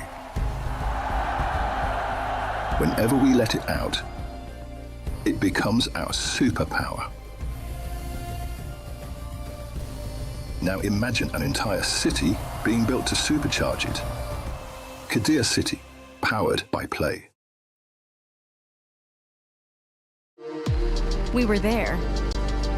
For every click, every clutch, every respawn. We were there for the years of grind, and we're here. Now, the proud founding partner of EWC, powering the biggest event in gaming, shoulder to shoulder with the world's best, making history. Greatness deserves a stage. Lenovo Legion, reach your impossible.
Ginny here, and I'm joined with 100 Thieves. Today, we're going to be testing your knowledge for the Valorant voice lines. I didn't know any Phoenix voice lines. It's pretty simple. I'm gonna read out a couple of the voice lines, and then there will be a blank space in there. Ready to go? Ready to go? All right, first voice line. Relax, my friends. Blank. They're not what you think. That seems like a complete sentence. Look at go in there. Yeah. Hands down, everybody. Whiteboards up. Let's go. Low-key, chill out. My creatures? So is that Fade? Thinking Sky, like her little like things. My creatures are not what you think. I just put, I know what this looks like. I just put some random. What did you say? I know what this looks like. They're not what you think. They're not what you think. Yeah. Okay. The correct voice line is by Astra, and it says, "Relax, my friends. Time and space are not what you think." -1 point if you play the agent, by the way. You guys brought your earplugs, right? I'm just saying, blank will mess you up. Bro, we don't play this agent, no? It has to be mixed, by the way. I feel like that is a raised voice line. Yeah. I mean, maybe it is. She Wearing a could headset. she could have got you guys good. No, she affirmed the mix. Yeah, I saw her but affirm. it- Are you getting us good? It could have been a I have fake no out. idea. 4, 3. No, chill. Oh, we're not good under pressure, huh? Nuh-uh. I'm sticking with the raise idea. I did shockwave because like you know I like put booms, my booms. Oh wait, I'll add my beats. Beats is actually good. It was, you guys brought your earplugs, right? I'm just saying, tinnitus will mess you up. Really? They say tinnitus? He says that? Well, we've never played this agent. Do not worry, my radiant friends, I will. It's two words? It's 4 words. I feel like I got the first 2 words. I'm just writing bullshit. All right, I'm ready. It's chamber to enemy KO. Chamber! Chamber? Enemy KO? Chamber? All right, 3, 2, 1. So take down the bot. School them or shoot them. What, bro? Shoot them for you. Shoot that darn robot. Take care of them. I will unplug their talking toaster. Okay, I have heard that. I have heard that. I've never heard that in my life. I'll That's your unplug their agent. talking That's my toaster. agent. That's pretty good. My grandmother always told me, blank. This isn't really a good setup for a good joke. Come on, guys. What would Babushka tell you? Sean, you start. Well, we can all Stop being so dog shit. eat my vegetables. Give up. Keep it in your pants. What does that mean? Yeah. I'm not idea what that You means. tell me, bro. Yeah, Can you what was your elaborate? grandma's You tell Indian? me. What is yours? Mine is your brain will rot away on the screen. Not bad. My grandma always told me, don't forget the spike. Oh, I've heard that. That would have that's also actually not low-key been kind of funny. All right, well, thank you guys so much. Thank you.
Hello, everyone. Welcome back to EWC 2026 Valorant. We have now qualified one of the teams in Group A, and it's time to eliminate one of the teams in Group B. It's Karmine Corp versus Paper Rex. Y'all, this is a Group B matchup that maybe we didn't expect to see Paper Rex here. Karmine Corp came out strong in the French Derby, but ended up falling short against Vitality, with Paper Rex losing to NRG. That's why they both find themselves in their last life here. Yeah, like, I mean, we called this group the group of death for a reason. You got to feel for Karmine Corp here. They played Vitality, a tough rival of theirs, straight down into Paper Rex in the lowers. Kind of doesn't get any rougher than that. So really, it's hard to know which way this is going to go. This group has been stacked top to bottom when we take a look at this bracket, Diego.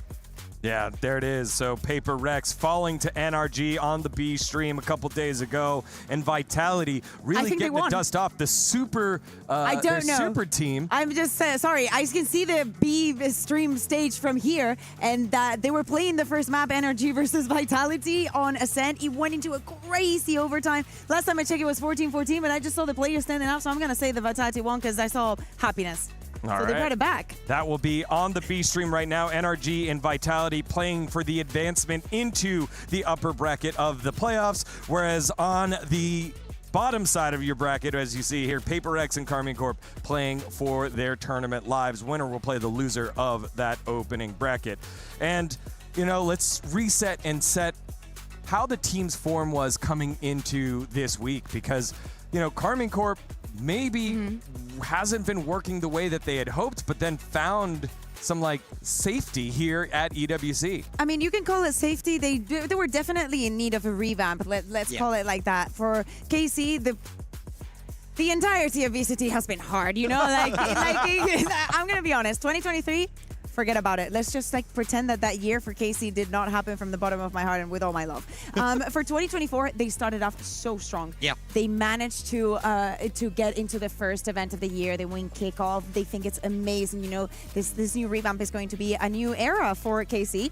It looked like that for kickoff. The rest of the year, it just went down. Last year, it was more of the same. And of course, KC being such a big org with so many fans, you want to expect something better for them, especially when you have all the other French orgs like Gentleman also achieving that Vitality and their super teams. Like, they all have their thing. Yeah. But KC, they had a lot of losses. So Eng is now out. Now he is in Fnatic. And then when we thought about this EWC qualifier, everybody thought, oh, there's going to be maybe testing things. Maybe they won't make it far. And they surprised everyone by making it here, by putting Narrate into that duelist, moving Avis away from that. But when they get here, they find themselves into that group of death against that super team. And then after that, your opponent is Paper Rex. It's just bad luck, mate. A tough road, but a road nonetheless here to EWC, and we were able to chat with the squad on their journey to today.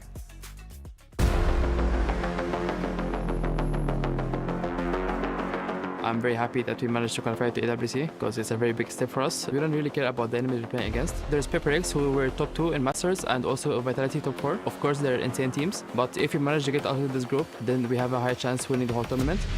He's got a teammate. It was 2v5. It was Narrate and Lewan. They were alive. I see them both in insane positions, and I thought we could actually win this round. And then they got kill after kill after kill. Then it's 1v1. And my heartbeat is like 180, and I cannot do anything about it. He won it, and then I'm relieved. Going into playoffs is like my biggest dream I did back then in KCX, so it was very insane. There was 30k people just rooting for us, playing against Koi. It was the best moment of my life. No matter how good is the specs of the headset, you're still gonna hear if it's a big crowd, so they're gonna give us other momentum for sure. During stage 1, we had it was the worst split of my career, and I think for everyone in my team, and it was just super sad that we hard worked the whole year just to win something and we cannot. It was a good learning lesson for all of us, and it showed actually in EWC how well we learned from it. I think we had some issues with our momentum, I would say. We're getting overconfident, we're doing so many mistakes, and then once we do these mistakes, we get low confidence. And then it turns from up to high, and then it's very hard to play like this. It was my rookie split as an ag.al, so this was for sure a part of it because I did so many mistakes, but I learned from it. That's the most important, and yeah, I'm looking forward for EWC. I think Zeech worked a lot in our mental aspect more than in-game because we were all super sad. We went in a really bad, rough times, and he worked into this. Like, he tried to make us stay alive again. In-game stuff is not as important as the connection between the players. The team has to be loving each other so they can be able to perform. If we manage to get out of this group, as I said, we're gonna for sure win the tournament. We might be the underdogs, but we're here to prove we're not.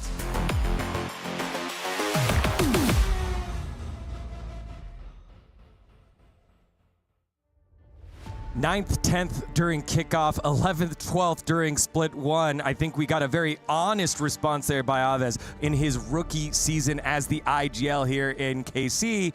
But then they go first, second, and knock out Fnatic from EWC qualification, which is just absolutely nuts. It was crazy. I was watching for a moment, and I could not believe it myself. You know, when they started winning matches and they won one, fell into the lower, and I was like, oh no, KC, not this feeling again of yes, you can do it, but you're just literally one step away from the door, but you just can't cross it.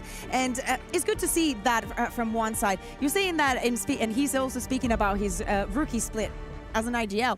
But also, we need to think about the fact that that is a role that is completely jinxed for the side of KC. So. That is bad news. And apparently, we have the map veto already. Yeah, we see KC take out Split, Paper Rex, banning Haven. They love to ban Haven there. What? And a Sunset pick. First. Man, this makes sense. This. I love this so much from Common Core because Paper Rex came straight from London, straight from the very final of it. They haven't had as much time to prep for this event at all. With Sunset coming into the pool, I can, I promise you, you can probably count the number of Sunset reps on one hand. Oh, and the fracture! We're going to get one? Is our definitely on this. This is our first fracture. Yeah, Paper Rex with Pearl out of the pool. Yeah, Haven is the next best option, especially if you're going up against a team that has succeeded a lot on a Haven. And I love that you're saying that about of course, Paper Rex has not had time to prepare the Sunset. They did have a good Sunset though with the Vi on the Sage. Please, I'm playing for that one. Please, the Vi on the Sage. That will make me so happy.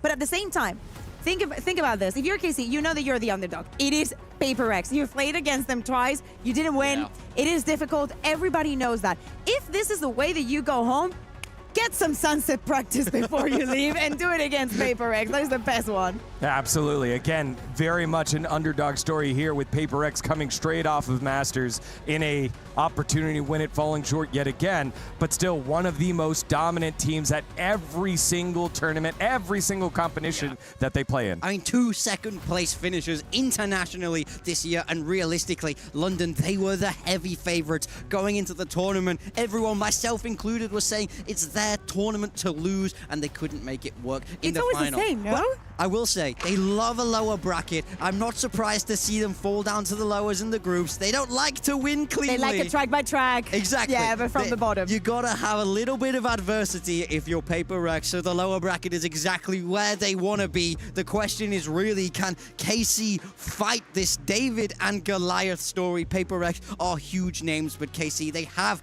that hometown advantage here. Yeah, and Aves said it earlier when he played for KCX over at the venue against MCOY. Yeah. It was crazy. It was absolutely crazy, 30,000 people there, but there is none of that here. Right now, it's just pure Valorant. The crowd, the commodity, the shouting, and all of that support has to come by earning it here, and you have to earn it against probably the toughest team in the tournament. In EWC, everything is earned. That is our motto here. And of course, the crowd is also a big part of that. For this Sunset, what do we expect in the compositions? Is there any angle that you would like to see KC going towards? Like, do we want to see that double duelist? Oh, we're just... We're straight into it. Well, let's find out. It looks like we saw a glimpse of it. Let's go. So, Lewin. Forsaken Spain Harbor. I know there's not going to be a stage. Something in Jin, something on the Whaley Jink on the race. And Marriott apparently is going to get the chamber. We're getting it and not getting it at the same time. Yeah, I'd like to see Nareko on that chamber. I think that's a fun little angle here, especially into a double duelist. It's going to want to contact a lot of space before they burst. Lun on that Neon and Dust9 on that Omen. Man, I love this kid on the smoke show. I think he's fantastic at it. And they almost have such an important job on Sunset, especially when we look towards A main. You're often left alone there, and he's going to have to fight the whole weight of Paper Rex bearing down on him. We know that obviously Paper Rex are the favorites to win this match, but if I look at the highlights from the last match from KC, Levin was having a very good performance. To me, it is important that he reaches EMEA back in a very, very good form. The player that I actually have been missing for quite some time now, it's Suigetsu. I need him to go back into that Pharaoh mode, and I think that, you know, against Paper Rex, it would be a brilliant time to do it. Yeah, I mean, he's an excellent player, so storied throughout his career, but is he falling off? Can he reverse that narrative here against one of the toughest teams? Well, a cheeky map pick here by KC, using the Sunset against Paper Rex, who haven't practiced, come straight off of London. Let's see if they can steal a map away, or will the dominance continue by Paper Rex despite a little bit of a stop down in the lower bracket. Let's send it on over to Achilleos and Paper Thin to get into our elimination match of Group B.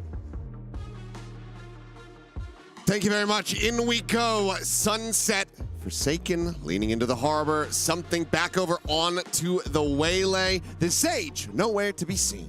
Sad. I'm very sad. I was really hoping for a little bit more creativity with the Sage walls from Divide, but Paper Rex wants to go in a very different direction in a lot of ways compared to what we're used to seeing from them on this map.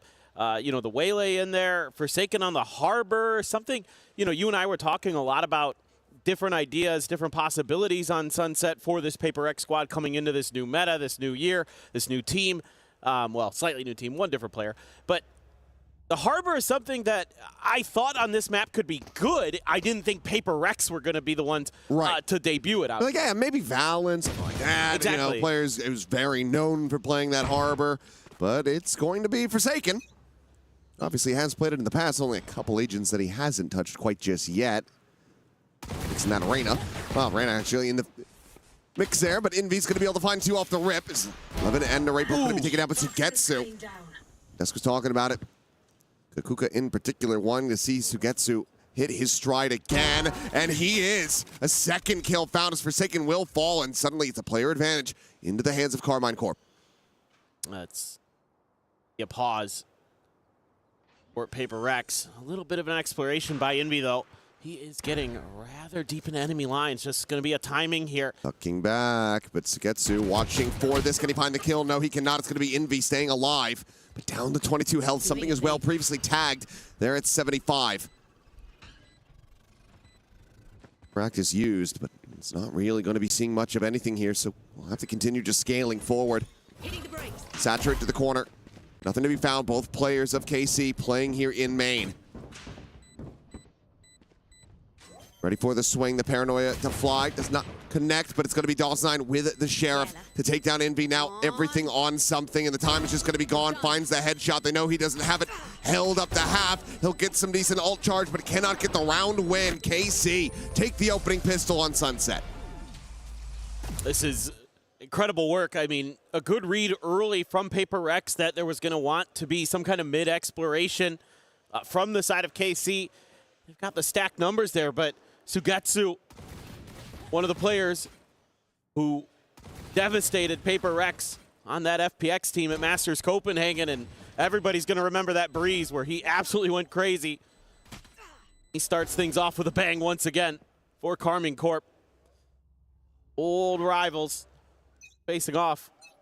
Carmine Corp grab a couple rifles here, a lot of rifles in fact. Narrate, the only one who doesn't have one, he's got a Marshall. The Prowler out. It's just a hell of a lot of gunfire. No bodies on the floor quite yet. Well, triple push from Paper Rex. Wanting to try to take this space. Wall's going to get raised. Tuck back through that one here. Sugetsu will look to try to take them down, but avoids getting overwhelmed. Doesn't end up suffering any damage. They're already taken on Paper Rex's side. They just go their separate ways. I mean, Paper Rex is being very aggressive on the map, but again, something he's read, and he is. He's dealt with by Sugetsu. Forsaken, under pressure, down and dusted. Yeah, unable to get that near-sided out onto Levin fast enough. Will end up falling to the wayside now. Just these three remaining players to try to put a dent in. Need at least 2 kills to really start getting any significant damage to the economy of KC. Push in, look at the try. Let's just take down this Neon, but he's able to hold his own. The Paranoia as well, going for the assist. And DOS9 able to find Divide, so it's a flawless anti-eco for KC to start things off 2-0. Yeah, this is huge for KC. They invested a ton into that round. I mean, there was a Bulldog, there was a Phantom, there was a Guardian, and there was another rifle in the mix. Can't remember exactly which one. It might have been another Guardian or a Bulldog, but regardless, you carry that all over, and Paper Rex did grab a few pistol buy-ups into that, so now the Marshall won't be a one-tap, but still scary, man. Ton of weaponry there. Paper Rex didn't find any value. Usually, if they're grabbing those sheriffs, they're going to find at least a kill or two. Will do any damage. Getsu wary of some kind of push out. Paper Rex, a little bit of contact, re-clears it, sees if maybe catch him trying to lurk around, but that's not going to be the case. KC now just laying out their plans for this B execute, which is relatively wide open. Forsaken tries to delay a bit with a wall and does take one down. 11 dead on the entry. Ducks back, sees it to be avoided. Smoke's now going to be set up. Seems it's just going to be a matter of time, and there you go. Before he tries to go for a timing spray. Will be avoided. Sofa Drone may be able to spot out a little bit here as Jing going to be the one under some pressure. Blast pack attempted, but cannot pull the trigger on that one fast enough. Sugetsu, however, will get out traded. Something is able to find that kill in Divide. Takes down DOS9 as well. Just there at the bottom of mid. With the right falling, that leaves just Aves still with an opportunity to find some more damage. Something is at 10 HP. Quick jump peek into the refract. Forsaken here, but will be able to steady the spray. Finds that elimination, and overall, it's a very clean anti-bonus from Paper Rex. Yeah, that's exactly what they needed. They're giving up a really clean anti-eco to KC. You can see some of the early ideas for Paper Rex. Stack up, be aggressive early. They're always pushing the map somewhere so far. There's always somebody either going up mid or going through A quickly. I like the backup plans they have in that previous round. 3 push out A, have the harbor at B, over watching mid, and then can use that wall to stall things out a bit. Helps when Forsaken gets that big first kill, but Narrate going to be upgrading to the operator. Onto that chamber, looking for that first kill, and he gets a tag. Gets a tag, but does get taken down. Rather just Sugetsu. Just a rendezvous out to safety for Narrate. The regen armor, so back up to 25 on that front. Otherwise, HP is quite low. And Levin nearly with an opportunity to be able to split the difference there. Get the collat, but he cannot. Oh, Narrate does a good job there, making sure that Jing can't scale forward off of A. So Paper Rex only going to be able to push forward through B, but the trip is there from Narrate. Keep something in check, but that does create an extra angle here, even if they're able to get through Market. Which it seems like they might, depends on what Devi wants to do. Heard that Prowler. Now the top of the door. He shifts his sights back over, but will go re-peeking towards his top mid position. The operator going to be put away there for a brief moment. The shot ends up going wide, but right with that Headhunter is able to take him down. These two players still very low. It's a very real opportunity for KC to still make a go of this in a 2v3. The holding close. Just the one shock dart.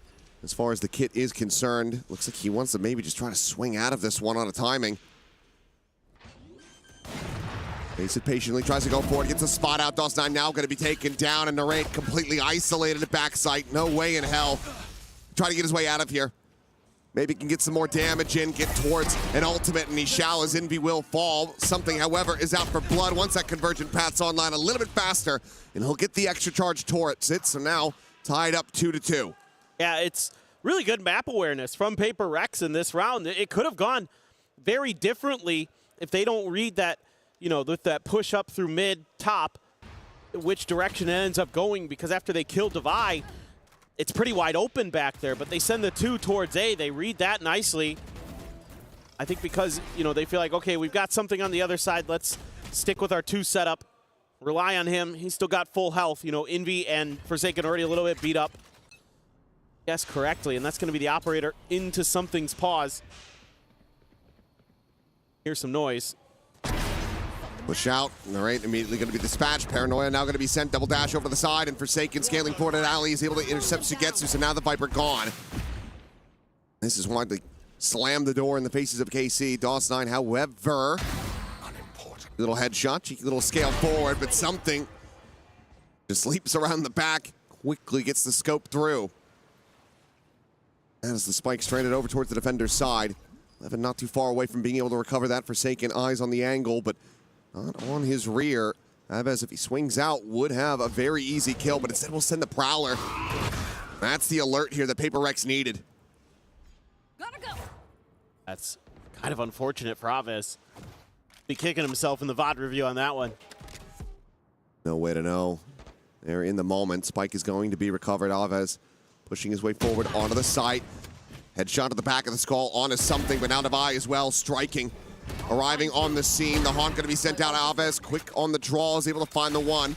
Lob it on that snake bite, and that's all to draw the attention away while Jing swoops in from the flank.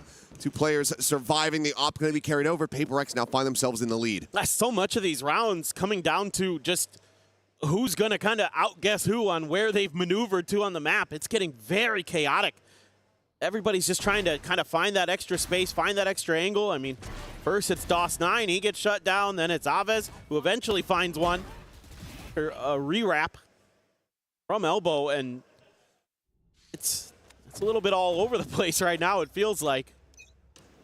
A ton of ults as Paper Rex. Same for KC. Showstopper going to be sent off the rip, looking for that stun. The lob in, but no, the Rendezvous will take him out to safety, even though it's a short hop. The Hunter's Fury, however, looking to hound him down, has him low. It's going to be Forsaken having the kill. That's two invested off the rip. Rex get themselves into a decent enough position, but it's just the one player committing the ult in to try to have that operator online. Everybody else still going to be having armor as well as Vandals, so a 4v5 still possible for KC, but something scattered out by that Prowler. Quick little exit, double dashes out towards safety. While Jing pushing forward, and he's not going to press the issue. Rare signs of restraint, but then we'll just get taken down through the wall. DOS9 able to find him there. Salvez not quite going to be able to get the catch on Devi through that market door as it does get slammed shut. Yeah, that's why they're going to slide something up to top mid to watch that. Case got a pretty good read now how this round is going to look. A lot of their base is covered. Forsaken. Face your fear! A little bit of a delayed reaction there. Unable to find that kill, but Envy very much slotted forward just outside of main. He's able to find a kill. Now they hear the sprint coming their way. The Neon, the slide in, breaks the aim of something. Weapon's going to be grabbed as well. Levin wants to try to utilize this as well. I've got an overdrive behind it, so I might as well go for it. They go pushing into his angle, which given they are sprinting, he's going to be able to have the read here. Slow things down. Levin should absolutely be favored.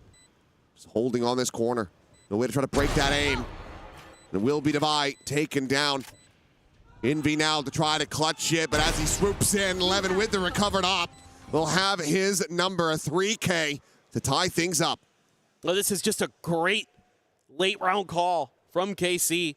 They realize that the B site is a little bit overstacked, and that Neon gives something fit. It's a good early set piece from Paper Rex, using that showstopper to reveal the position of the chamber. They know where that rendezvous is going to be set up, so then they follow up immediately with that Hunter's Fury. But KC better just when it mattered most at the end of the round. What looked like a good start for Paper Rex, and maybe themselves pretty far ahead. Oh my God. Straight into this, and Envy lucky. Be able to skirt back away from that one. That he committed in with a drone, almost certainly would have died, but he also did have something there for the covering fire, so manages to find the punish. Get the early start here for Paper Rex in the round, and Devi will expound upon that as Levin gets taken down outside of market. AC still quickly trying to scale forward into the B site. They can still situated, just jiggling back, watching that main angle. Yeah, KC knows that if they just play really patiently, you might catch somebody from Paper Rex making a mistake. Forsaken, though, does get the reconfirmed. They're still in market. Now the door to be shut. the swing to come through and something to have the shot off is going to be taken down. DOS9 is the one that was previously spotted, so something knows there's a second player, but still just can't quite get on the angle, but Devi absolutely does. Spike now down on the floor. Narrate would be able to buy another operator into the next round, but in all likelihood, we'll have to just try to save this one so he can pass another weapon over to his teammates. Yep. This should just be round over. But some good little adjustments here from Paper Rex. An extra layer to help out Envy over there on A. That first kill, that could have been a real problem. But again, we're starting to get a feel for the tempo and the pace of Paper Rex. I like that they match the pause. You know, they don't try to get over aggressive. They're not trying to push a bunch of space. You know, when KC has kind of claimed just a little bit of real estate of their own, they just hold the line and a little bit of jump peeking.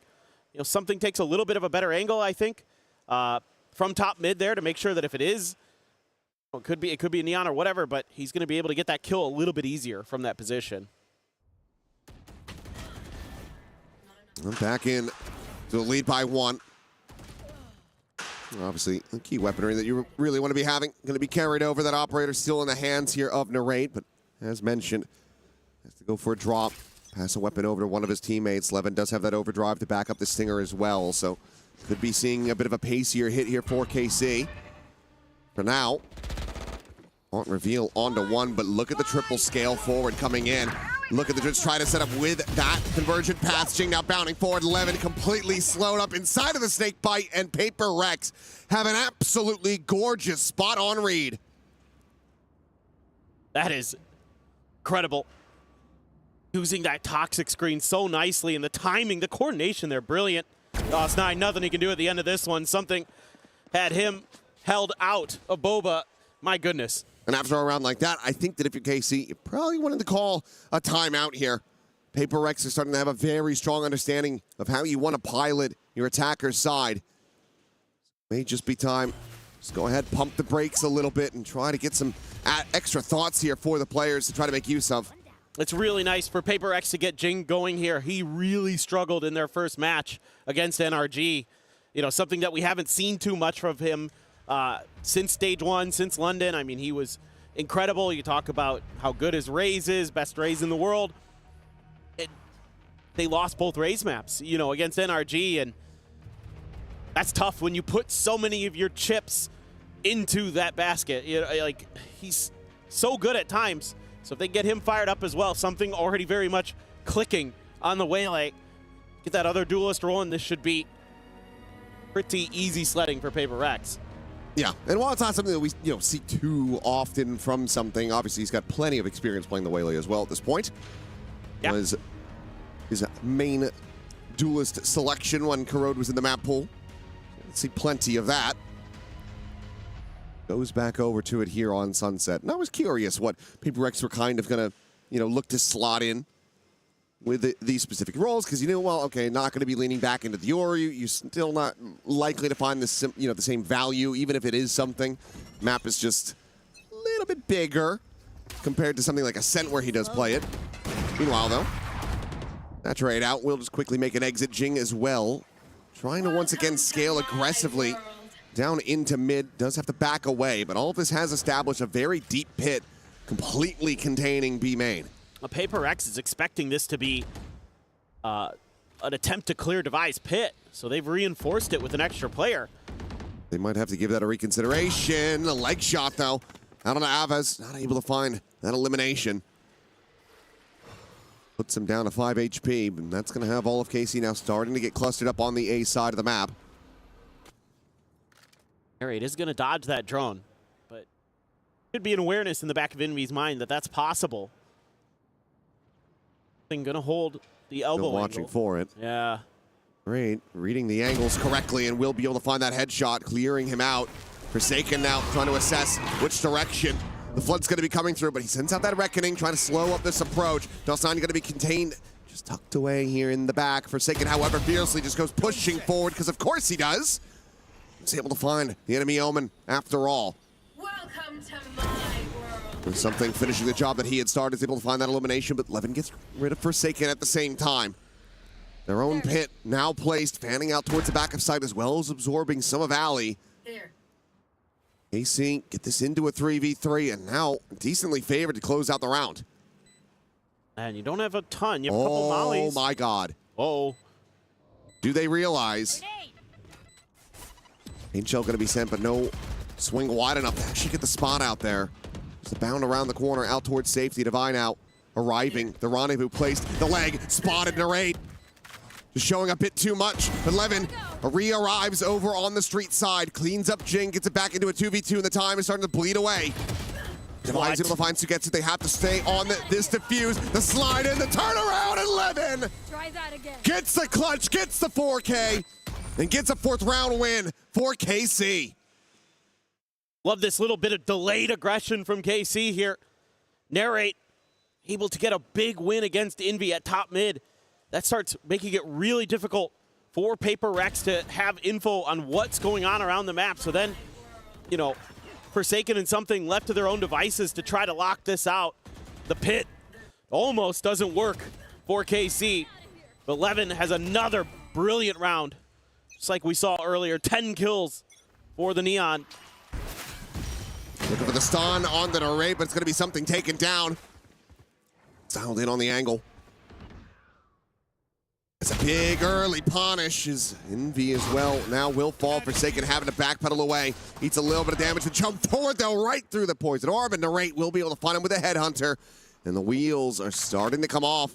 Paper Rex, they were cruising. They were looking steady. These last 2 rounds. Now, they look shaken. Operator not to be recovered. Jing just to play back, maybe try to find some kind of exits, but KC can just fan out over towards that defender's side and keep all 5 players alive. At this time, I wonder if maybe that push from something was ahead of the dart, or the dart landed just a little late. Feels like a little bit of a timing thing there. Gave KC an opportunity to get that win and get out before the rest of Paper Rex could do anything about it. Regardless, good awareness from Narrate to be leading the charge with that operator like that. Not an easy task. I'll find you. He's able to shut down something who's been having a really solid map so far. Devi? I think it's time for a timeout on the Paper X camp. He's done it again. Yeah, that's... just misjudging where they had planted the spike, where it was going to be safe, but obviously there was no one near him.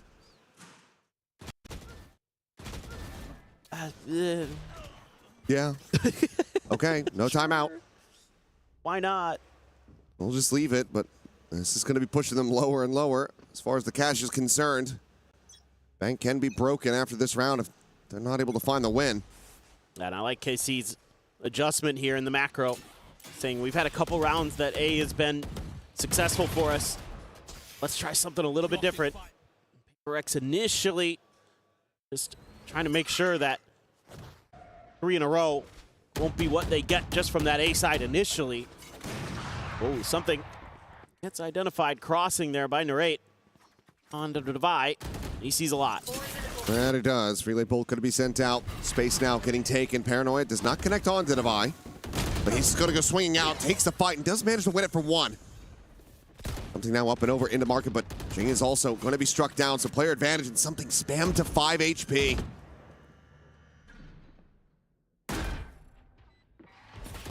Oh. Narrate dialed in, something dispatched, looks for a little bit more, does Narrate, and he finds it. His Envy will also fall, and now it's just Forsaken. A world away, and the shot's not connecting. They're trying to hold on to this weapon, but KC, it's one more round to be played. They have so much money. They can absolutely try to hound him down. Taken. Planting himself here in mid, finds the first, looks for the second, won't be able to get it done. Aves will find the elimination, putting him 1 away from a Nightfall as KC now get up to 6. And again, it's using some of that conditioning from the last couple rounds. This is a great read by Aves to say we've gone A twice, it's been successful. They're probably going to overstack that side. Let's go the other way. Devi, only good for 1. The trade's nice, and then Narrate really sharp again with the operator. So just able to get into those post plants comfortably, hold those angles. Paper X never getting much done. Sugetsu's lurk as well, really impactful there. Able to just go ahead and force back Narrate far enough to get the showstopper online. Taken, trying to use that one way to get himself positioned. That showstopper going to be in the back of KC's minds. That's why they have retreated for now. And look at this stack. Massive push out in the mid yet again from Paper X. This is kind of where they've been finding the most success. Will that continue or not? Sugetsu doing damn well to be able to come away with one. Critically for Paper X, though. It is Inveat that is dead. Not a showstopper, but okay. Narrate a little bit whippy at the start. He's able to slow it down, finds that kill. The showstopper comes away with absolutely nothing. Jing planting his feet, however, still going to be able to find DOS 9. Devi got off as moments before. A 2v2 the spike, still there in main. Narrate swooping forward, grabbing it, rendezvousing back. Peek in, see if they go on this push. He will just make his exit. Jing now, ooh, puts away the gun right as the peek comes in, but Levin will decide to just back away.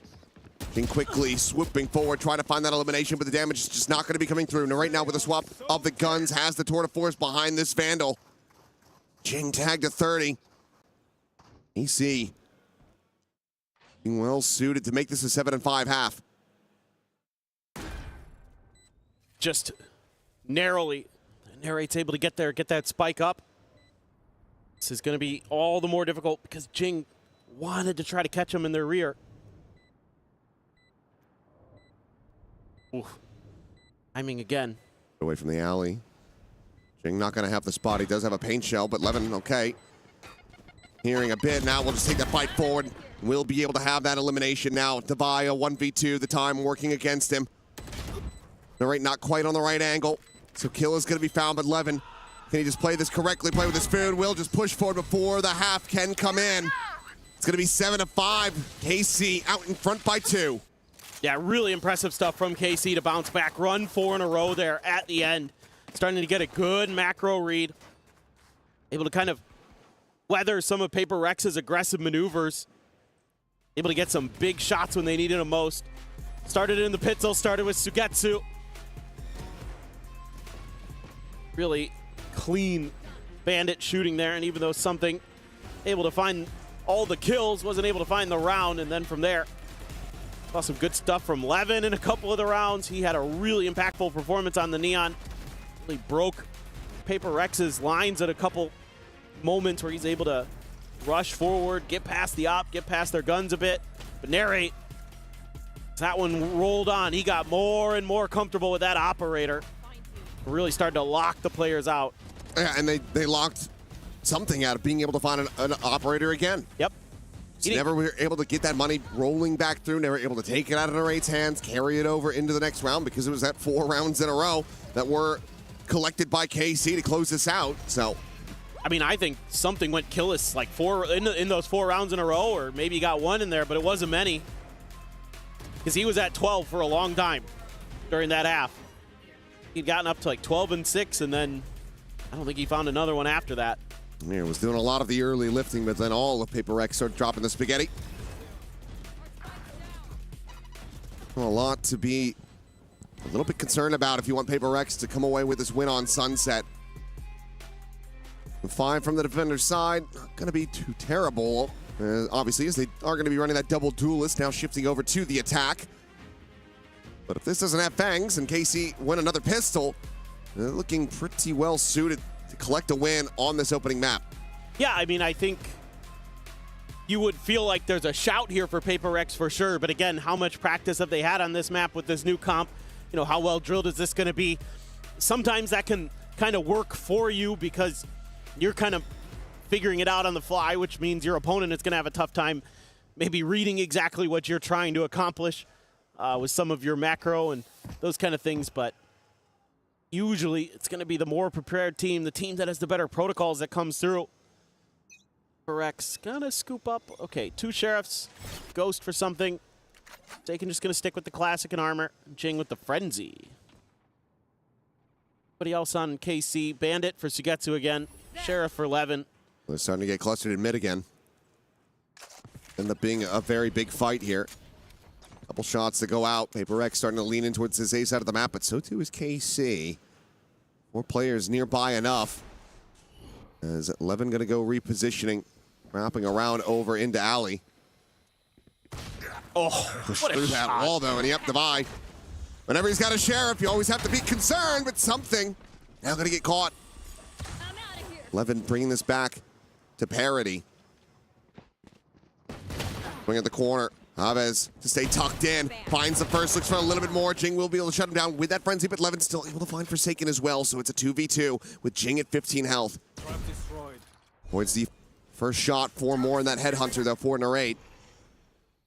Absolutely still be deadly. They want to try to re-clear this and maybe even pivot. 30 seconds, though. Have to start sprinting pretty damn soon, but maybe just a forward check and then a tuck back over to A. I mean, I think they'd like to try to isolate Narrate, take him down. Doesn't give him the chance. Suspecting that they have moved all the way over towards B, but now he's going to know the time's just running too low. Do they read that Sugetsu could be an alley? Jing going to be going for the plant that is safe from this position. No sightlines given over by Devi either.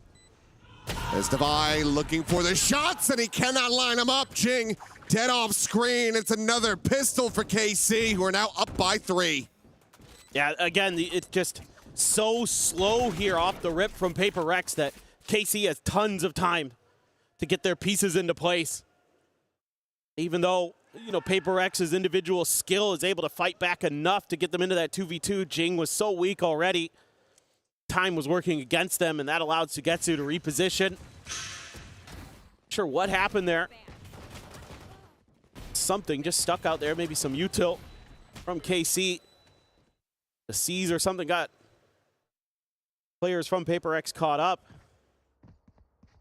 Now, only a couple bandits and a sheriff this time. Oh my God, Levin.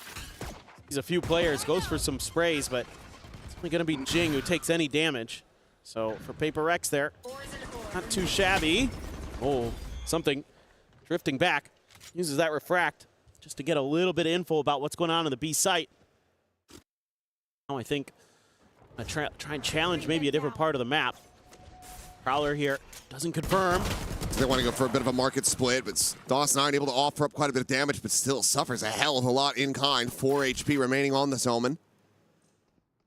They're going for the full push up now through up into this smoke, and Aves with that stinger ready to greet them. Paranoia as well.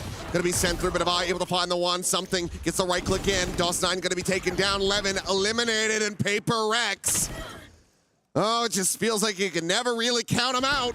And Sugetsu will get 1, but nothing more. It's a Thrifty.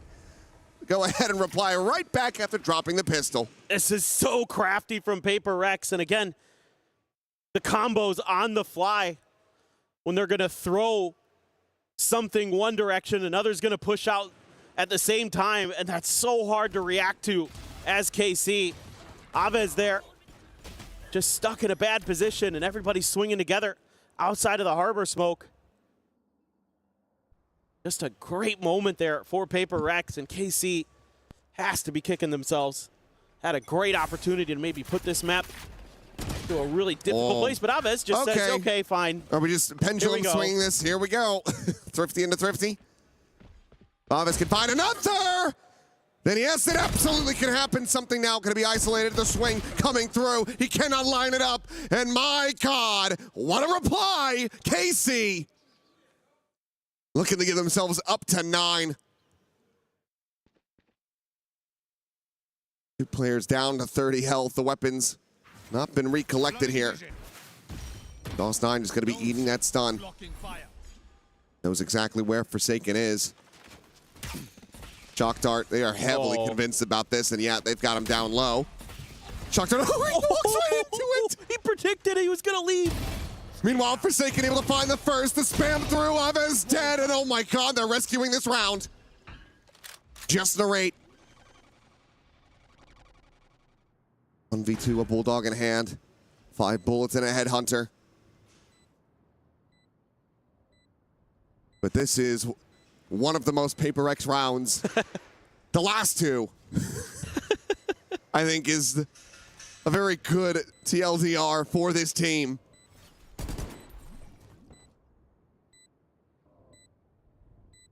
That is an interesting smoke to set up there, Forsaken. I'll just have to make him walk through, walk out of it. The shots ringing out, and Forsaken just dialed in on the angle, gets himself the 3K to save this round. Paper X now one away from tying it up. It is so amazing to me sometimes when players just read a situation so well. They throw the Harbor blind in there. DOS9 doesn't move a muscle, doesn't make any noise. Like, nah, he's there. Yeah, enemy's like, nah, I know you're there. And then not only does he get that, he predicts that he's going to leave when he does. I mean, crazy good stuff. Forsaken as well, brilliantly played there individually. That 3K, absolutely a difference maker. That's going to keep things very much alive here for Paper Rex. Something going to have that operator as well. So let's see if he can match a little bit of what Narrate was showing us with the chamber. Over on the other side, doesn't have the funds to get into it yet himself. One away from a showstopper is Jing. Estabai taking this contact fight outside of market in mid, and he will get overwhelmed. Sugetsu the one to collect it. It's Forsaken now going to be spotted, just trying to set up this wall as they go for a faster hit onto the A site. Gonna get slowed down. Trademark on the one side, Boombot still having to clear through alley. Jing's gonna go up and over. Ends up getting slowed, but nothing to be spotted. On reveal, so they know exactly where the rocket would be coming from. He's just gonna lob it over towards street, where no one will receive it, but DOS9's still gonna get caught. Now still isolated here. Behind the box on site, the scale forward from Levin, but Envy has him outdone. He's looking for the next. Forsaken gonna be swinging in, draws the attention, and Envy collects it. A third kill for him. As Jing is able to find Narrate, and now it's just Sugetsu. Having to backpedal, having to run away to save this weapon. The op will be carried over, and Paper Rex will tie it up 8-8. Envy. That's definitely a Himby round. No doubt about it. Getting that first kill up onto the player on the box at back sight. That was really instrumental. Making sure that that retake could never really formulate. There just wasn't any legs to it after that. It felt like KC just was trying to individually make a play here and there to cut things down, and Paper Rex holding the line quite nicely. I mean, there's nothing Devi can do there. That's a really tricky spot to be in. Maybe if he had kind of held that angle just a half second longer initially when he was looking through the market door, he might have gotten one, but tough spot to be in. Good read by KC initially there to get that man advantage. But further as that one went on, Paper Rex individually took the round over. Boombot to make sure that Jing can get more, and oh boy. Sugetsu, yep, it's just a death squad on the other side. Ooh. Clean fadeaway shot there from Levin. He wants to go in for a little bit more. 2 bullets remaining here in the cylinder, and he can't quite line it up. Jing finds DOS9 behind him, then cleans up the neon. This thrifty attempt not getting nearly as close here for KC, at least not at the moment, as Jing, he might have just activated. Was down at the bottom of the standings and now is slingshotting his way up towards the top. Nothing more for Narrate to do. Well, you especially don't want to give Jing another ult charge. He's nearly to another showstopper. It's 3 away. And that's why he's the one sprinting on the prowl looking for this chamber. Taken not too far off as well. In the end, it doesn't seem likely that they will be able to find him, but Paper X will find themselves back into a 1-round lead.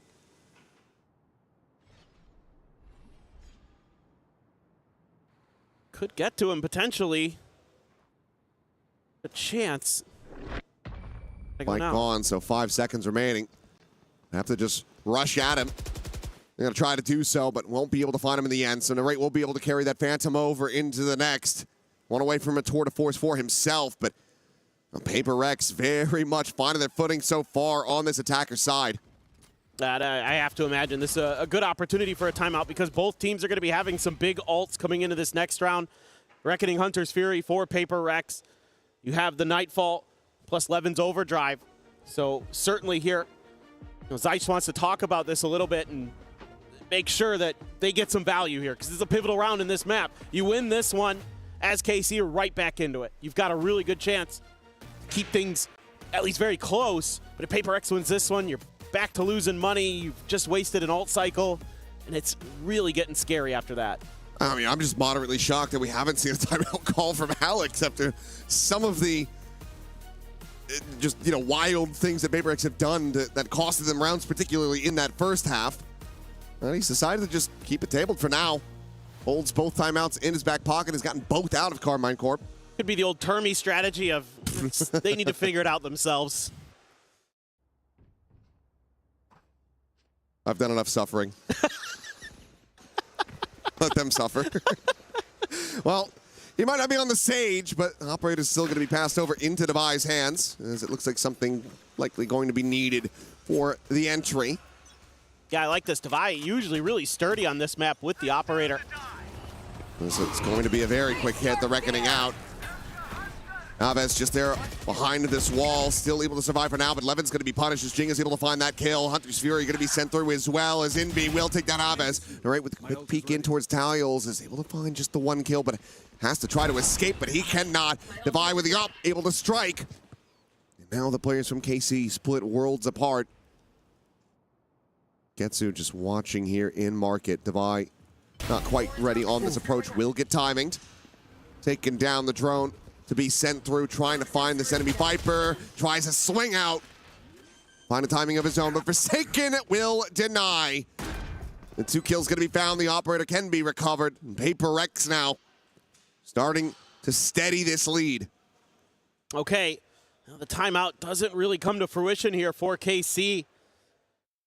Just don't quite have the right answers to that initial ult dump over at A into the pivot from Paper X when they realize that it's a little bit too congested over on that side of the map, and they make a nice move. And Devi, again, Johnny on the spot with that operator. Gonna have it for this round. The good news here is KC got the tour de force, got enough for another half buy. In terms of armors, you got a full buy with weapons. So you can still bring a lot of weaponry to bear. Drone sent, walls up, showstoppers out. Paper Rex looking to try to make this one a very pacey hit. As Narrate able to escape the showstopper. Again, not going to be able to collect any eliminations. Saturate, however, keeps him contained into the corner. Now the pit is going to be invested as well. Something able to find the first as Levin will fall. The skirt forward. Narrate up close and personal, quick scopes in, finds something for an elimination. They still have to find their way forward into this pit. And KC just don't have the right tools to try to breach this position. They're going to have to brute force it. This DOS9, he's going to find both over in market. Now a 2v4, the spam through Narrate, fishing for anything that he can get. It's a smattering of damage found onto Inbi. TP forward, quickly cancel Devi now for the reposition, but Inbi to peel back some of the pressure. Devi out into the open, is able to find a second. Havas taken down, and Devi finds all 3 to close out the round and get Paper X up to 11. I saw the evil cackle from Devi there on that one. He just absolutely saved that round for Paper X, because what a moment for DOS9. I thought they swing on him on a timing. This is exactly how you draw it up as Jing and Forsaken. They play this fine. They just can't hit their shots, and DOS9 does. And then Devi, through the wall there. Now, even with the pit on their side, a 2v4, still damn impressive. 11-8. The buy, a bit fractured as the overdrive is going to be coming through, and something left on a bit of an island, but no, still finds a headshot. Aves will be able to clean up one, but Convergent Path's going to be sent out as they look to try to reclaim this space in B main. The double dash in the back of sight. Jing held in position for the moment, but right now on that arrival from Boba, will be able to shut down the enemy Waylily, so player advantage back into the hands of KC. Paper X trying to use an unexpected aggressive moment there where they're, pinned back. You've got the overdrive flying at you. You get nailed by the paranoia with a bunch of your players, and you're able to trade. Most teams would take a pause there. Paper X is like, no, we're going to try. KC very ready for that reaggression, though. +9. Gonna say, hello, did he see the feet? He must have done that, or we need to investigate. Either way, Forsaken, feeling back a miraculous kill, is able to get this into a 3v3. Sugetsu still having to make his way back from that A side of the map. Working through market in all likelihood. Envy will be watching the rear for now. No shocks, no Hunter's Fury. So it's very much relying on the dynamic duo Forsaken and Jing to try to hold this line. Drop down from Narrate. Swing in the corner of the gun barrel. Nearly spotted, but just has the read. But Forsaken to the counter swing is able to find 2 kills. On 4, potential 4th. It's going to be a necessary one if he wants to clutch this and take them up to map point. He's considering the Reckoning. And will just be sending that to the Fuse. Just going to be held. He's got the poison orb. And Forsaken, he cannot get there. He just sticks it all the way to completion as KC get the clutch. They get a 9th round win. Oh my God. It is just barely there. But Sugetsu knows that he really has no other choice but trying to stick it adjacent, just some little hesitation. If anyone should know about sticking the fuses on Sunset, it's Forsaken. That's true. That's a great read right there. I don't know if they could see the foot, but I thought right there Forsaken had locked it down, and Envy trying to cover the exit, but Sugetsu gets a big one, and we go again. Signs of life. Levin again trying to find that aggression here. And this time will be able to skirt away unscathed. Sugetsu now thinking that enough time has passed. Invests the pit, but it's only on the alley side. Still plenty of sight opened up, but obviously Trademark in position to alert. We've got 3 players out in mid to quickly try to recollapse and reflood. Yeah, so it's going to be a lot of pressure onto Forsaken potentially here. Do anything too crazy. That harbor wall kind of gives away that he was lingering in the back, but moving forward to group up. I think the timing on this hit. Oh, and he's just watching. He's waiting for that raise to come bounding up over the top, but instead it's going to be something just pushing forward, able to find that kill, but traded back. Forsaken now will fall. Then getting slotted in. Devi trying to play him in, bait them forward. Meanwhile, something clearing the haunt, but as he turns to the side, he ends up getting taken down. Devi, at the same time, able to find DOS9. Still a 3v3, but never mind. It is a 1v3 as Levin quickly cleans up 2 kills. Jing now isolated, cannot find the spray. Narrate will take him down. The defuse to come through, and KC not done with this map yet. Yeah, it's just that little bit of extra timing there from KC where they're just fast enough to the punch. I mean, Forsaken gets into a position where he's trying to hold that flank angle, but there are 3 players there. The crosshair is just a little bit off. That cost him his life, then something dealt with by the recon, and even though there's some punch back from Paper Rex, it's Levin again who strikes when they need him. He's up to 18 on the map. Narrate was 17. Those 2 leading the charge, and there we go. Finally, Alex has said, okay, all right, maybe now I'll get in here and talk to them a bit.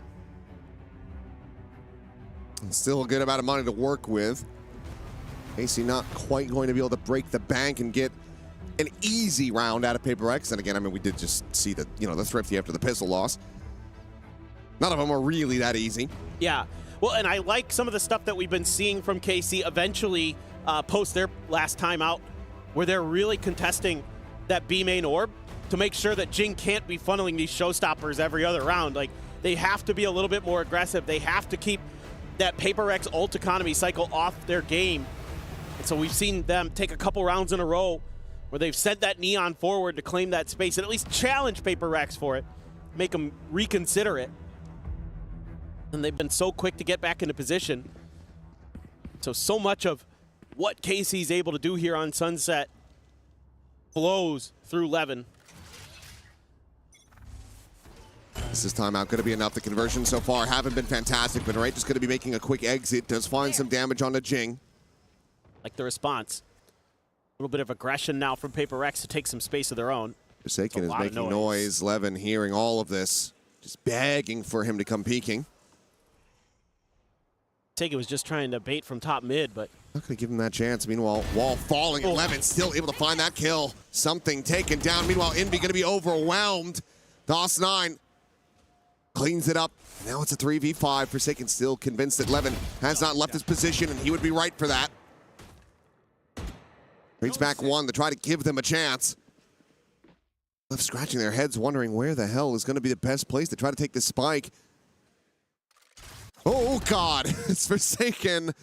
A bit of a rough timing there. Sugetsu able to find it. Now, another 2v4 would be necessary for Paper X to try to take this up to map point. That was really nice timing from KC. They knew exactly how long it would take him. Chavez looking for Jing. Puts him down a little bit lower, 30 HP. Just out of range of being wall banged, but it's still going to be caught. Dawson able to find it, and Devi can't even pull the trigger. Narrate so damn fast with it. As KC tied up 11-11. And now we're getting to the point where Paper Rex's economy suffering a bit. So his next round, so important here in this map.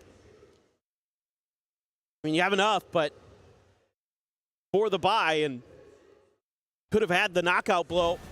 Levin there, tucked in nicely. Just nobody on Paper X really reading the map right now with these multi-man pushes. Isolated players getting caught. AC really making some nice reads, and it's got a ton of energy back into them.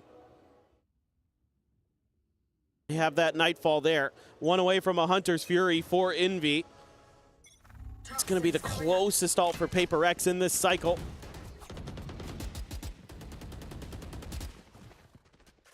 Getsu just going to go backing away. Still this three-player lean. Forsaken with the spike. Solo at the moment.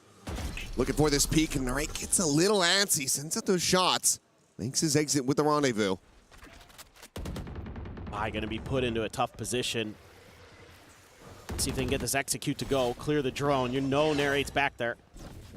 Dash forward into the cubby, the wall, getting set up some shots out there. Warning Levin, rerouting him as Hunter's Fury through. Will get the tag on a one, but cannot find that elimination in the end. Nightfall now going to be going out of Sugetsu quickly. Scales in behind this. All of Paper X evacuating the site, but something still here at Market is able to find the first as Sugetsu gets taken down. A little bit of ring around the rosy there that Levin comes out on top of. Cleans up a kill onto something as Shock Dart's going to be sent in from Envy to try to delay, but he is tagged down low. There's 8 HP remaining, but Devi refills the space from Market, finds the kill. Levin dead, does 9, now having to do it all. He cannot find it. Jing comes out on top, and Paper X now move up to map point. Oh, this is a nifty little idea from Paper X to have an extra little layer there. They're able to get something tucked into Market. He strikes. There's so much attention on site behind that Nightfall from KC. They just kind of tunnel vision in that direction. A little bit of a in-ear issue there. Sugetsu maybe having a quick issue with the headset.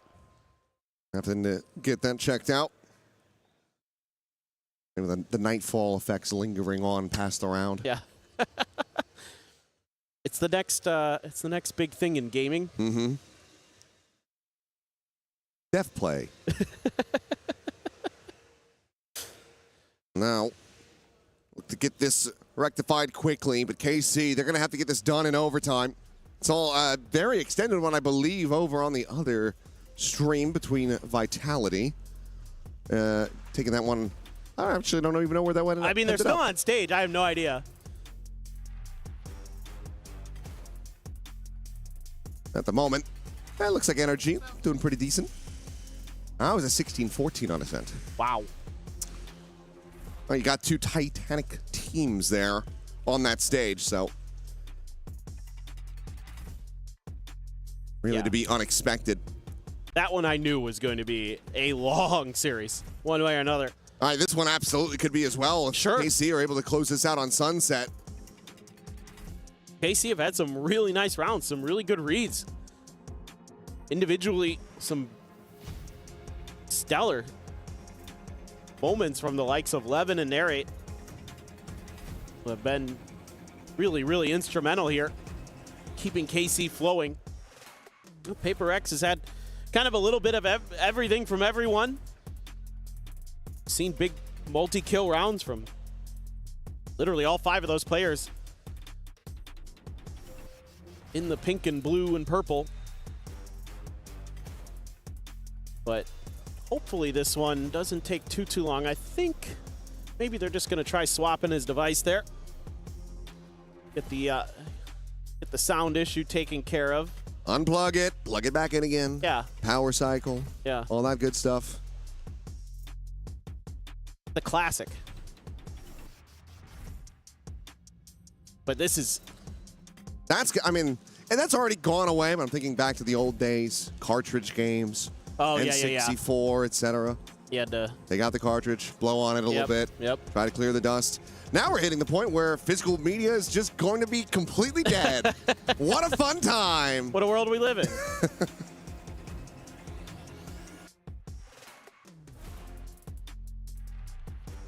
I Do do you still miss have the an archive? cartridges. Do I still have a what? Like an archive of all your old games? You have those still back in the States? Mm-hmm. Yeah. They're at my friend's house, but yeah, I have them. Still have a bunch of PS1 games. Those like... Got my Genesis. I have an original Nintendo, yeah. It's either 2600 or 5200. Oh, really? Okay. Still have one of those. A couple different games. That is even older than I had. It's my Nintendo's. father's. Oh, yeah, okay. I'm not that old. Well, when I was a kid, I had to have 2 Nintendos because when I was like 7, I took the first one apart because I wanted to see how it worked. And then I thought I could put it back together because I'm 7 and stupid. Yep. And nothing's really changed over the I'm still 7 years old. 34 years. Stupid. Still stupid. Maybe a little bit wiser. But it looks like we are ready to go back into the action here. So enough of us yapping about yesteryear. Back in a flash. See if KC can try to take this into overtime. Prowler to be cleared, the spam to connect, something. Work down to 76 health. Jing gets a showstopper. Forsaken one away from a reckoning. Couldn't quite claim that orb himself. On the other side.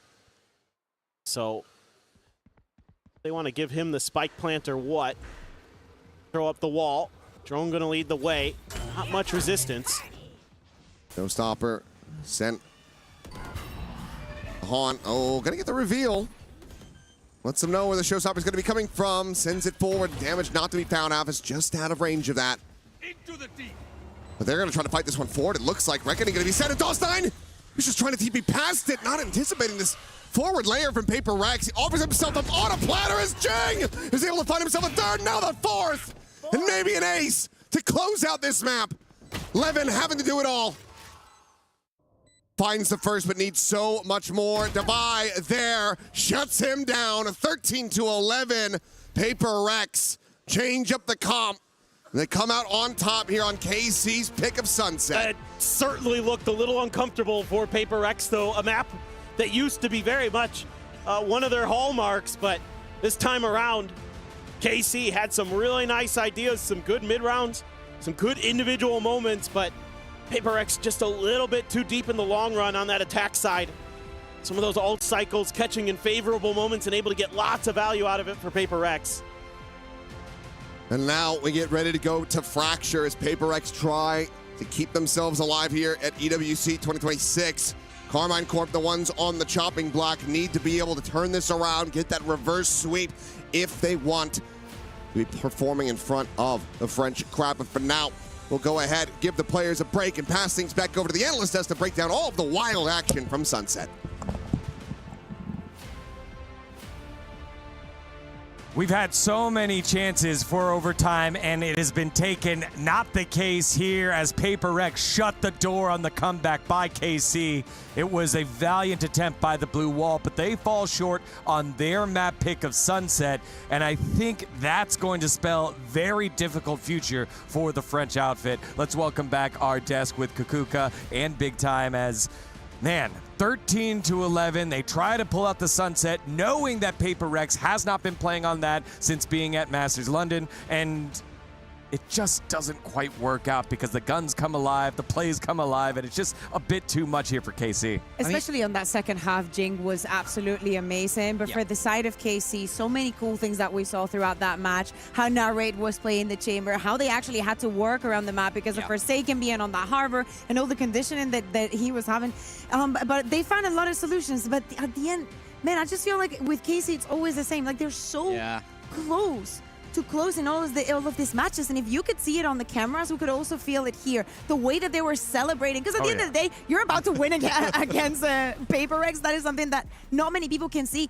But when we looked at Paper Rex, man, they were stressed. They were really, really stressed. There was no celebration after winning rounds. Yeah, very much. I think for me, I was impressed by KC, and I was definitely a little bit disappointed with PaperX in this first half for sure. Yes, it was 7-5, but it felt like they were only really winning on their set pieces. That was where they were at their best down middle. Those aggressive W gaming plays are what they were known for, but I thought they were struggling in a macro aspect. Then we move across onto that second half. The attacker side is where they really begin to show their true form and light it up. KC fall away a little bit there. They put in a good shift. 13-11 is very, very respectable against one of the top teams in the world, but they don't manage to convert, and that's your own map pick, so things are only going to get harder from here if you're KC. But one thing that has happened a lot here at EWC, you lose your map pick, you win on the other team's map pick. We've seen that happen a lot in the first 2 days. Way more than it should. Yeah, again. But I think this one's a bit different with Sunset being the one out of the pool, and I mean, you could definitely tell that the PaperX is still thinking about the way that Sunset was playing. I think that you could tell that KC is way more intentional with their Viper walls and how they're moving around the map. There is some sort of level of preparation into here. I mean, it's not like PaperX didn't know how to play this map. I think that they were brilliant on it. Davai also had a couple of rounds like this one, for example, in the Viper split that made absolutely no sense. So many of them, as we said, very small margins. It is good to see, though, that Forsaken can bounce back from the performance that he had against NRG, because he had a couple of maps that did not look good. Yeah, very much so. I think, when we talk about this PaperX team, you talk about how stacked it is across the board. It really does feel like on any given day, any one of them can win the game. So they don't all always have to be at 100%. They're a roster that's talented enough where if one drops off, you know that there's star power elsewhere, but it does feel like they need everybody here in this tournament to start converting. They are in that lower bracket, and that was a very, very close map one against heavy underdogs of Carmen Corp. Things are not going to get easy for the second map on Fracture, as Paper Thing was saying, and of course, if we know KC, it's not going to get easy. But I liked also seeing Levin, as I said before, coming into the map. To me, it's important that when we go back to EMEA, he has the confidence that he needs to prosper and to be good at other duelists.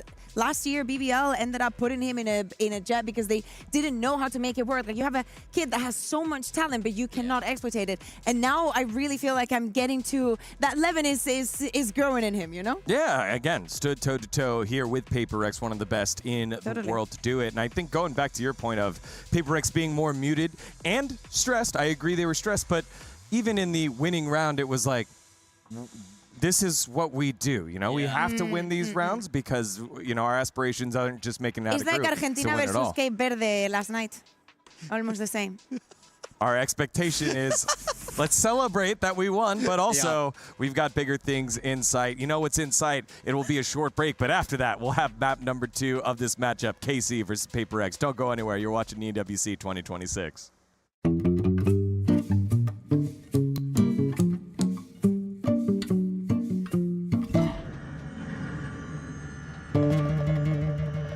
Door goes down, door goes up. Door goes down. Door goes up. Door goes down. Door goes up. Door goes down.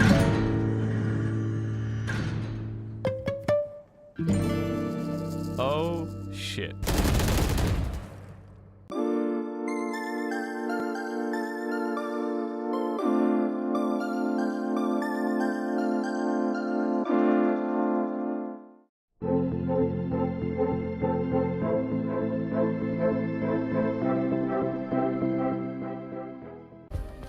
Play is in our DNA.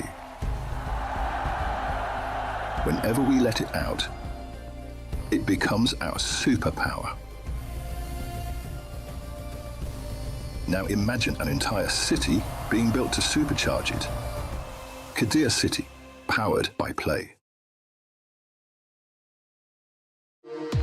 We were there. For every click, every clutch, every respawn. We were there for the years of grind, and we're here. Now, the proud founding partner of EWC, powering the biggest event in gaming, shoulder to shoulder with the world's best, making history. Greatness deserves a stage. Lenovo Legion, reach your impossible.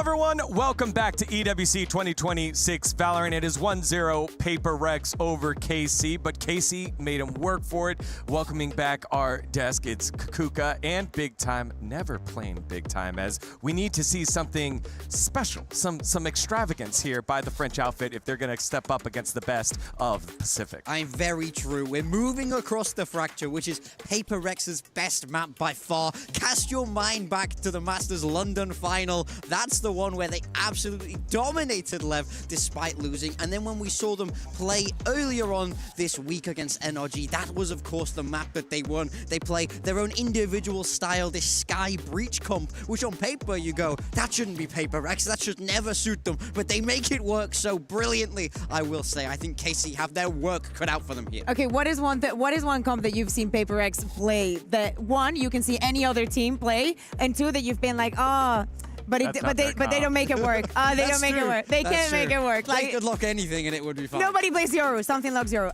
They're great in a sense, you know? I feel like that is always the story with Paper X. And they deserve it, honestly. They've earned it throughout the years, the reputation that they have. For the side of KC, Fracture is not a good map. You know, it's just not a good map. And that's going to be tough, just given all the different entryways, all the different calls that can happen here with a team like Paper Rex, so creative in their setup. And when I'm thinking about the tournament as a whole, I feel like these two teams are linked because KC was the one that knocked out one of the other tournament favorites, made it to the finals last year in Fnatic. In fact, Fnatic knocked both of these teams out last year. And now, Paper X are going to knock out the team that knocked out Fnatic before even getting here at EWC 2026 if they get that victory, as they are so favored to do given the recent history. But the thing is, I will say, look at even to our first game this morning. You know, we see BBL lose map 1 and we go, well, split should really go not their way, but they turn it around with a fantastic performance. Dominate. That's the thing about Valorant, is who shows up in the server. We can waffle on all we want about how this looks like on paper. KC know that they're big underdogs in this series. They know that they're big underdogs on that server, but it's all about the fight in the dog, not the dog in the fight. You know what? Let's do that. Let's do that. Let's forget about what we thought on paper, right? What have we just seen today that would give us hope? You know, for the side of Paper X, I think it's easy because it's Paper X. But as I said, it's good to see that Forsaken is back on board, that everybody found their moments. But if I am just looking at the KC that I saw today, I saw a Narrate and 11 that are playing without fear. I saw an Avis that is finally also combining his brain with his gunfight. And I am seeing a team that is having fun and that is winning and losing together. So that is the KC that I want to see, no matter what happens in the second map. Because let's be realistic. Yeah, I mean, it's all about how you manage pressure. Sometimes being the underdogs can work in your favor. If you already know you're gonna lose, it means you can play with freedom. We see these upsets happen time and time again. It's on Paper X to lose. Don't get me wrong, Paper X have choked in the past. They're not immune to this by any stretch of imagination. So we'll have to see how this plays out. Yeah, and we had the opportunity to listen to Aves earlier in that Road to EWC video that we had. And he knows, he understands, we haven't played well. One of the worst times in my career early on in this year, but also giving himself grace as the ag.al. And the ag.al your way 13-11 against the Paper Rex squad feels like, all right, these are things that we can build upon. I think it's just keeping track of that, making sure you're not trying to win the whole map in one round. Just build upon it, take all the positive things, and throw that up against one of the best teams in the world. I think especially momentum can work so heavily in their favor. When you look at that final in Masters London, my mind goes to map 5 of Lotus, where it was 2-2, everything was level, but Paper Rex can't get themselves into the game because the flow of the game goes against them. The momentum goes against them, and they couldn't recover. For KC to have a good chance here, I want to see them get that pistol. I want to see them get that bonus, and I want to see the snowball, the ults come online early. I want to see the same communication as well that we were seeing, because every single time that we had the player cams on, we saw Avis yapping his mind away. Same goes with Levin. I want everyone giving 1000% Doshi as well. Against Fnatic, the last time that they played the Fracture, he had a terrible time, but today things really feel different for this KC, and we've been waiting so long to see this kind of things. And I will say, if there's one guy on this team who knows how to beat Paper Rex, it's Dosha. DOS 9. When he was on on Boom, they managed to take them down. He's been there, done that before, so he just has to use that knowledge, use what he's learned today. And that was the player that I wanted to shout out here. 13 and 21, -8 was the one that was caboosing even more than ag.al, as he needs to step up if they're going to have the opportunity to start the upset, right? They are down one map. And it's their last map before they get sent home, despite being in Paris. Yeah, I mean, I think that's the big thing. It will be so sad to not see this team on stage in front of the French fans because they're so passionate. And it would be such a huge buff for them. We saw Avis say in his video that if they make it out of this group, they're going to win the whole thing because they know everyone in that crowd would be rooting for them to do it. But they have to make it out. They have to get through such a tough opponent in Paper Rex on their preferred map. It's true. David and Goliath times for the French organization. He also told me in that interview that he considered Paper Rex to definitely be the most difficult opponent to beat in the entire group. And it's all or nothing for both of these teams here fighting for survival. I'm gonna say, if it looks like we have a little bit of a delay every single time that I see a chair. The recline on the chair. That does not lie. No, that does not lie. But yeah, of course, the pressure on the teams, like, look at Paper Rex. They're always, like, usually so animated, so happy. It really feels like, as I was saying, like, feeling the pressure almost losing against the team that you should have the number off. I know that it was Sunset and whatnot, but the synergy the Paper Rex have between each other, it's not like Sunset came out yesterday. It's not Summit, you know? Like, you have no idea what to do, what comp we're going to play, how we're going to structure it. Nah. It's a map they're famously very good on. So the fact it was close does bode well for KC, but I think you made an excellent point where you have to judge the vibes of these PRX players. They are the ultimate vibe team. They want to be in a high mood because without it, the team really just started to fall apart. Yeah, I just got told that we will be heading into Agent Select very soon, dealing with that audio issue that we heard earlier. They remade lobby, so the guys filing back on in for this elimination match here in Group B. The winner of this will play the loser of our series over there with NRG versus Vitality, which has been a fantastic series to say the least. Yeah, we'll definitely have to go and watch that one later. But of course, as you're saying, in that game, the victory will get you out of the groups, but if you lose, you're not going home just yet. Do not get me wrong, same fate as KC for the next team. If Paper Rex is able to win this second map, as they will survive at least and fight for that last spot. I mean, I think that's the scariest thing about this group. Let's say you're KC, you do the impossible, you pull this game back, you sweep Paper Rex, you're on Cloud9, and then you have to go against next. Luckily, you're not on Cloud9. Well, sorry. That was very free. That was very free. Then you have to go you against. wouldn't be here because it's not in America, right? That's true. That's true. I wouldn't be anywhere. Well, you'd be in America. I'd be in Americas, yeah. You'd be in Americas. I'm happy in EMEA. I like my EMEA. EMEA. Are they going to be sending? Anyway, are they going to be going home? That's my question. Attaboy, big time.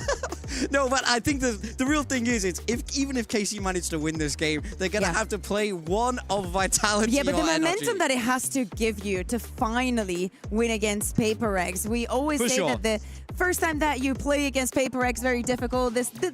Once after is not as shocking.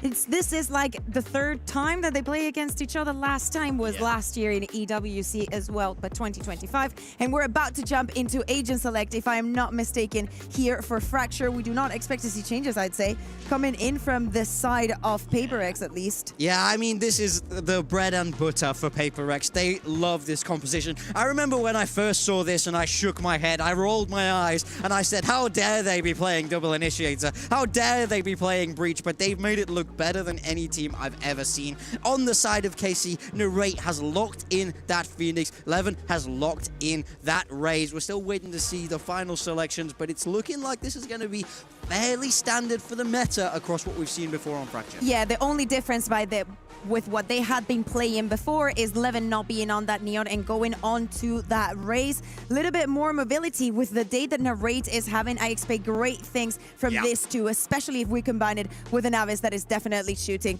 This comp for Paper Rex, hated it today, and it's Paper Rex. But they win! They win with it! Yeah, but they win because they're Paper Rex, not because this is optimal. I think Envy might possibly be the best Breach in the world. Yeah. And It's like being the strongest Keep toddler. going. That's what they say. All right, well, two we'll things see. can be right at the same time. We'll see if Big Time's very strong prediction here comes true. Will Envy be the best breach in the world after this map gonna here cry, on Fracture? We'll find out here. RRQ has already been eliminated from the tournament. Paper Rex, as they always do, are the flag bearers for Pacific. They are one round away from doing it yet again and moving on to the next round. Carmine Corp trying to play in front of their fans, but to do so, they got to get through one of the best teams in the world. It's map number 2. Let's send it back on over to Paper Thin and Achilleos. Thank you very much. Here we go. Fracture. Much to Kakuka's chagrin, has been a fantastic map for Paper Rex. Comp aside, still looking incredible. I'm being attacked by a Spanish woman. I mean, it's okay to be wrong. They're just wrong, wrong, wrong. Either way, we'll get ready to go into this as the barriers are going to drop. Couple sheriffs in hand. Devi, of course, Down. with that here for himself. KC first on this defense. This is such a tough hill to climb here for KC, but if they can, man, the confidence should be sky high because this is a map that Paper Rex has only lost once this year, and that was in an overtime in Nongshim in week 1 of stage 1 in Pacific. Since then, they have been undefeated, particularly since switching to this comp. Pretty strong. Narrate, gonna get fault line, has to get the heck out of there. Backpedal away, but it's gonna be Levin taken down as Forsaken finds the opening kill.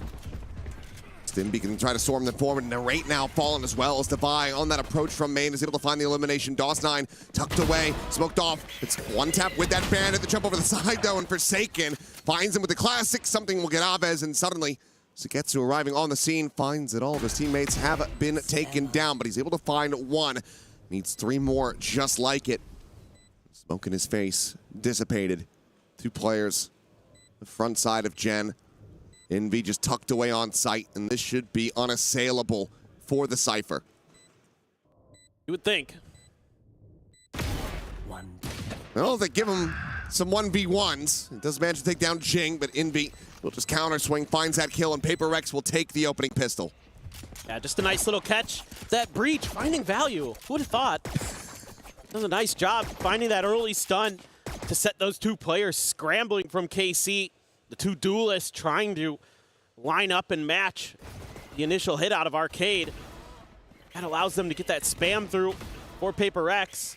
And then Forsaken, of course, DOS9 is right there, and he just throws a flash and jumps through with the right clicks. He's going to keep a Sheriff into this one. Something's going to have a Vandal. Envy Jing, Bulldogs. Devi with the Marshal. A quick clear, and something already has a kill.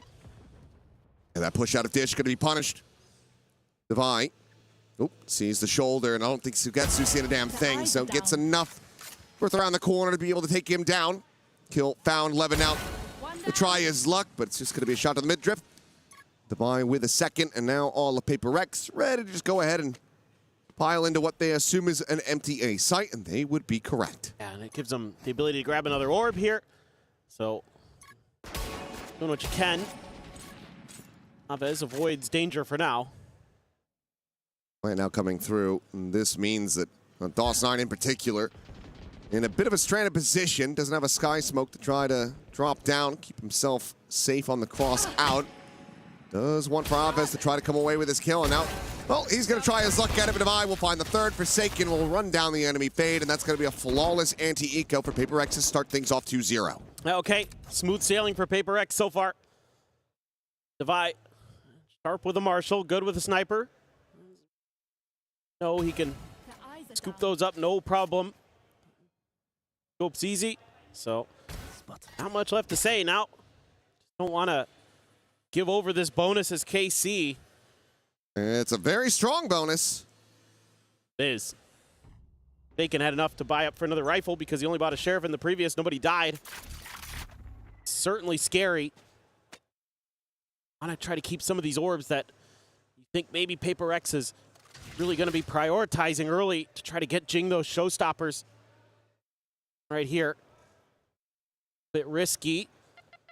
So, going to use the paint shells to clear out the trip. That trip gone, camera still going to be situated there on that entryway, but Jing just blasts back his way forward in towards Canteen. He's able to find one as DOS9 is going to be taken down to Getsu. able to find the one as they storm their way forward onto the site, and what an explosion of death in favor of Carmine Corp. Immediately able to find all 5 players. Sugetsu cleans up 3, and they stem the bleeding very quickly. That's a really nice hold from Sugetsu. A little bit of help from some friends. You know, Paper X feels like they get that first kill. They get the Trailblazer that identifies what's going on site, and they can make a move, but KC just better in the hold. So it's going to be a big one for KC. Going to keep that economy okay. Keep the guns. Paper X into a position where there's a little bit more pressure on them economically. Now you've got this Neural Theft online nice and early. All at a tower, no one to play that position, but DOS9 to be isolated on the site for now. Try to maybe skirt his way over. No, decides to just stay situated here within the smoke and finds the timing on the divide. Something similarly going to be tagged out at 16, and now with that corpse, they're able to find that Neural Theft reveal, and Forsaken's trying to stay tucked into the corner, but will get taken down. Something around the back now going to be dealt with out from that underpass side. It leaves just Envy and Jing to try to fight their way forward against 3 on KC. Envy's got the spike, and he's thinking about maybe changing directions here. Wants to clear a little bit of space. Risky, but Jing needing to find that second kill. That would have been the thing that makes it feel very doable, but he in his own right still could absolutely clutch this out, but everything going to be working against him. Down in numbers, down in health. Doesn't have an ult. He's going to try to shift things up, go for a reposition. I'd be hoping that KC had bit that he had gone to A. Oh, Envy looking to try to take down Abbas. He cannot. So tied up 2-2. Paper Rex. Economy getting whittled away at now.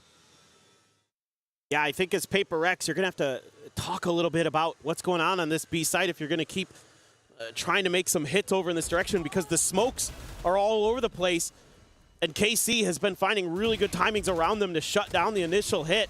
Sugetsu so wily there, and giving over that first blood allows that Neural Theft to come through, find the second as well, making it a little too easy there. But credit to them, they're very well prepared how to layer those smokes. And you've got the Cypher, Showstopper, should be avoided. I mean, KC's done a great job of making sure that they at least don't really take damage to these. Okay, yeah. Tucked back around the corner. For a second, DOS9 was starting to push that angle. Re-wraps towards that rope side. Meanwhile, approach now coming in. 3 players from Dish. Envy, lone defender here. The top of sight. Sets out the Aftershock, tries to buy some time. Blaze Wall going to be situated, forces him a little bit further forward. Paint Shell as well to try to buy some space with a re-approach coming in from that sand side. Envy able to find the one. DOS9 in the rate, however, answering back in kind, keeping it to a 3v3. A lockdown available, but not going to be needed. As Devi will clean up 3. Forsaken gets the final. Grabs up a gun. Paper Rex will reestablish a 1-round lead. There's some good understanding here of KC of how Paper Rex likes to set up these A post plants. You know, they know they're probably going to tuck a player into that corner, so they're throwing a little bit of util Envy's direction, try to make him uncomfortable. And then they know they have to go clear rope because there's usually going to be 2 players over there. They just can't quite do it. Devi right where he needs to be when he needs to be there. Has that lockdown. Envy has a rolling thunder, but a couple ults there. Rate and DOS9 have theirs, but Sugetsu and DOS9 on Bulldogs only. The fun's starting to dwindle. KC, they can get this one. Get some of their ult cycles to go. Oh, I mean, maybe not quite hearing that curveball either way. Something swings out into the open to his death. You're dead. Little strike, a non-factor now in this round as the running back's going to be coming through Narrate, trying to find a target. Swings the corner, but Jing will be able to shut that down, but Levin is right there behind him. Gets himself on the board at long last. It's Devi now trying to clear down through this underpass, but Narrate absolutely has him screwed. Now it is just Forsaken and Envy in a 2v5. Boombot to find nothing, and there are so many angles that they have to try to re-clear. Or they can even consider trying to make a go of this, but in all likelihood, this should just be a save. Yeah, I mean, again, KC understands the tendencies of Paper Rex and able to really beat them to the punch. Spotting each other out. They see the breach, and that means that all the other players now rotating back over, but Envy wins that fight, and Raid's going to be taken down, but Forsaken only able to find the one before falling. Via tap of the rope, the Prowler scouting his position, trying to run them forward, gets the dink through the wall, but cannot finish the job. Aves stays alive, and KC find parity once again. I think we might see a timeout. I would maybe consider one here as Alex. You want to talk a little bit about how to work the map a little bit more, how to be a little bit more prepared, because KC's being pretty aggressive themselves. Exactly what you need to be doing on the Fracture Defender side when they're throwing you a lot of different looks. This time they come from sewers unexpectedly.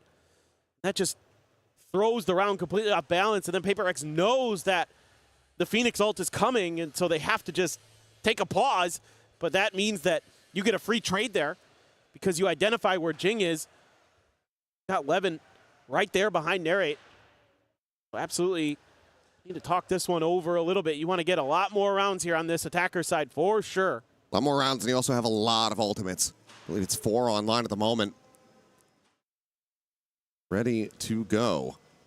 Yep. Don't want us to be seeing the players overcommitting those. Curious what the buy is going to look like for Paper Rex. How much money was left? Memory fails me in that regard, but important round.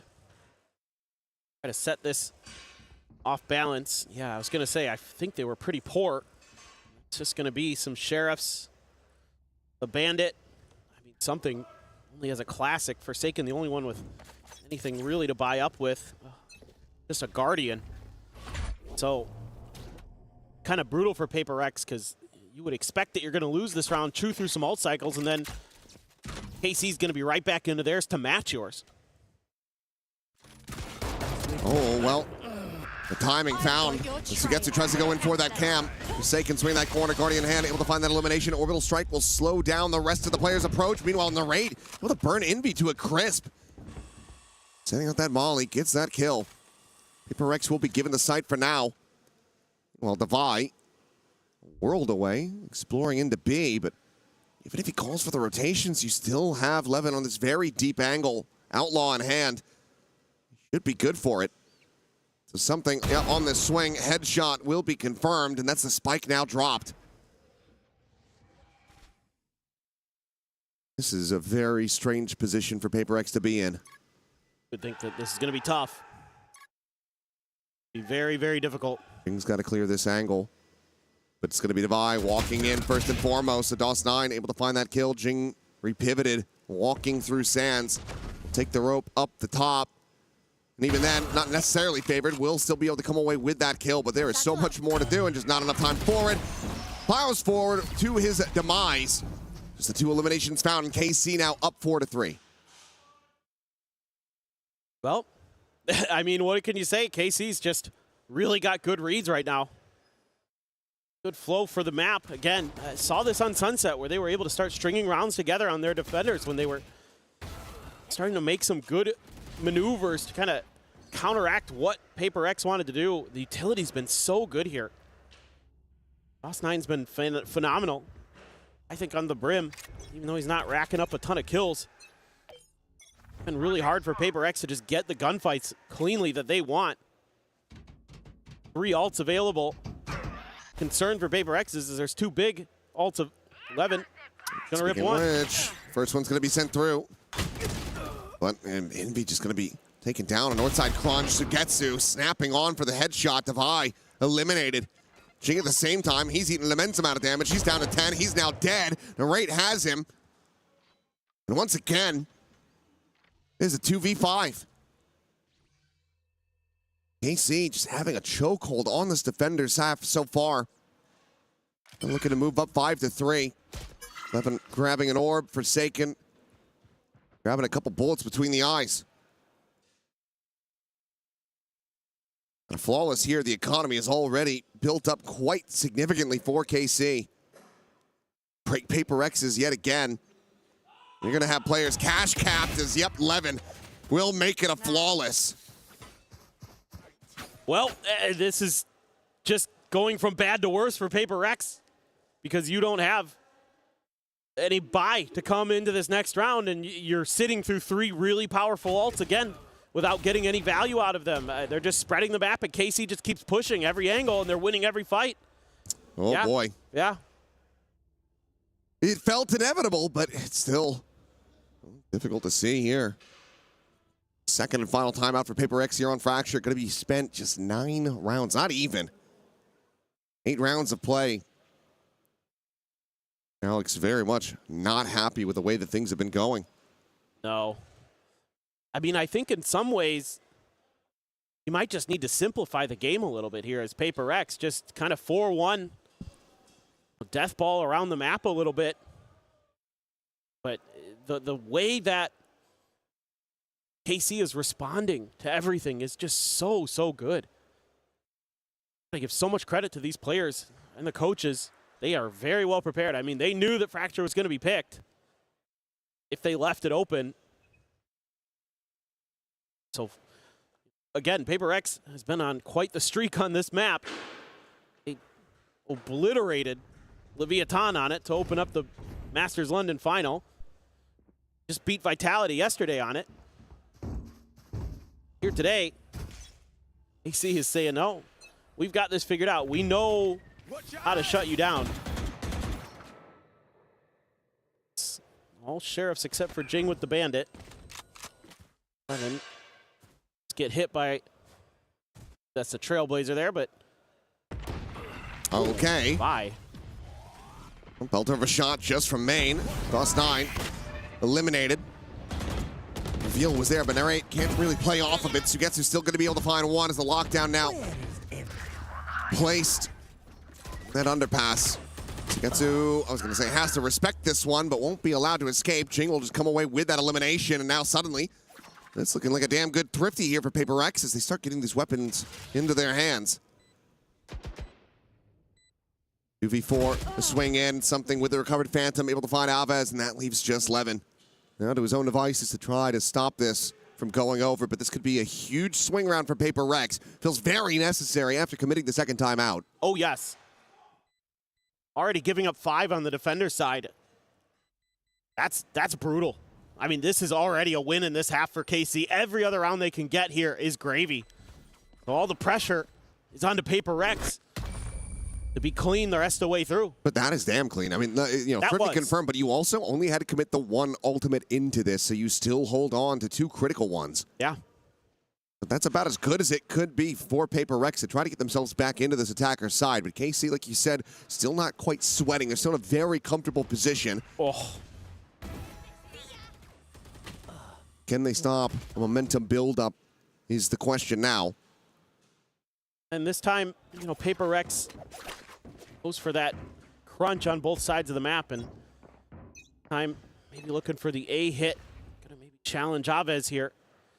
Trying to get this orb into the hands of Jing gives him a showstopper. Yeah, he's been on guard duty. He has the Nightfall as well. I don't imagine he's gonna want to rip it just to slow him down here. Now he knows where they're at. Now he can use it to counteract them because look, you've got Narrate, you've got Sugetsu here, you've got the Cypher util. Sugetsu gonna have to be careful. I mean, he's still playing quite far forward. Showstopper up and over the top of the raid. Oh. Says, I can disrespect that. I've got to run it back. He's still able to find the kill. Something will be able to snap him back with the ultimate. Gotta get himself, and it's a very open plant. This is incredibly risky. The peek's not coming in. Police wall now sent up. Molly is gonna be sent out early, not using this for the post plant, just trying to stop and dissuade the push forward. Orbital strike as well, gonna be committed. Paper Rex, it feels like they're sending everything far too early. Forsaken Divine, now gone. Something having to play forward here alongside his teammate, but they both just fall to the wayside. And this feels like a massive, monstrous overcook from Paper Rex as they drop the round. Absolutely. This is beautifully thought out by KC. Again, they're so quick to react, but one of the things that's been really impressive today overall is the way that Narrate has been able to absorb Jing's showstoppers. We saw it with the Chamber on Sunset many times where he's the one there and then Rendezvous out. This time he has to run it back. He doesn't even get hit by it. Just blows right by it, and Jing just off balance with it. But, I mean, what an inversion from what we had just seen. A gorgeous, thrifty one ult committed. There you get the showstopper, the rolling thunder, orbital strike, everything invested, and they can't get the round over the line. Oh, it's a huge nightfall as well from Aves. It hit 3 players on Paper Rex. Nullified any of their ability to get into decent positions. Now Narrate tucked around the box. Just gonna bypass him. Let's see how quick he wants to be. To challenge something, and he wins. And something now dead. King still on this approach. Flash there, Narrate just sending out the molly to try to get himself covered. It ends up rebounding off the box, but it might not matter at all. Still gets Forsaken. Jing dead, Narrate recovering, finding Envy. Gets the 3K in device position, absolutely known. They'll find one, but nothing more. The best that Paper Rex can do is stop it from being a flawless KC, already guaranteeing a lead at the half. They've just got so many plans here. Every time Paper Rex tries something, they're winning a bunch of the 1v1s. Narrate, another huge one. Instantly deletes something. That means your smokes are gone. Means this becomes way more challenging. Try to fight their way through, but KC has been reacting so quickly. Whatever Paper Rex tries to accomplish. Sugetsu even as a judge here. Plenty of money and has some kind of trickery up his sleeve. Ooh. Up shot, not quite to connect, but Sugetsu just ready and waiting. He hears the player below him, but doesn't want to pull the trigger. Decides to just back off for now. It's some space taken, but still no closer to getting their way forward into the site. Meanwhile, Carmine Corp, they are on this north side approach. Ping coming down, starting to get a sense of this as Paper Rex. Meanwhile, Devi is trying to beckon them back over to the A site that has been evacuated. Well, it took a while, but I think Paper Rex has now kind of figured out what the real sort of game plan was here for KC, and that's just swarm off of contact. Forsaken going to be able to get his ult here, assuming he can get the plant down. DOS9 and Aves not too far away. They're having to check so many angles, so many corners here as Paper Rex. And the longer they take, the more obvious this becomes. Meanwhile, something is going to be found. Narrate just pushed down through the underpass. He's able to find that kill. Wants up over the top, not going to be getting a reveal. Mike now in play, and the Seekers sent immediately by Forsaken. The flash over the top, trying to go for a timing shot. Aves, however, able to avoid it. Meanwhile, Forsaken has to backpedal away as a run it back is going to be called in. Envy still on this approach, trying to slide in from behind. Intercept will be able to do so. Aves now eliminated as Forsaken going to be forced into the open by that molly. 11, however, able to find one. Envy up over the top, cleans up DOS9, gets it back into a 2v2. Time bled away. But Envy will fall, and Jing now has to do it all. Fully flashed up, doesn't know which way is up, and that is going to be Narrate with a 4K. The defuse to come in, and Carmine Corp will make this 8-4 at the half. Well, this is feeling pretty darn comfy for Narrate and Carmine Corp. That was an incredible round from him. He really found a ton of value with that Phoenix as it went along. So many ults that he's able to run together. Able to absorb so much pressure from Paper Rex. What looked like maybe it was going to be a pretty clean start for Paper Rex quickly crumbled. Carmine Corp is just feasting. All right, Sugetsu and Narrate in particular. A massive half for both of these players. And if that is going to continue as they move over to the attack, then yep, I'm feeling pretty confident about seeing these squads go over to Lotus. The third and final map to determine it all, see who is going to be going home and who gets to stick around. Play against the loser of the other ongoing series. Vitality and NRG fighting tooth and nail at the moment on their third and final map. I just love the game theory here. Love the individual play from Carmine Corp. Sugetsu, absolutely just so annoying. DOS9, really timely. A lot of his utility. Narrate, so good with that Phoenix. Started to cause a lot of problems with those A-site post plants. Just about everything Paper Rex tried. Boarded. And there's no further help. Both timeouts committed. This has to be on the players after this break. Run back enough rounds and force a timeout out of KC. That's the only way that Alex is going to be able to communicate after this one. Yeah, for sure. I mean, Paper Rex, you got to have maybe the best defender side on Fracture you've had ever to roll this back. I mean, certainly they can be good on that side of the map. They do generally play it pretty well. They do generally play it more like an attacker side. So it can be a little tricky to go up against them, but just felt a little bit shaken there. Everything looked a little bit crisp, clean for Carmine Corp. Every department. Paper Rex, not so much. They looked a little off balance, a little discombobulated. A big time pistol. If Paper Rex can get this, yeah, there's definitely a shout. There's definitely a hope. Carmine Corp gets it. You have such a massive hill to climb. So they're going to stack 4 up towards the north side of the map. They're looking to use a little bit of contact for a breach stun, but everybody on Carmine Corp is just on the south side, so. Basically full gambling on this A side of the map. Forsaken just going to be shifting over. Envy, the next closest player. Could be a pivot off the clear this trip. Let's see. It's kind of going to come down to timing. A little bit of spam and plenty of damage is going to be found. Meanwhile, Envy from up and over the top, Sugetsu is not able to spot him. Will get some damage across, but cannot find that kill. Swing in though, DOS9 taking down the first. Jing eliminated. Devi dancing around these shots. The stun to be avoided, but Devi turns the sights over to main, and Aves is going to be taken down. 2 players, 30 health between them. DOS9, the only one at full HP. The turret to be placed forward into the smoke to try to scout him out. Envy walks right up into him. Doesn't manage to get the spot, but now it is all down to 11. 4 HP will find a parting gift kill on a Forsaken, but cannot stop Paper X from retaking the site.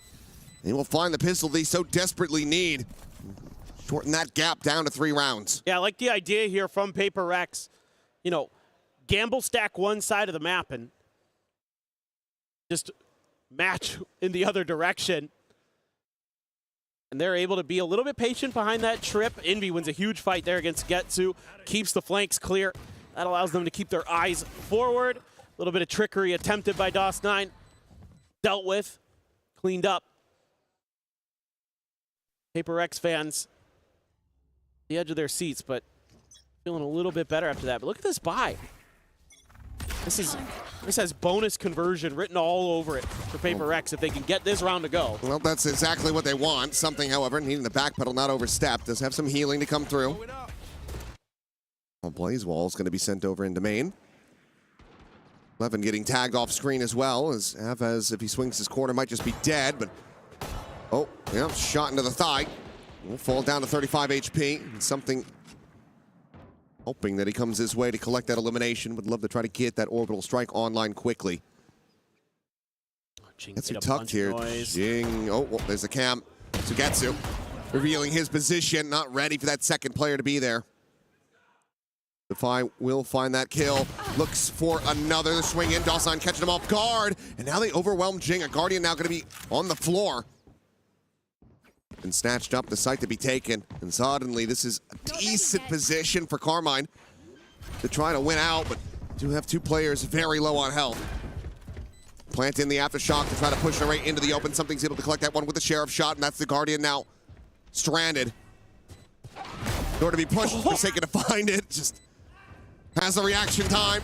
And the cleanup will be there. 3 players to survive. The key weaponry to be recollected. Paper Rex will make this an 8-6 scoreline.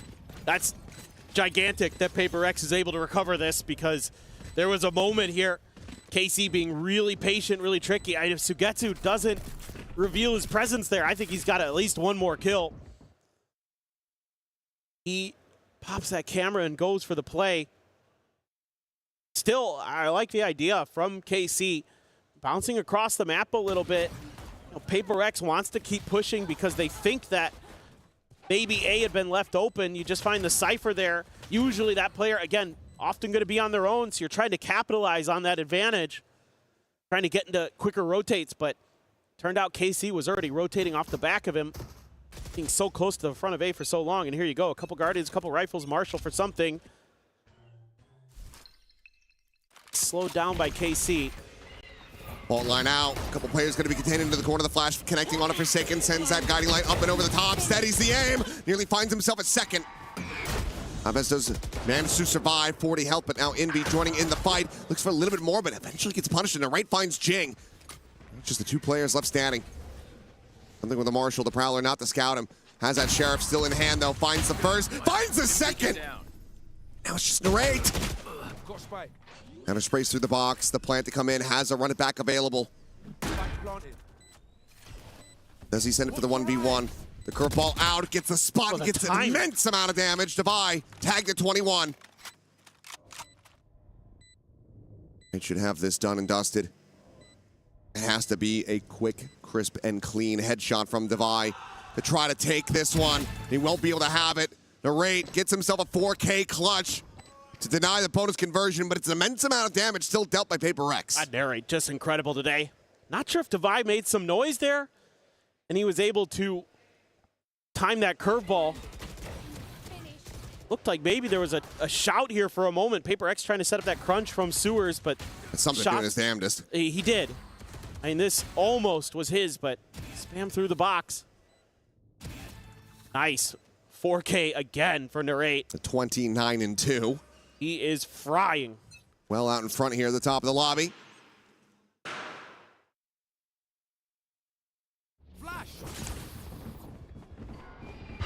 Orbital Strike is online. Run it back, maybe to be committed here. As Orbital's just going to be called in. Anticipating that this player went up over the top at 11, found just enough space to tuck away, avoid taking damage. So in the end, that pull of the trigger does not get rewarded with much of anything. Jing now, however, on the push forward is able to find 2. Maybe with 2 of his own, but the reply kills are there. Chavez himself afloat in this round. Divide jumping across, spotting him out, the 1-2 swing coming in, and something to collect it, not allowing for Chavez to isolate. Paper Rex steadying the ship and keeping things close. It's just a very Paper X round here. Just throw everything into the blender. Hope it comes out okay, and it does. Just rely on those players. Jing, it's up close and personal. Been favoring the Phantom today. It is the perfect gun in that scenario. Sugetsu is going to go... Outlaw. Yeah. 2 players, 1 shot to it. Outlaw for Forsaken too, though. That's the player you would normally expect to have the Outlaw on Paper Rex. He's 1 tap to it, and he's like, whoops, I need help. Yeah, has to backpedal away now. Here's the Boombot as well on that dish side. Taken trying to get into a position to punish Sugetsu. Has to be concerned about some of that Cypher utility potentially being there. Trying to push him back with its presence from Jing, and it has worked a treat. Get him completely isolated. Meanwhile, turret there to take contact from tower. Devi just slotting back in here at Canteen. Narrate's trying to sell a fake. Paper X isn't buying it. Oh, especially not after that jiggle peek.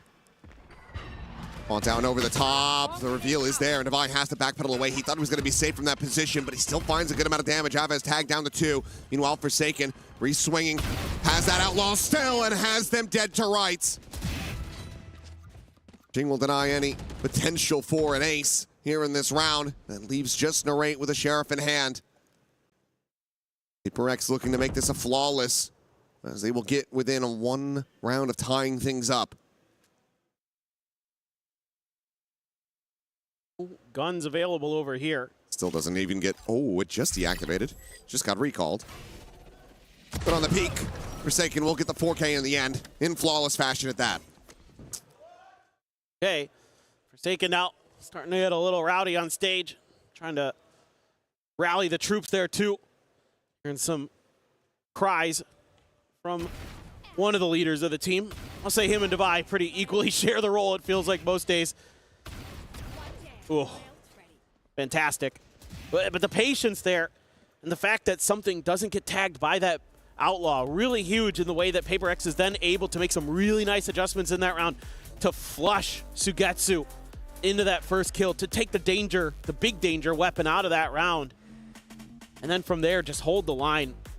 So that's going to give you a little bit of breathing room. You're going to have some ults for Paper X. And that's why KC wants to take a timeout.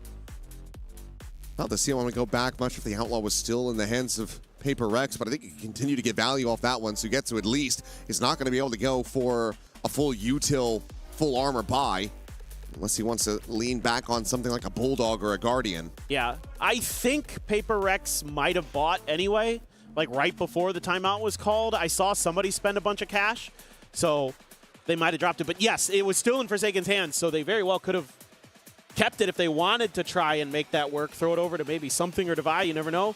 Forsaken has the Seekers off of that round, so he's feeling pretty good. I think they were one away from Envy's ult. Yes. And meanwhile, KC has everything. You basically have everything since Sugetsu's one away from the neural theft. Oh my god. Jing is just going for this crunch play. Camera to spot him out. Dawson going to be contained into the corner, but that is a casual fadeaway shot as the Brim is immediately dispatched. Orbital strike now no longer a concern.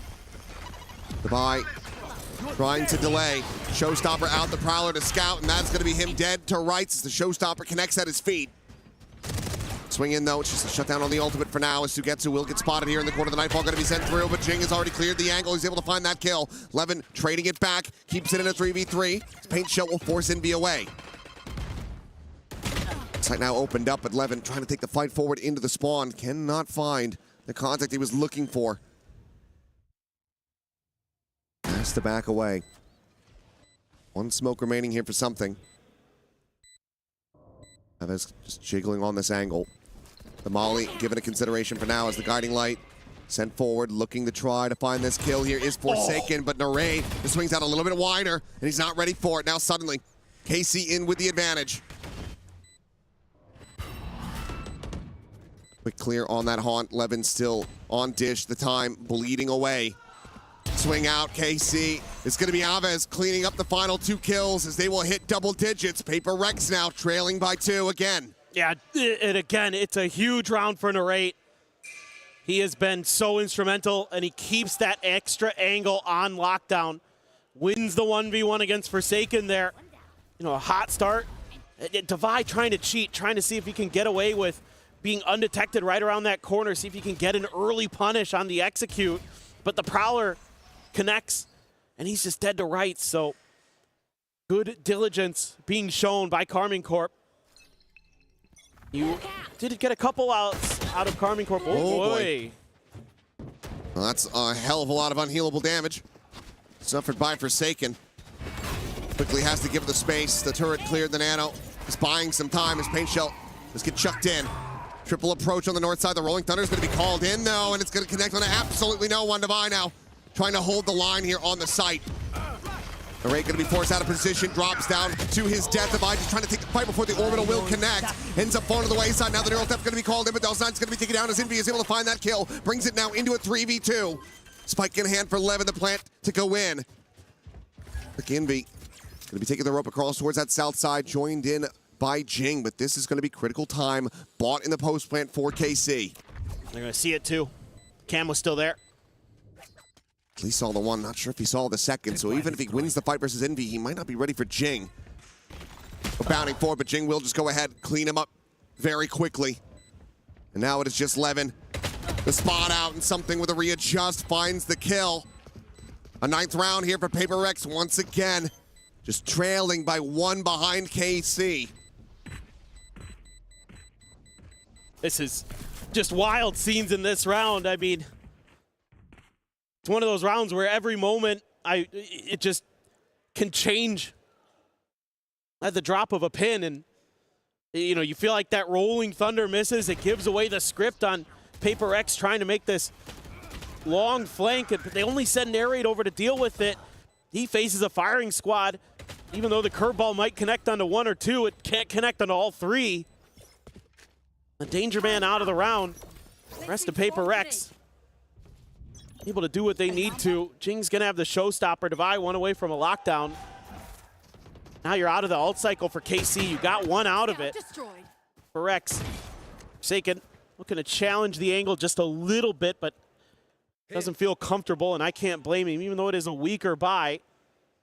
Sugetsu again has that outlaw. Jing, the only one tap to it. Something knows Narrate is there. Ask for Forsaken to maybe come help. Oh, what a shot. What a shot. What a face forward from Levin. getting absolutely destroyed. Triple push now coming through, trying to capitalize and collapse in onto the enemy. Brimstone, DOS9 just lingering here within the smoke, and Jing eliminated, denied any value from that showstopper, and it's just this one Sky Smoke keeping them contained.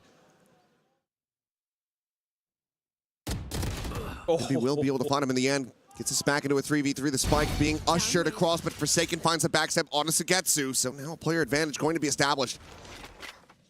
Levin, however, at the ready. Pushes the door, finds Devi. 2v2, the heal's going to be coming through. His Indy will have to try to pace forward, but Levin shuts him down. A monstrous 4K. Casey again, just do not allow for Paper Rex to tie this up. No, they're just too sharp. This turn, it's Levin's time to shine. This shot initially, absolutely ridiculous to take something out of the equation. And then there's a hope here for Paper Rex. They've got a numbers advantage, but the timing, Devi just not even really considering that he could have been there already. Gets caught looking the wrong way, and Levin's in a much more prime position to take that fight. Showstopper immediately going to be sent off the rip. Levin looking for a target around Sands. Jing, however, late lurking, but does get punished. Just doesn't pull the trigger fast enough, and DOS9 is able to find him. Minor damage going to be suffered. Starting to get chaotic now as players get lost within the smokes and the flashes.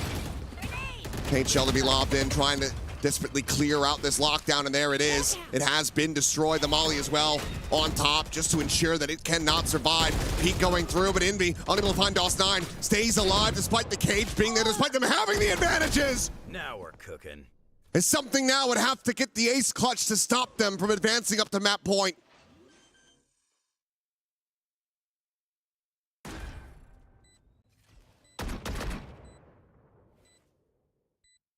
And given the money, the lack thereof, no other choice but to just simply back away, try to play for overtime. This Vandal has to be retained. KC, 12-9, Lotus, just there on the horizon.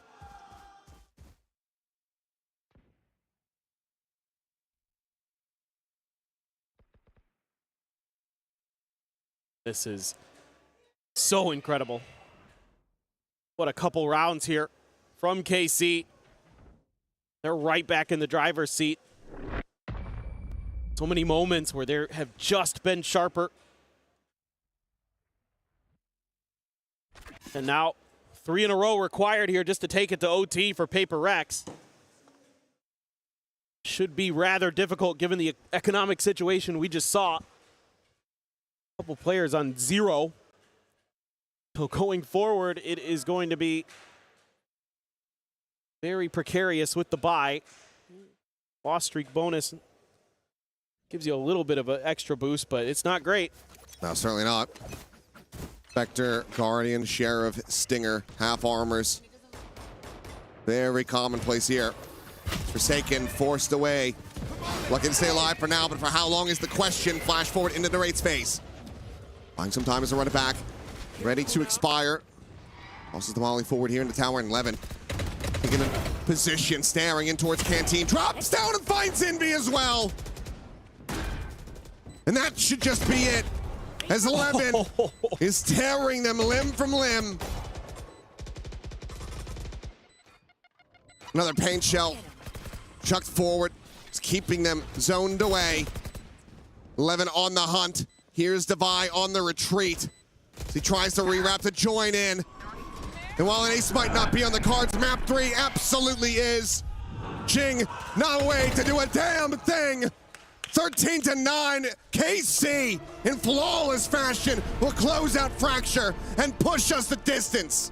Finally, somebody has stopped Paper Rex's reign of terror on Fracture this year.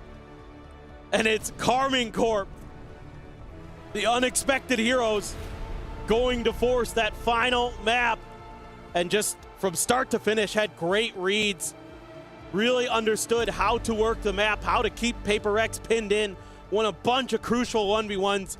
Narrate and Levin, the double duelists, beyond brilliant. That combination that they were able to string together there. I mean, Narrate's so solid in the middle of that. Levin at the end really shut that out. An incredible performance from them, but let's go ahead and send things back over to Degon, to Big Time, and to Kakuka, who's going to be feeling very smug.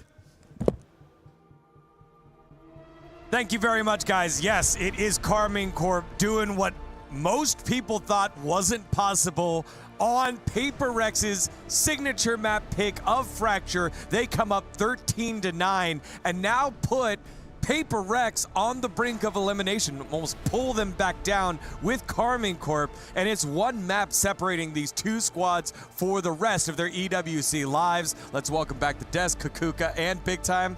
Go ahead, Kakuka. Okay. Ah, stop it. Stop it.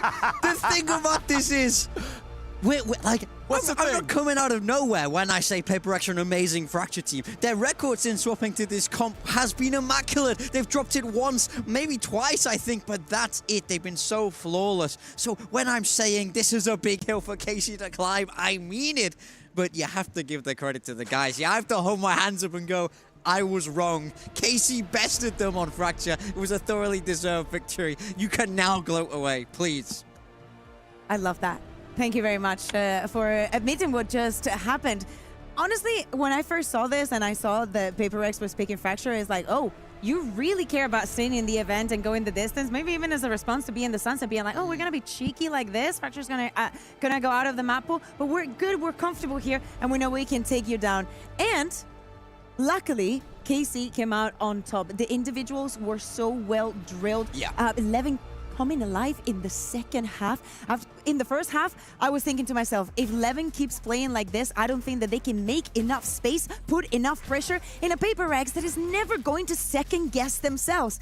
And for many of the rounds we had that, Casey made a lot of mistakes, do not get me wrong, but they also had absolutely brilliant rounds. I also wanted to see a good Suigetsu, and I feel like on the first half, I did get it. And throughout this entire tournament, since EWC started, since the role swap, the narrate that Casey is getting is the narrate that they had in 2024. For sure. He's the one for me on this Phoenix. I feel like he took the game to Paper Rex. It felt like every time I looked, he had that run it back available. Right? He's chaining them. He's really showing the power of Phoenix on this map, which is something Paper Rex choose to neglect. They go for a more traditional double initiator style, but it didn't feel like they were able to dominate the map in the same way. Their defensive pushes often dealt with. Casey so well prepared here and very, very deserving of this map win. All the utility as well, like the work that Avis is doing today, but I love that you highlight the importance of the Phoenix, because on the other side, you have Jing,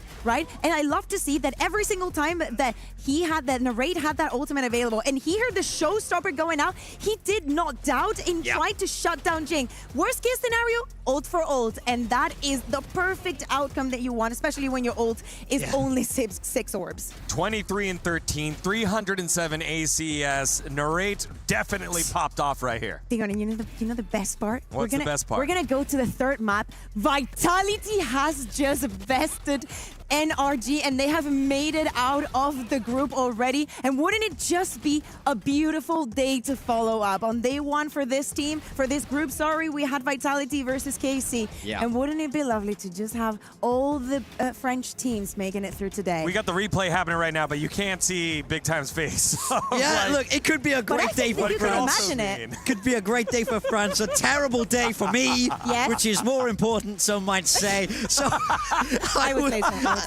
I think the scary thing is when we're moving through to Lotus, this is also a map Paper Rex have been historically good on, but that doesn't seem to matter. No one seems to care. And also recently, it's been quite the opposite. Yeah, it felt like there were multiple rounds there, especially in the second half, where Paper Rex were just taking peak battles that they didn't need to take after getting opening kills, maybe a little bit of disrespect, but also it's kind of how they play, right? They play on that edge, but the edge did not go their way. Yeah, I mean, I think I don't want to take anything away from the win for KC. I think they earned it and they played brilliantly. But I will say this was an underperformance from Paper Rex. I don't think from Paper Rex. I don't think the fundamentals were anywhere near as solid as what we're used to seeing. I don't think the aim was as consistent as we're used to seeing. We saw something hover down the bottom of that scoreboard for a long time, which isn't something that we're used to. But they have no more lifelines left now. They have to turn it around. They are on the brink of elimination from EWC here, one map away from being sent home in the group stage. I want to double down on Levin. When I was having that interview with Avis during the media day, I was asking him, hey, how is Levin doing? Because again, it has not been easy for him. A lot of ups and downs depending on the duelist that he has been playing. And what he told me is that he does not care what other people say and what other people think. He just needs KC to be on his back. And that is all that he needs. And he proved it today, because I wouldn't be able to do that. I can tell you that. Well, the guys are in the back getting those team talks, and their tournament lives will be on the line when we come back. That decisive map number 3. Don't go anywhere. You're watching EWC 2026.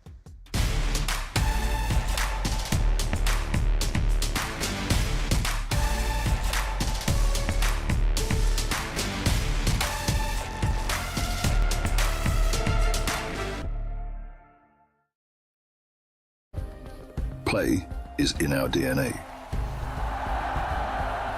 Whenever we let it out, it becomes our superpower. Now imagine an entire city being built to supercharge it. Kadir City, powered by Play.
Play is in our DNA. Whenever we let it out, it becomes our superpower. Now imagine an entire city being built to supercharge it. Kadir City, powered by Play.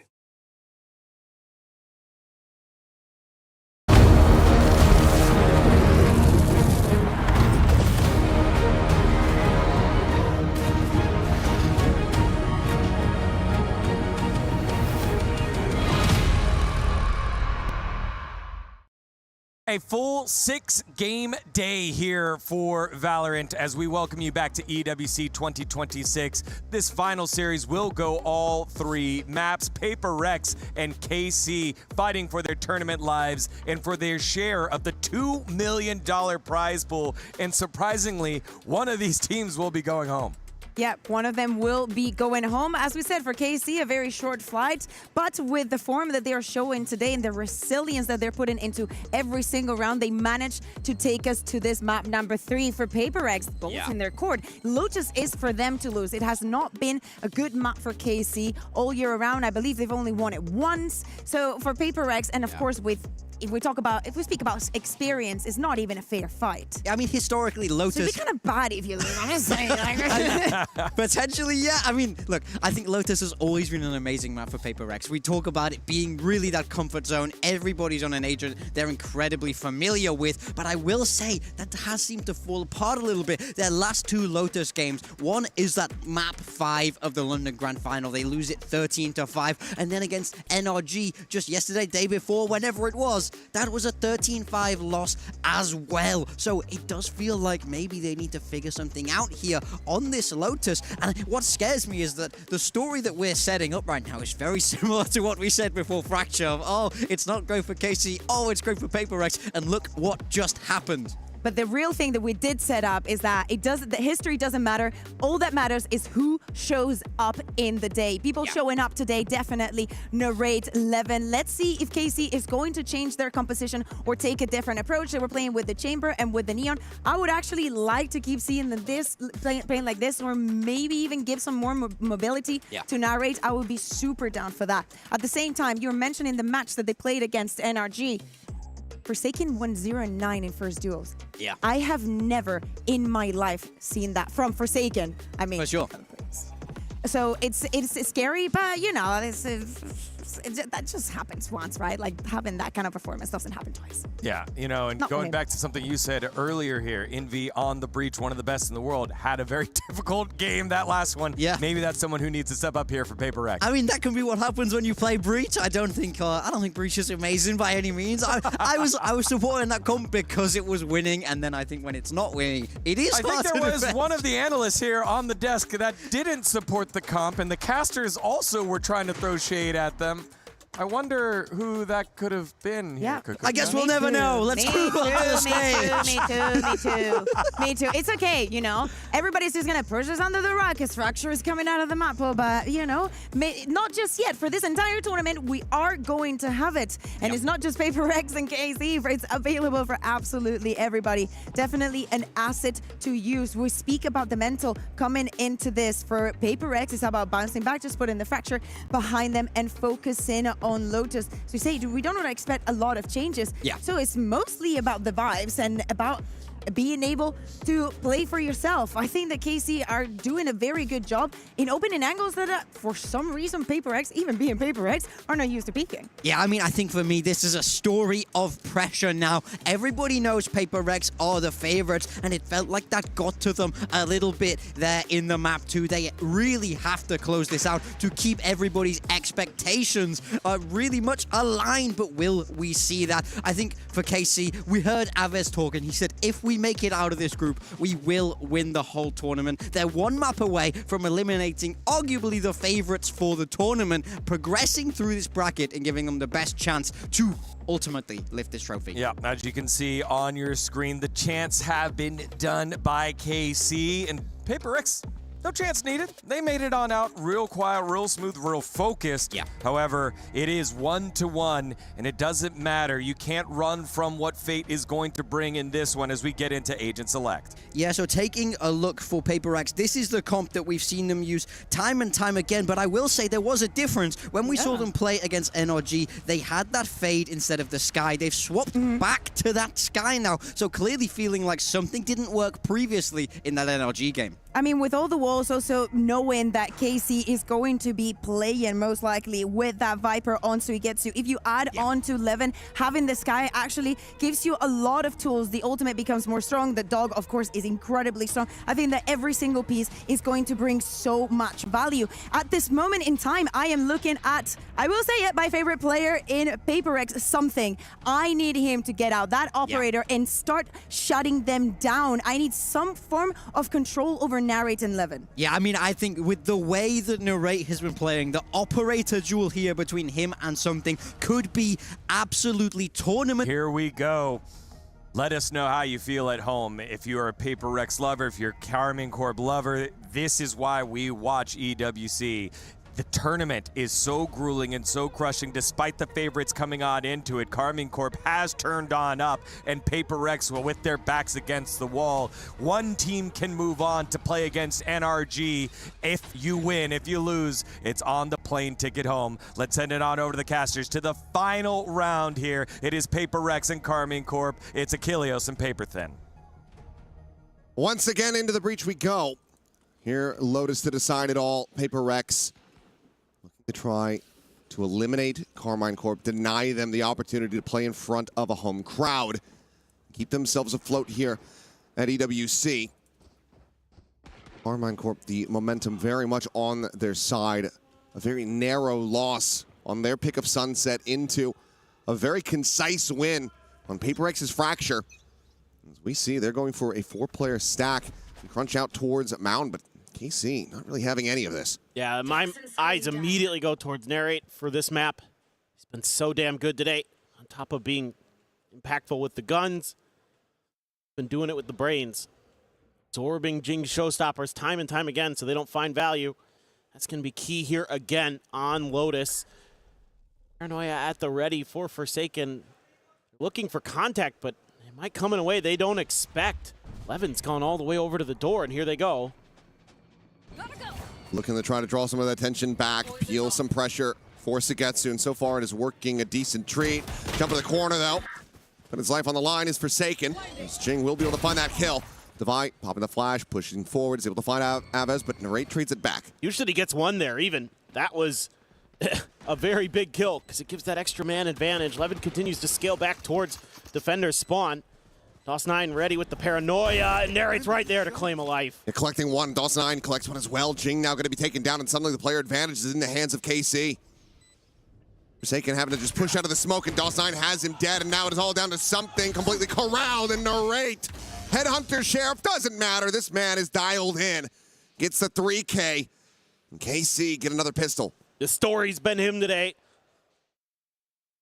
That is just devastating what he's able to do with that chamber. A nice tee up from DOS9 too. Looked like this was going to go pretty well for Paper X. They read the tucked in position of Sugetsu. You know, Devi at least able to find one with a cheeky little reposition around the smoke, but no.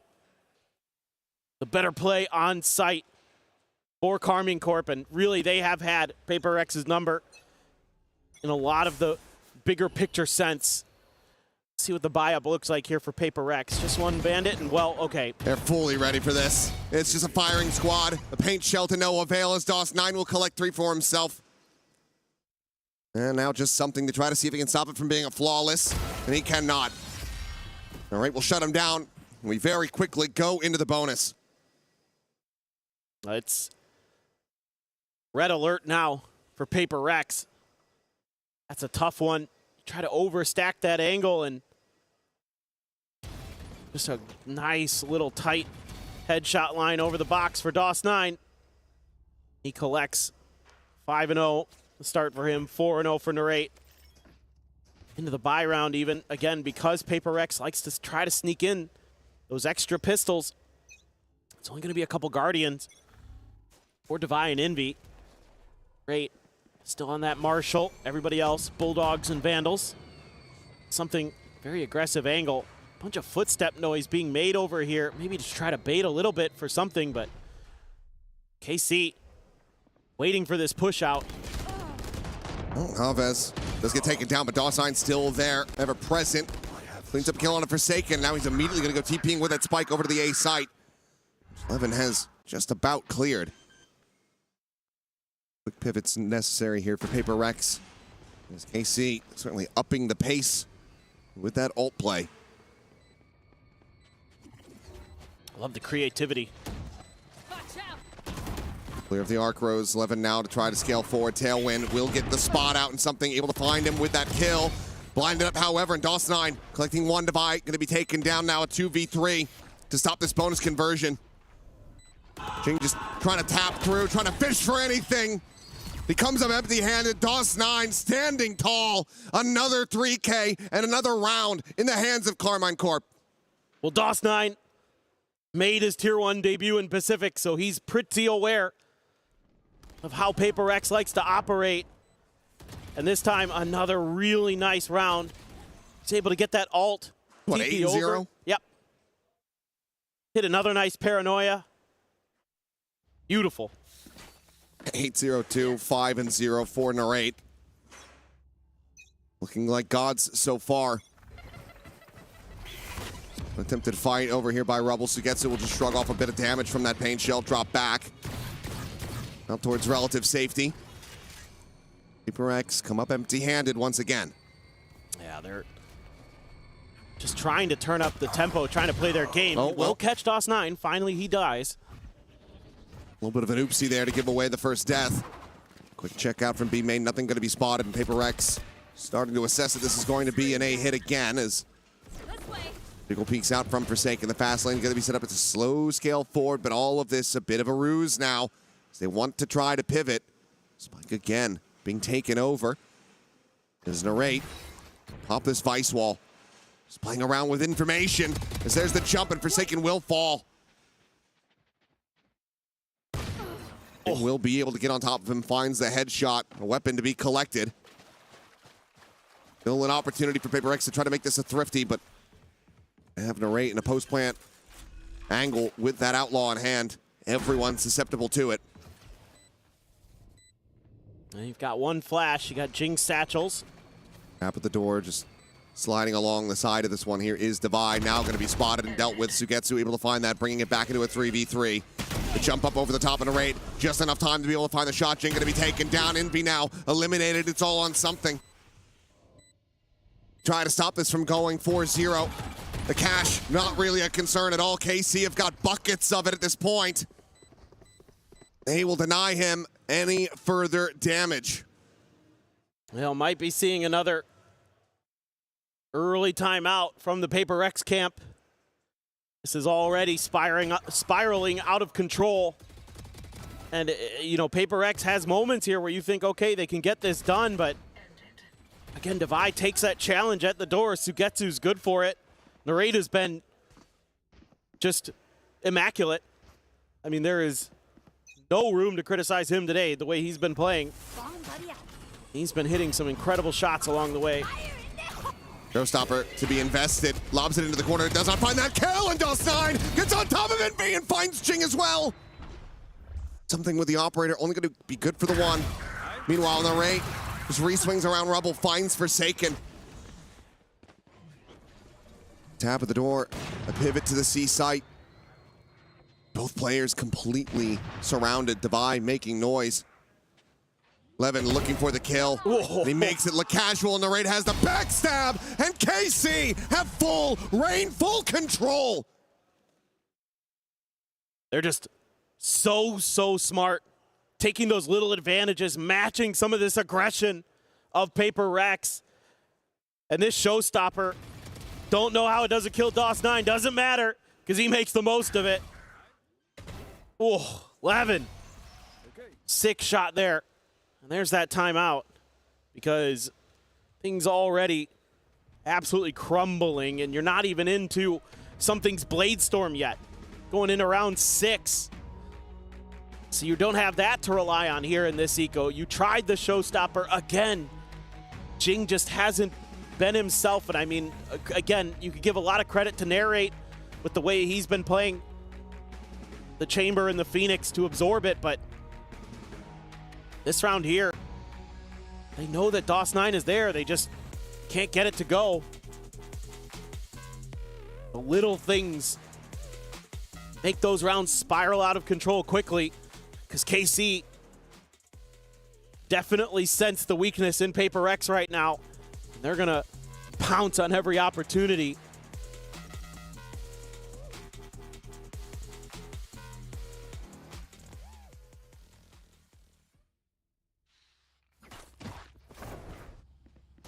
That's a whole lot of nothing. Something with a classic. Just going to try to play to get this orb. So nade out, clear some space, stop Sugetsu from scaling. The Blade Storm online. So far, the plan working out. Question becomes, can you now get value off of this ultimate? Can you find a thrifty? KC already getting up to 6. Yeah, they're... That that smoke is... Much a death sentence. Yeah, absolutely. But that smoke right there, just... They know right away. Nope. Paper X is gearing up for a fight. Something able to find one. Should have gotten the shoulder spot as well. Getsu going to be known for now. So it's a kill found, but not a weapon recovered. While another TP. Forward onto the side. DOS9 just clearing things out. Spike will be held back for the moment by the Vice Wall. Divide. First one on the scene. Something ready to tap this door.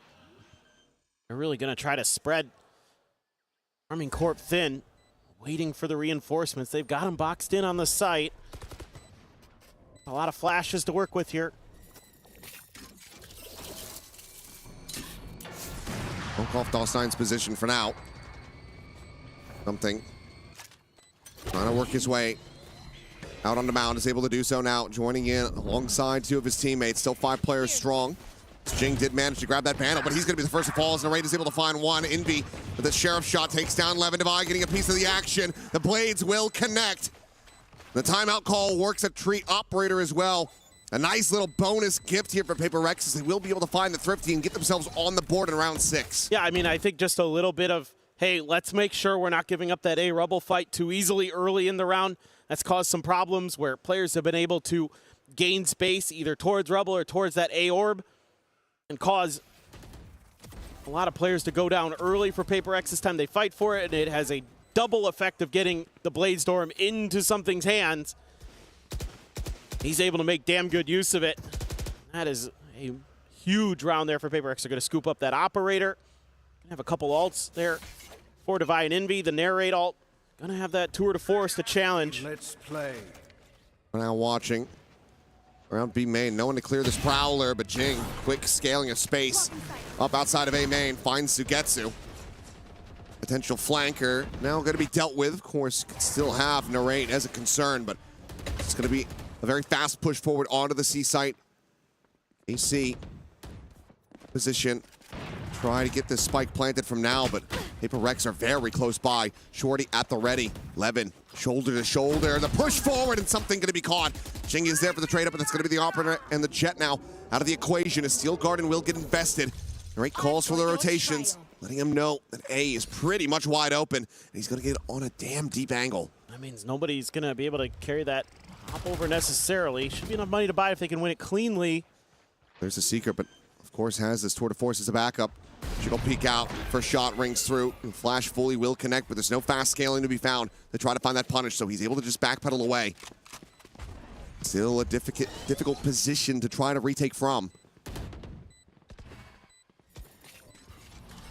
Shell will be chucked out. Jing to fall for second on the swing, is able to find one, but Dawsnine just pushes the smoke. They're not ready for it at all. And KC, they take the op out of their hands. They take their hope. They shatter it again. They're just making some really good calls here and doing something that I've been thinking about. A lot of teams with the success they're able to find against Paper X kind of goes back to Leviathan and what they were able to do. And that's, if you identify where that Operator is early for Paper Rex, just put pressure on it because he's often alone. Something is often on his own with that Operator, so you can make him really uncomfortable, and they do just that. Now, he has enough for another one, but that means Envy isn't going to be able to have a gun. Jing can only have a Guardian. This has to find value for Paper Rex. Trying to determine which angle he wants to check for. Gale forward now, getting ready to come in. Narrate going to be blinded up. Forsaken able to find the kill, but Dawsnine is able to peel back some of that pressure, making sure that nothing goes over for free. Something, a shot to the rear onto Levin, dodges out the Nightfall. Quickly repositioned. Spike's still going to be held back over by Tree. Has to retap the door to try to bring this one forward. Arrived at drop. Has the shot. Avez dead. Spike now resting on the ground. Dawsnine going to be taken down to Sugetsu in a 1v4. The pass has been so very good for rounds like this, but something not going to give him the opportunity. It's going to be a second round win in the hands of Paper Rex. And like you said, they needed that one to get off the ground, and it has. Yeah, and I think I saw a sigh of relief there from Forsaken after that one was done. Sure. It was still, it doesn't feel comfortable with the way Karmine Corp is playing right now. Nice little setup there to deal with Narrate. Get his Operator out of the round. I mean, Dawsnine as well has picked up the pace here on Lotus, so Karmine Corp has had a couple different players step up to the plate today. Saw 11 on Fracture. We've seen Narrate the whole day. Now it's Dawsnine's turn. Let's see what they can do. Still 3 players. I mean, there's no Outlaw on the other side, but 3 players with half armor. Envy doing his damnedest to keep something alive. Manages to find Dawsnine. Will be able to survive with 24 health. Looking for the shot on that jump peak. Levin able to avoid it, and something cannot escape this time around. Sugetsu able to find that kill. Now the pit immediately going to be invested. The plant just below the crossfire, and it's going to be Avez catching a stray as Forsaken's able to find the first. If he's out over towards Rubble, identifies Narrate. They know that it's just going to be the 2 players here within this pit now. Trailblazer looking for the scout. Will be behind Levin, but Levin shuts down Jing. Suddenly now a 3v3. Forsaken trying to reload, but he's swinging out before it's completed. The push forward into the pit, and Levin has Envy dead as well.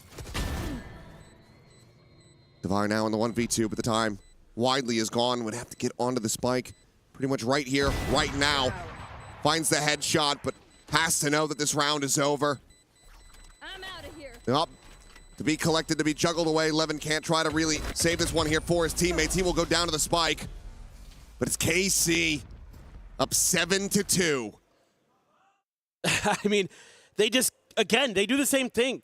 Once they know where that op is, they put pressure. Paper Rex kind of, I think, obviously incorrectly, assumes that KC is going to pivot into B through the baby door, but they never do. They're just like, oh, we lit up that operator. He's in dire straits. We've got a pit. We get that down. We've got the A site pretty well defended. And then Levin goes to town. Beautiful, beautiful stuff from him. And Paper X players just making some individual mistakes along the way. Some up and over here, Jing. Sugetsu's going to be widely boxed into this corner. There are more players coming in to try to peel back this pressure. He turns a flash and he's able to find them both.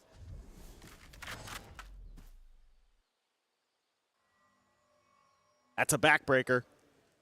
Memories. Tournaments long since passed of Copenhagen, that final resonating through the minds of Paper X's. Sugetsu absolutely destroys them. DOS 9 finds Forsaken. And Envy, oh, he can hear him, but he can't do anything to stop him. Sugetsu gets the third. An 8th round for Carmine Corp. And if you're Alex, do you call it? You send the other time out. You might just have to, because this is a flawless round win. And we've talked about it a bit this year where, believe it or not, Paper X usually is really sturdy on their defender side of Lotus.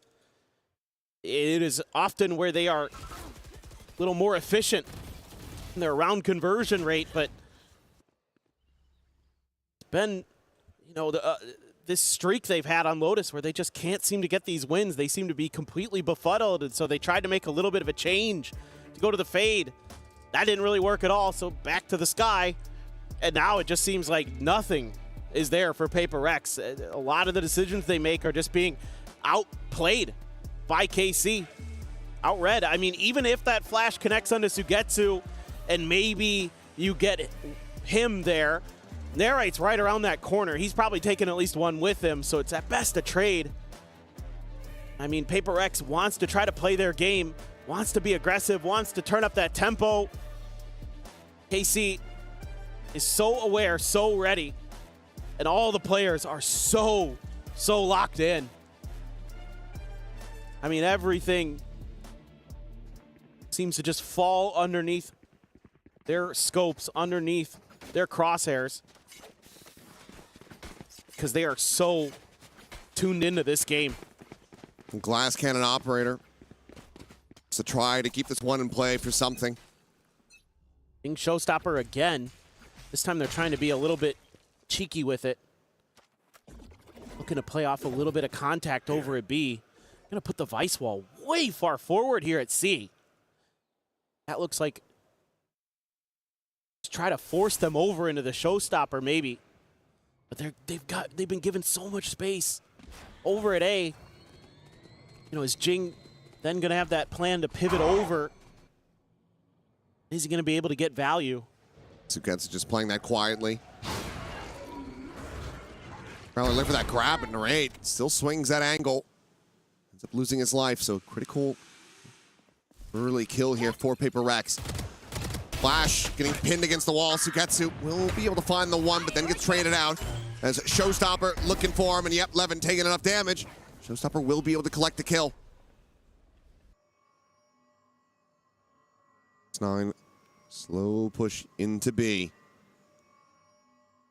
Bypasses the Thorns and might have a backstab angle to take down something if he continues on this path. And for the moment, looks like he's not going to. With smoke out towards upper. Damn, I don't think he did. I think both players narrowly missing each other by pixels. find you. They're just willing to explore the map. Spike planted. ag.al out. As backpedaling. Forsaken considering that TP forward. Holds it for now. The jump in. Aves able to find two. Forsaken still contained, still low on HP. The rewrap though from something, able to find the one, looking for that second. Jumps up the right click, takes him to 50. Dialed in with the op, and something will keep them afloat. It's the 3K, gets the round win. I mean, you could just see the confidence from KC. They know they could just hold that angle. And Paper X is trying to use some of those jump peaks to see if they can get him to pull the trigger maybe a little bit early, but the discipline is there for KC. Aves almost gets it done. Then Forsaken able to buy enough time for something to get into place. Has to use the Blade Storm even there, though. Last round of the half. Gonna have Aves' Nightfall. DOS9's ult has been so impactful in a lot of these rounds to find the open space, usher the spike to open space. Got absolutely nothing ult-wise if you're Paper X. Yep. You'll have less Divide goes crazy or Envy does. Losing your opportunity on this door, and what a spray! Levin just able to find him. It feels like luck is just not on Paper X's side. One hell of a kill we found. The operator and the hero of the previous round now out of the picture. Paper X, with that death, start collecting their forces on the A side of the map. But KC go for the pivot. Times you just gotta check everything, check every angle. You know, again, the homework being done. Maybe assuming that a player had been tucked in there. Taken's here. Trying to puff out his chest a bit. It's a Nightfall, gonna be leading him right to him, and the shots are not connecting. It's a bold attempt, but that falls completely flat. Patience now to come in. Thorn sent on the timing. And a lot of this pressure gonna be shouldered by Envy. Alone on this site. Has the first player dead, but now B opened up. Fly quick on the scene. Sugetsu stays tucked away here at stairs. A kill gonna be found, but Jing, he never looks back. He never checks that position. Devi is dead. Envy is gone. And the round, this half, is dominated by Carmine Corp. They're just ahead of the curve in every respect. That is a absolute blowout. 3 players into double digits already for Carmine Corp. No doubt they're the better team right now in this server. It's going to have to be, again, another incredible attacker side for Paper X to swing this back, but I have a hard time imagining it with the way Carmine Corp is playing today.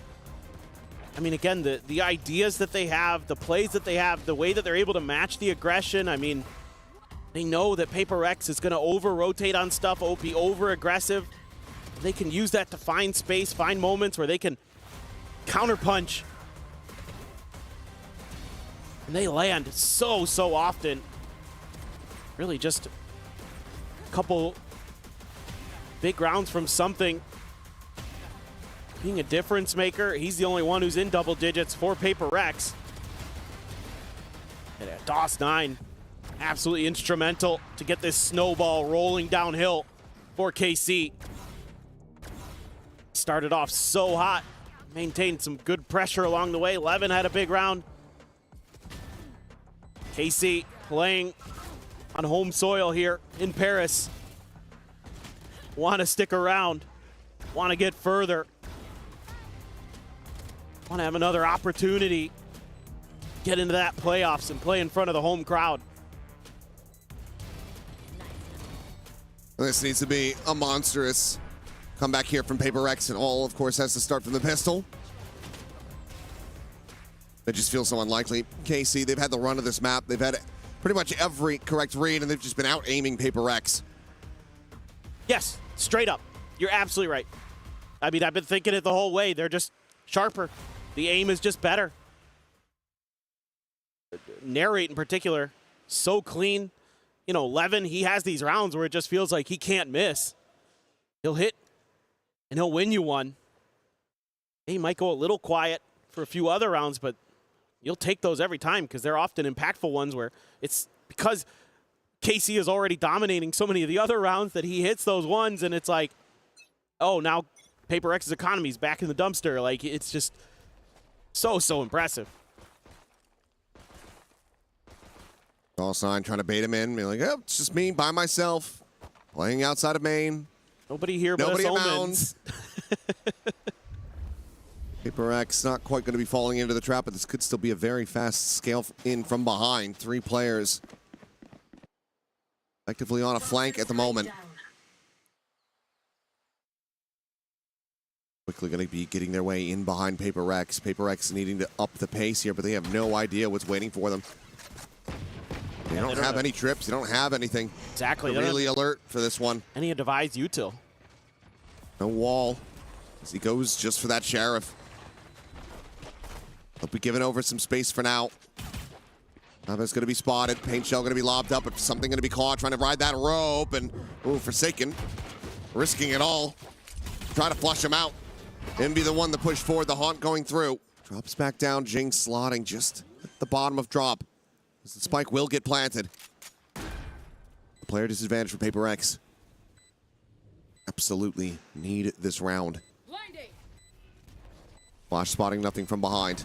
They have to know that these players are scaled forward, but Forsaken just jumped in the corners, able to find Sugetsu, finishing him off. Now refaces forward, finding Aves with that recovered bandit. And Paper X looking like there's still yet a bit of fight in them.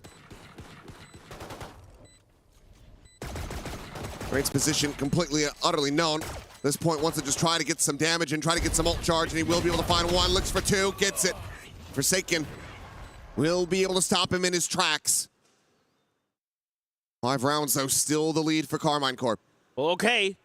This time around, Paper X able to win some of those crucial micro battles. That one right there. Forsaken jumping ahead. Envy holding the line on the backside, gets 2 big kills. Still concerning. Narrate does not seem to miss today. Still gets a little bit of extra value there.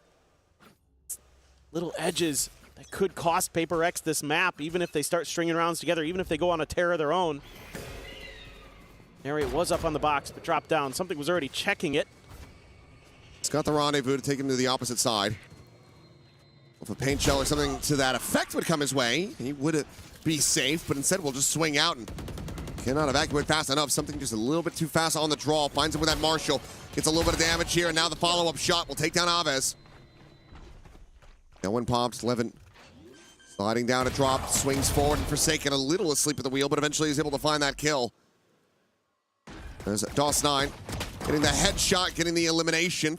Divide will end up getting taken down the shorty. The barrel stuff there from Sugetsu. Finds another kill. He only has to be pushed over to Forsaken, but this is already decent damage dealt, and now a Spectre recovered. Absolutely play this one out. The Marshal now gone. Spray and pray. So much damage found. I think one of those connecting onto Envy's head. He's down to 44.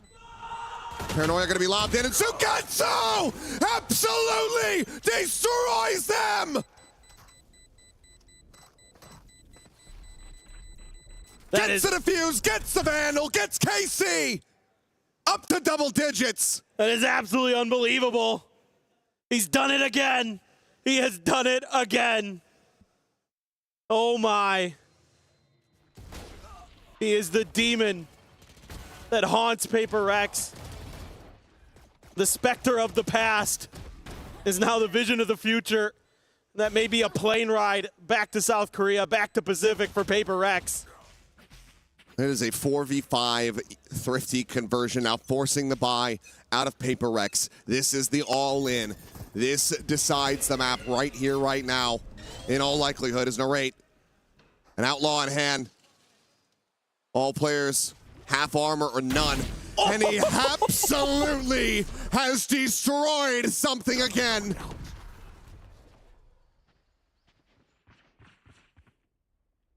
Just insane. Absolutely insane.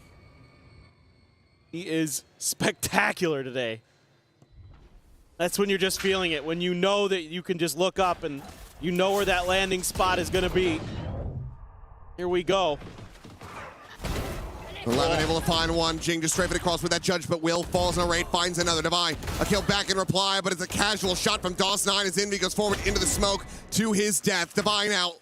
The last one standing. Caught by the Seas. Decayed to 1. Little health he does have, will recover. 35 seconds, he's going to try to go on a pivot. Does he have enough time here to go anywhere else? It's just a cursory check around the back, but yeah, he is running out of time, and this would be one hell of a way to lose the round. I mean, you got to start sprinting. He's got to be knife out. Yeah. Full send it from here. And even then, it's going to be damn close. And I mean, Aves is matching him. Aves is going to have a shot at this, I think. Jumps across the way, but yeah. He'll actually give him the alert, but he's trying to just stick this plant, and the time just is not there. No clutch to be found. No hope to be found. KC continuing to beat them back at every twist and turn. Dominance, pure dominance. I mean, Envy just running through there, not even looking at the bottom of the smoke. I mean, it's like every idea that Paper X thinks they have about where KC is going to be, how they're going to be playing, they're wrong. Coming into this, stingers. I mean, Paper X is just throwing everything. They're investing whatever they can. It's 2 glass cannons for Devi and something. Narrate has the Outlaw. Nobody, except for Jing, has the armor to withstand it. The 2 of them have no armor at all. Yeah. Double Vandal, glass cannon. Low creep up. Hop flash on the corner, but the relay bolt and the Prowler will hold them back. Levin, he is out for blood. He wants that kill. He's not going to be able to find it, but Sugetsu and DOS9 absolutely do. Divine Forsaken going to be taken down. It's just Aves caught up. Player advantage still there. One of the Vandals left on the floor. Narrate. Hold position. The tailwind passed. God, that's well and good for something. He's able to avoid it. Finds a kill. But the rest of the team still needing to try to get past as Narrate is able to find the no-scope. Jing dead. Sugetsu arriving. Envy not going to be fast enough as Narrate closes out another kill. Another shutdown on something, denying him heroics at every twist and turn. Carmine Corp are up to match point. Took the words out of my mouth. Every round they've got the read. You know, there's 4 players gumming up the front of B at the beginning of this. They know exactly how Paper X thinks. It's starting to feel a little bit like how I felt watching Leviathan play Paper X, where they just knew what they wanted to do and how they wanted to do it. Paper X here throws the flash out, cleared right away. Rate's not messing around with any of that. Trying to go back into B. Forsaken to the spawn. Now he's going to be surrounded. Meanwhile, something dead on the B side. Forsaken desperately trying to find that kill, but Aves is able to hold his own. Just some damage onto the fade. A kill onto Levin, but 2 players now lost. Site primed for the plant, but Paper X aren't leaning into B. They're trying to get grouped together. Back over here at A. Been given some breathing room. It seems like KC actually assumed maybe B actually was the play. Being backpedaling. If he had held this angle with that judge, he might have been able to tear them asunder, but instead shifts his position, is going to try to play the top of rope. Exactly where he doesn't need to be. It's 1 kill away from having a showstopper. But from this position, I just don't know how he's going to be able to get it. KC playing this one patiently, the tap of the door, just keeping Devi's eyes trained in that position. The pit forward now to try to scale in. A flash out. The slot forward, swinging around closer and closer. It's Devi, the spray and pray, will be able to find one. The paint shell going to be lobbed in, but DOS9 is able to take down Jing. Devi able to find himself a third. Steel Garden immediately going to be invested. Spots him, kills him, a 4K clutch. Paper X. Oh, they hold on by a thread. I need 7 in a row just to take this into overtime. Well, they get there, but will it matter? It would be an unreal comeback if they can do it. It looked like for a second there, DOS9 had ended the round, but able to avoid that pit. That was really creative by Sugetsu there. And again, Paper X just positional, I think, mistakes that could have cost them that round. Like you're talking about, Jing holds that. Well, I'm going to hold my thought. Caterpillar jet smokes forward. Into the side goes Jing. No one to be spotted. He had an array, still trying to hold the door. Has to make his exit with that rendezvous, and his Envy is able to greet DOS9. Finding that elimination. Devi swinging the corner. Ava's going to be taken down. It's a two-player advantage now for Paper Rex as they pivot back across towards A. 11, however, here. Playing this quietly, looking to be their demise, to catch them off guard. But now his hand has been revealed. Avoids the flashes, but clean one tap. Shuts down Forsaken, but is not ready for Jing to counter, swing into backside. The tour de force in hand. No reason for Narrate to not try to play this one out. Only widely available for the rest of the team as well. I'll try to make a go of this. Don't peek though. The spot out. The paint shell now to be let loose. Forces Jing out into the open though. Not wanting to stick around to drop, so Narrate is able to find the first of 4 necessary kills. The follow-up shot ends up going wide. Tries to scale forward, and he just can't quite make it happen. Envy and Devi get their targets, and Paper Rex get up to 6. Well, okay. But it's taking a lot of ultimates just to get to this point. Going to be able to get into the buy, but the ult economy look like. I mean, now they're getting a little bit sharp. You would imagine it's too little too late for Paper Rex. You would imagine. It's best to not start believing quite just yet, but this will be enough to force a timeout out of KC. I mean, you've got the overdrive here. You're 1 away from a Nightfall. So for this round, I think a couple players have enough to buy, so probably want to talk about a little bit. Most of the players do, actually, how they want to run this. Maybe you save the overdrive for the next round if they do lose this one. DOS9 has his ult. You could talk about how you want to work that a little bit. It's going to be 1 away from Avez's Nightfall, so maybe how you want to contain one of those orbs. Make sure you get that into your hands. How you can just settle down, close this out comfortably, get yourself situated to play NRG next. Found out Vitality was able to take that series. It was going to be a difficult opponent no matter what. Certainly won't get easier from here, but looks like there is going to be a decently hefty investment from KC. They want to bring this to an end right here, right now. Operator, of course, in the hands of something. This Jing bounding forward to Mound. Flash is going to be going through, but DOS9, his presence now going to be red, but not before he's able to claim 2. Judge from Levin intercepts Devi, immediately upgrades the weaponry. In the blink of an eye, it's just the 2 players left. Levin jiggling on this corner, spotted out, will back away before the operator can get dialed in. Oh, look at Narrate. Quickly scaling in behind them. And with Devi's death, that wall means absolutely nothing. No alert system. Envy has to be the one to have his head on a swivel, watching from behind, but if he loses out on this one, that's going to be the spike on the floor. And just something alone eventually is able to get it dialed in. The Seeker's immediately going to be sent out. Scouting out both players' positions. That's going to have them rerouting, pivoting back over to C. Something needs to hit this shot. Gonna pull off the angle as well, expecting this rewrap. Probably behind. Oh, it somehow manages to connect that. What a hit. Levin dead. Havez now the one to try to play this one through. I'll find you. Tossed into the back, but Envy propped up on top of the box will be able to find the kill, and Paper Rex continue to try to make a go of this. 5 more rounds. So the next one, looking like an eco for Carmine Corp. Do have that overdrive there, though.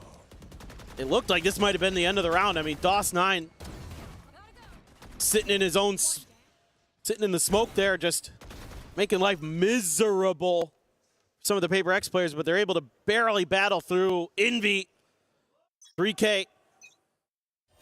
Little bit of fire still in the PRX camp. Shot early from something. DOS9 still scaling. He's just going. He is just fiercely walking at him. Paper Rex at the moment. He's They have got no eyes on this whatsoever. The Bandit, he can get this one tap, and he will. Well, 2 tap. Still is able to find something at the end of it all. Player disadvantage. That operator just to be left stranded on the floor. It's just that lack of respect that Paper Rex plays to that. Oh my goodness, Narrate. This could just about be at the beginning of the end here. As Forsaken will be able to find one. But the overdrive pop, Levin fishing for anything that he can get through that fast lane. Looks away around the corner. Jing, does he have any kind of read? That Sugetsu is laying here. Behind that box. Here's the Neon, take the rope. Just gonna stay statuesque in this position. Try to intercept these flanks, but no. He's starting to scale forward, and that's gonna be his undoing as Jing, no, turns back. Eats some damage, but still is able to find the kill.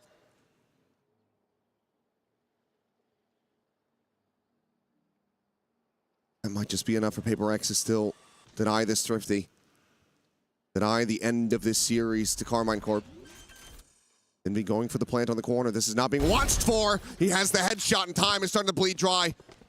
The drop down herd, Forsaken, able to find that elimination, but has to get this spike planted. Paranoia gonna be sent through, DOS9. And now Levin on the approach here from the back, comes away with it, and Jing has to do it all, and he cannot! Levin dead from the paint shell, but still a player alive. The defuse will be there, and Carmine Corp will come out on top. 2-1 in the series. They send Paper Rex home. The dream lives on here in Paris, France for Carmine Corp. What a stunning series. Losing their map pick of Sunset and then coming back onto historically great maps for Paper Rex on Fracture and on Lotus to send them packing out of EWC 2026. Amazing, amazing stuff here we saw today. And again, I have to give the coaching staff so much credit. They had them so well prepared here. The players themselves stepped up so nicely. They looked so sharp in every aspect of the game.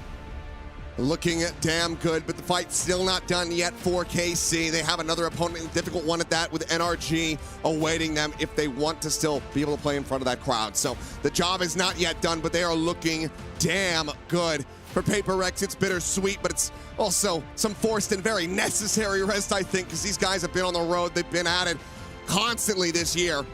But for now, let's go ahead and send things back over to the analyst desk to break down the action from this incredible series. And the woes for Pacific continue. A second team knocked out from VCT Pacific. It's Paper Rex going home after a huge upset by the hometown squad. It is Carmine Corp and the Blue Wall still alive here in Group B. A 2-1 victory and a crazy result here at EWC. I'm going to be honest, I did not expect to see this today from KC. At the end of the day, it has been such a long time since they were able to go to an international event that we were speaking about. All that matters is how much you want it in the day.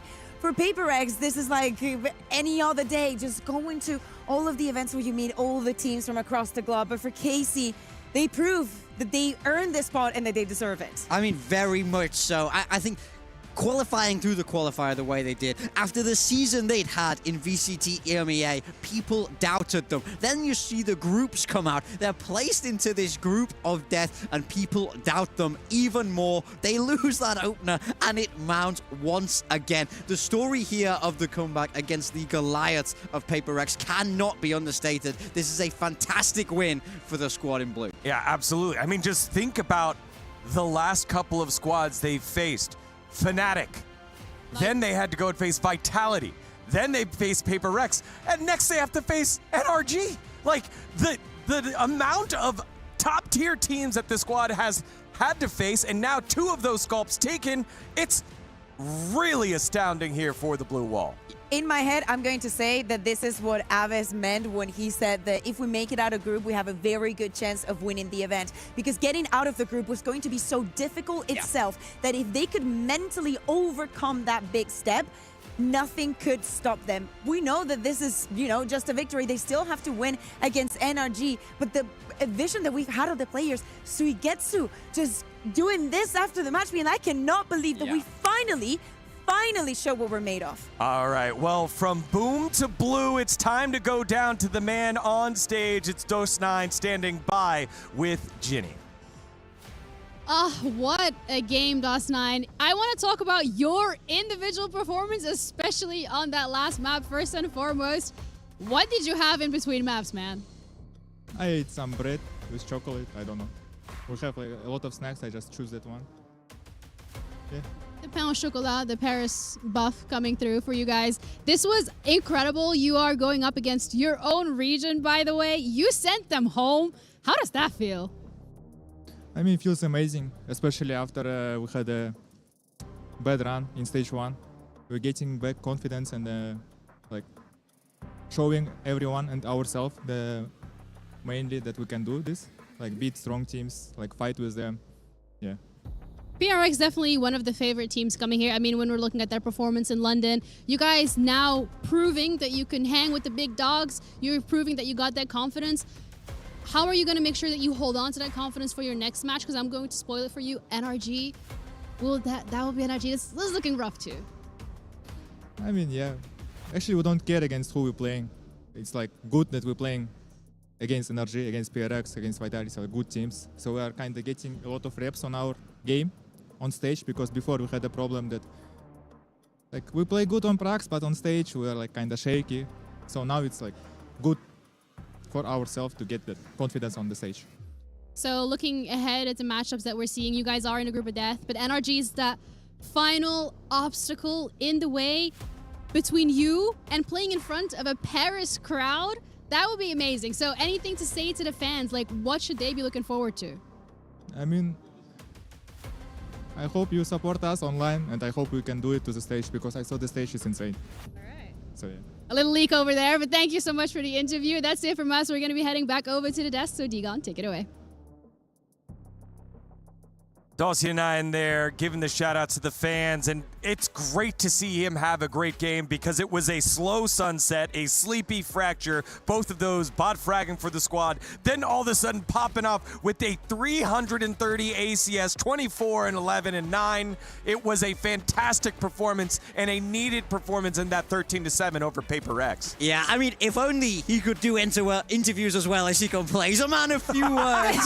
That What do you mean? That was a great interview. I liked it. He's straight to You're the just point. being so cranky right now that yet another Pacific team has got knocked out big time. Look, It's okay. It's okay. I love We'll get you a Dose9. pain au chocolat as well. That's true. Hey, if that's what it can make you do, sign me up for 12 of them. Because this last map was phenomenal from him, phenomenal from Casey. Going into this beforehand, I said, I really want to see them get that momentum. That's how you beat a team like Paper X on Lotus, and they did exactly that. They pulled away so far at the half. Paper X could never recover. This is a monumental win for Common Cold. I personally really like the interview, and to me, the big takeaways are two. One, the stage is unreal, guys. I'm also going to spoil it for you. If you have the time to come here to Paris, it looks pretty amazing. Probably you want to be a part of this. And number two, he speaks about something that is probably true for many teams, and it's one of the most difficult obstacles to overcome. And it's, we play good on scrims, and then we get onto the stage, and the nerves get the best out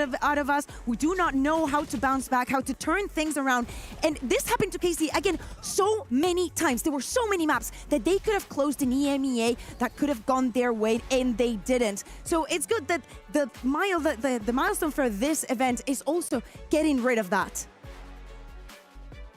Yeah, I mean, I really do feel like this win is just something they can keep continuing to build on. I feel like if this is a team that can take the momentum from game to game, from match to match, if they can get out of this group of death, I'm starting to believe what Aviz was saying. I'm starting to believe what they're cooking up in that coaching booth. I'm starting to believe they can win. We could have all the French teams playing on stage. Okay, That's I'm true. getting too ahead of myself. Too ahead of myself. I'm sorry, I didn't say anything. I'm It touching is wood. called the Is Group this of wood? Death for a reason. Touching it. I think, yes, Yeah, it is wood. It is wood. It's called the Group of Death for a reason. It is NRG, the reigning champs, that are here to try and win the EWC title that KC will have to go through as well. So their job not done yet. Final thoughts here on Paper Rex. I mean, Achilleos kind of gave a really good levels of context here. It's been nonstop every tournament all the way to the end over at Masters London.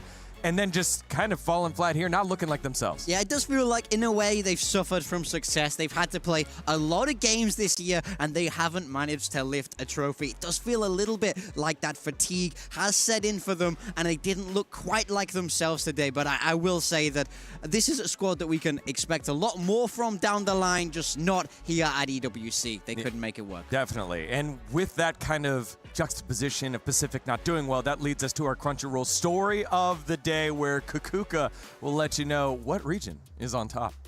Obviously, yesterday I was incredibly happy that we could say that EMEA had won all the opening matches, bar Vitality versus KC, of course. And now we can say, after today, having Vitality go through, having KC surviving, I think that, yes, the story is still what it is. I think that going into events, and especially in the past, there's always a conversation about the slots, right? Like, who we gave this, who we gave that. And I wouldn't necessarily blame anyone for this time around thinking maybe EMEA did not deserve another spot. I know that we haven't been doing very, very well, but there is something about this tournament, about EWC. It was brilliant to have teams like BBL last year. Look at the BBL that we have this year as well. Look at LaRock. I know that you didn't make it, but you know what I mean? Like, we're having crazy performances. And at some point in time, we will bounce back. Trust me, we had a team that suffered a lot from success. And actually, struggled a lot to bounce back. I really hope that that is not the case for Paper X, because I honestly feel very lucky with the teams that we have here. Yeah, 1 in 3 was Pacific coming into the day. Now 1 in 5. They have been on the losing end of a lot of these matches here at EWC with Nongshim Red Force and Global Esports as the squad still left on in, and Global, again, only having those 5 rounds won in those 2 maps. They've got to go ahead and pull themselves up by the bootstraps if anyone is going to be able to do it. Yeah, that's against the old gamers that we saw yesterday. Against all of the gamers. They have all of the gamers, guys. All of them. They have them They've all. got them all, so that's going to be It really tough. feels like that, honestly. I agree. It's looking ropey for Pacific out here. I would love to see a recovery come through, but who knows? They have to up their level if we're going to see them progress through to the playoffs. I say that now that we've reached this point, you can just wait until next year. Whoa. I'll see myself out. I'll go. No, you Not stay. done yet. Not done yet. Again, we got those 2 squads still left alive as we take a look at the schedule for tomorrow. Again, we had Group A and Group B qualification and elimination matches. We will have decider matches later on in the week, but tomorrow it's more of those elimination and qualification matches. In Group D, it's MIBR versus Team Heretics in the qualification match. And then in Group C, it's the rematch from the meme from Masters London. G2 and XLG both lost their opening matches. They will do battle against each other for their EWC tournament lives. What could go wrong, right? With G2 playing XLG, what could go wrong? Also, such a story also between MIBR and Heretics. If you know, you know. I will not bring it back again, but if you know, you know. Also, a rematch, I believe, was from Champs when 2-0 for the side of MIBR, and I am sure that Heretics, after the performance that we saw the other day, wants to battle, because MIBR, you were speaking about Global Esports only being able to score 5 rounds. Yeah. But the team on the other side was MIBR, and that is one of the teams that we should be the most excited to see. So far, the B stream had them, so I'm happy that it comes with us. Yeah, this time for around. sure. I'm so excited to watch this MIBR team. They look fantastic in that game against Global. And Heretics on the other side, yes, they beat all gamers, but they definitely, you know, they have some weaknesses in the armor there. So if they're going to progress to playoffs to defend their EWC title, they're going to have to get through this Brazilian squad. Today, we said goodbye to 2 squads in RRQ and Paper Rex. We'll say goodbye to 2 more tomorrow and qualify 2 more into the playoffs. You won't want to miss the action for day number 4. On behalf of everyone here at EWC, thank you so much for watching, and we'll catch you tomorrow for more VALORANT action.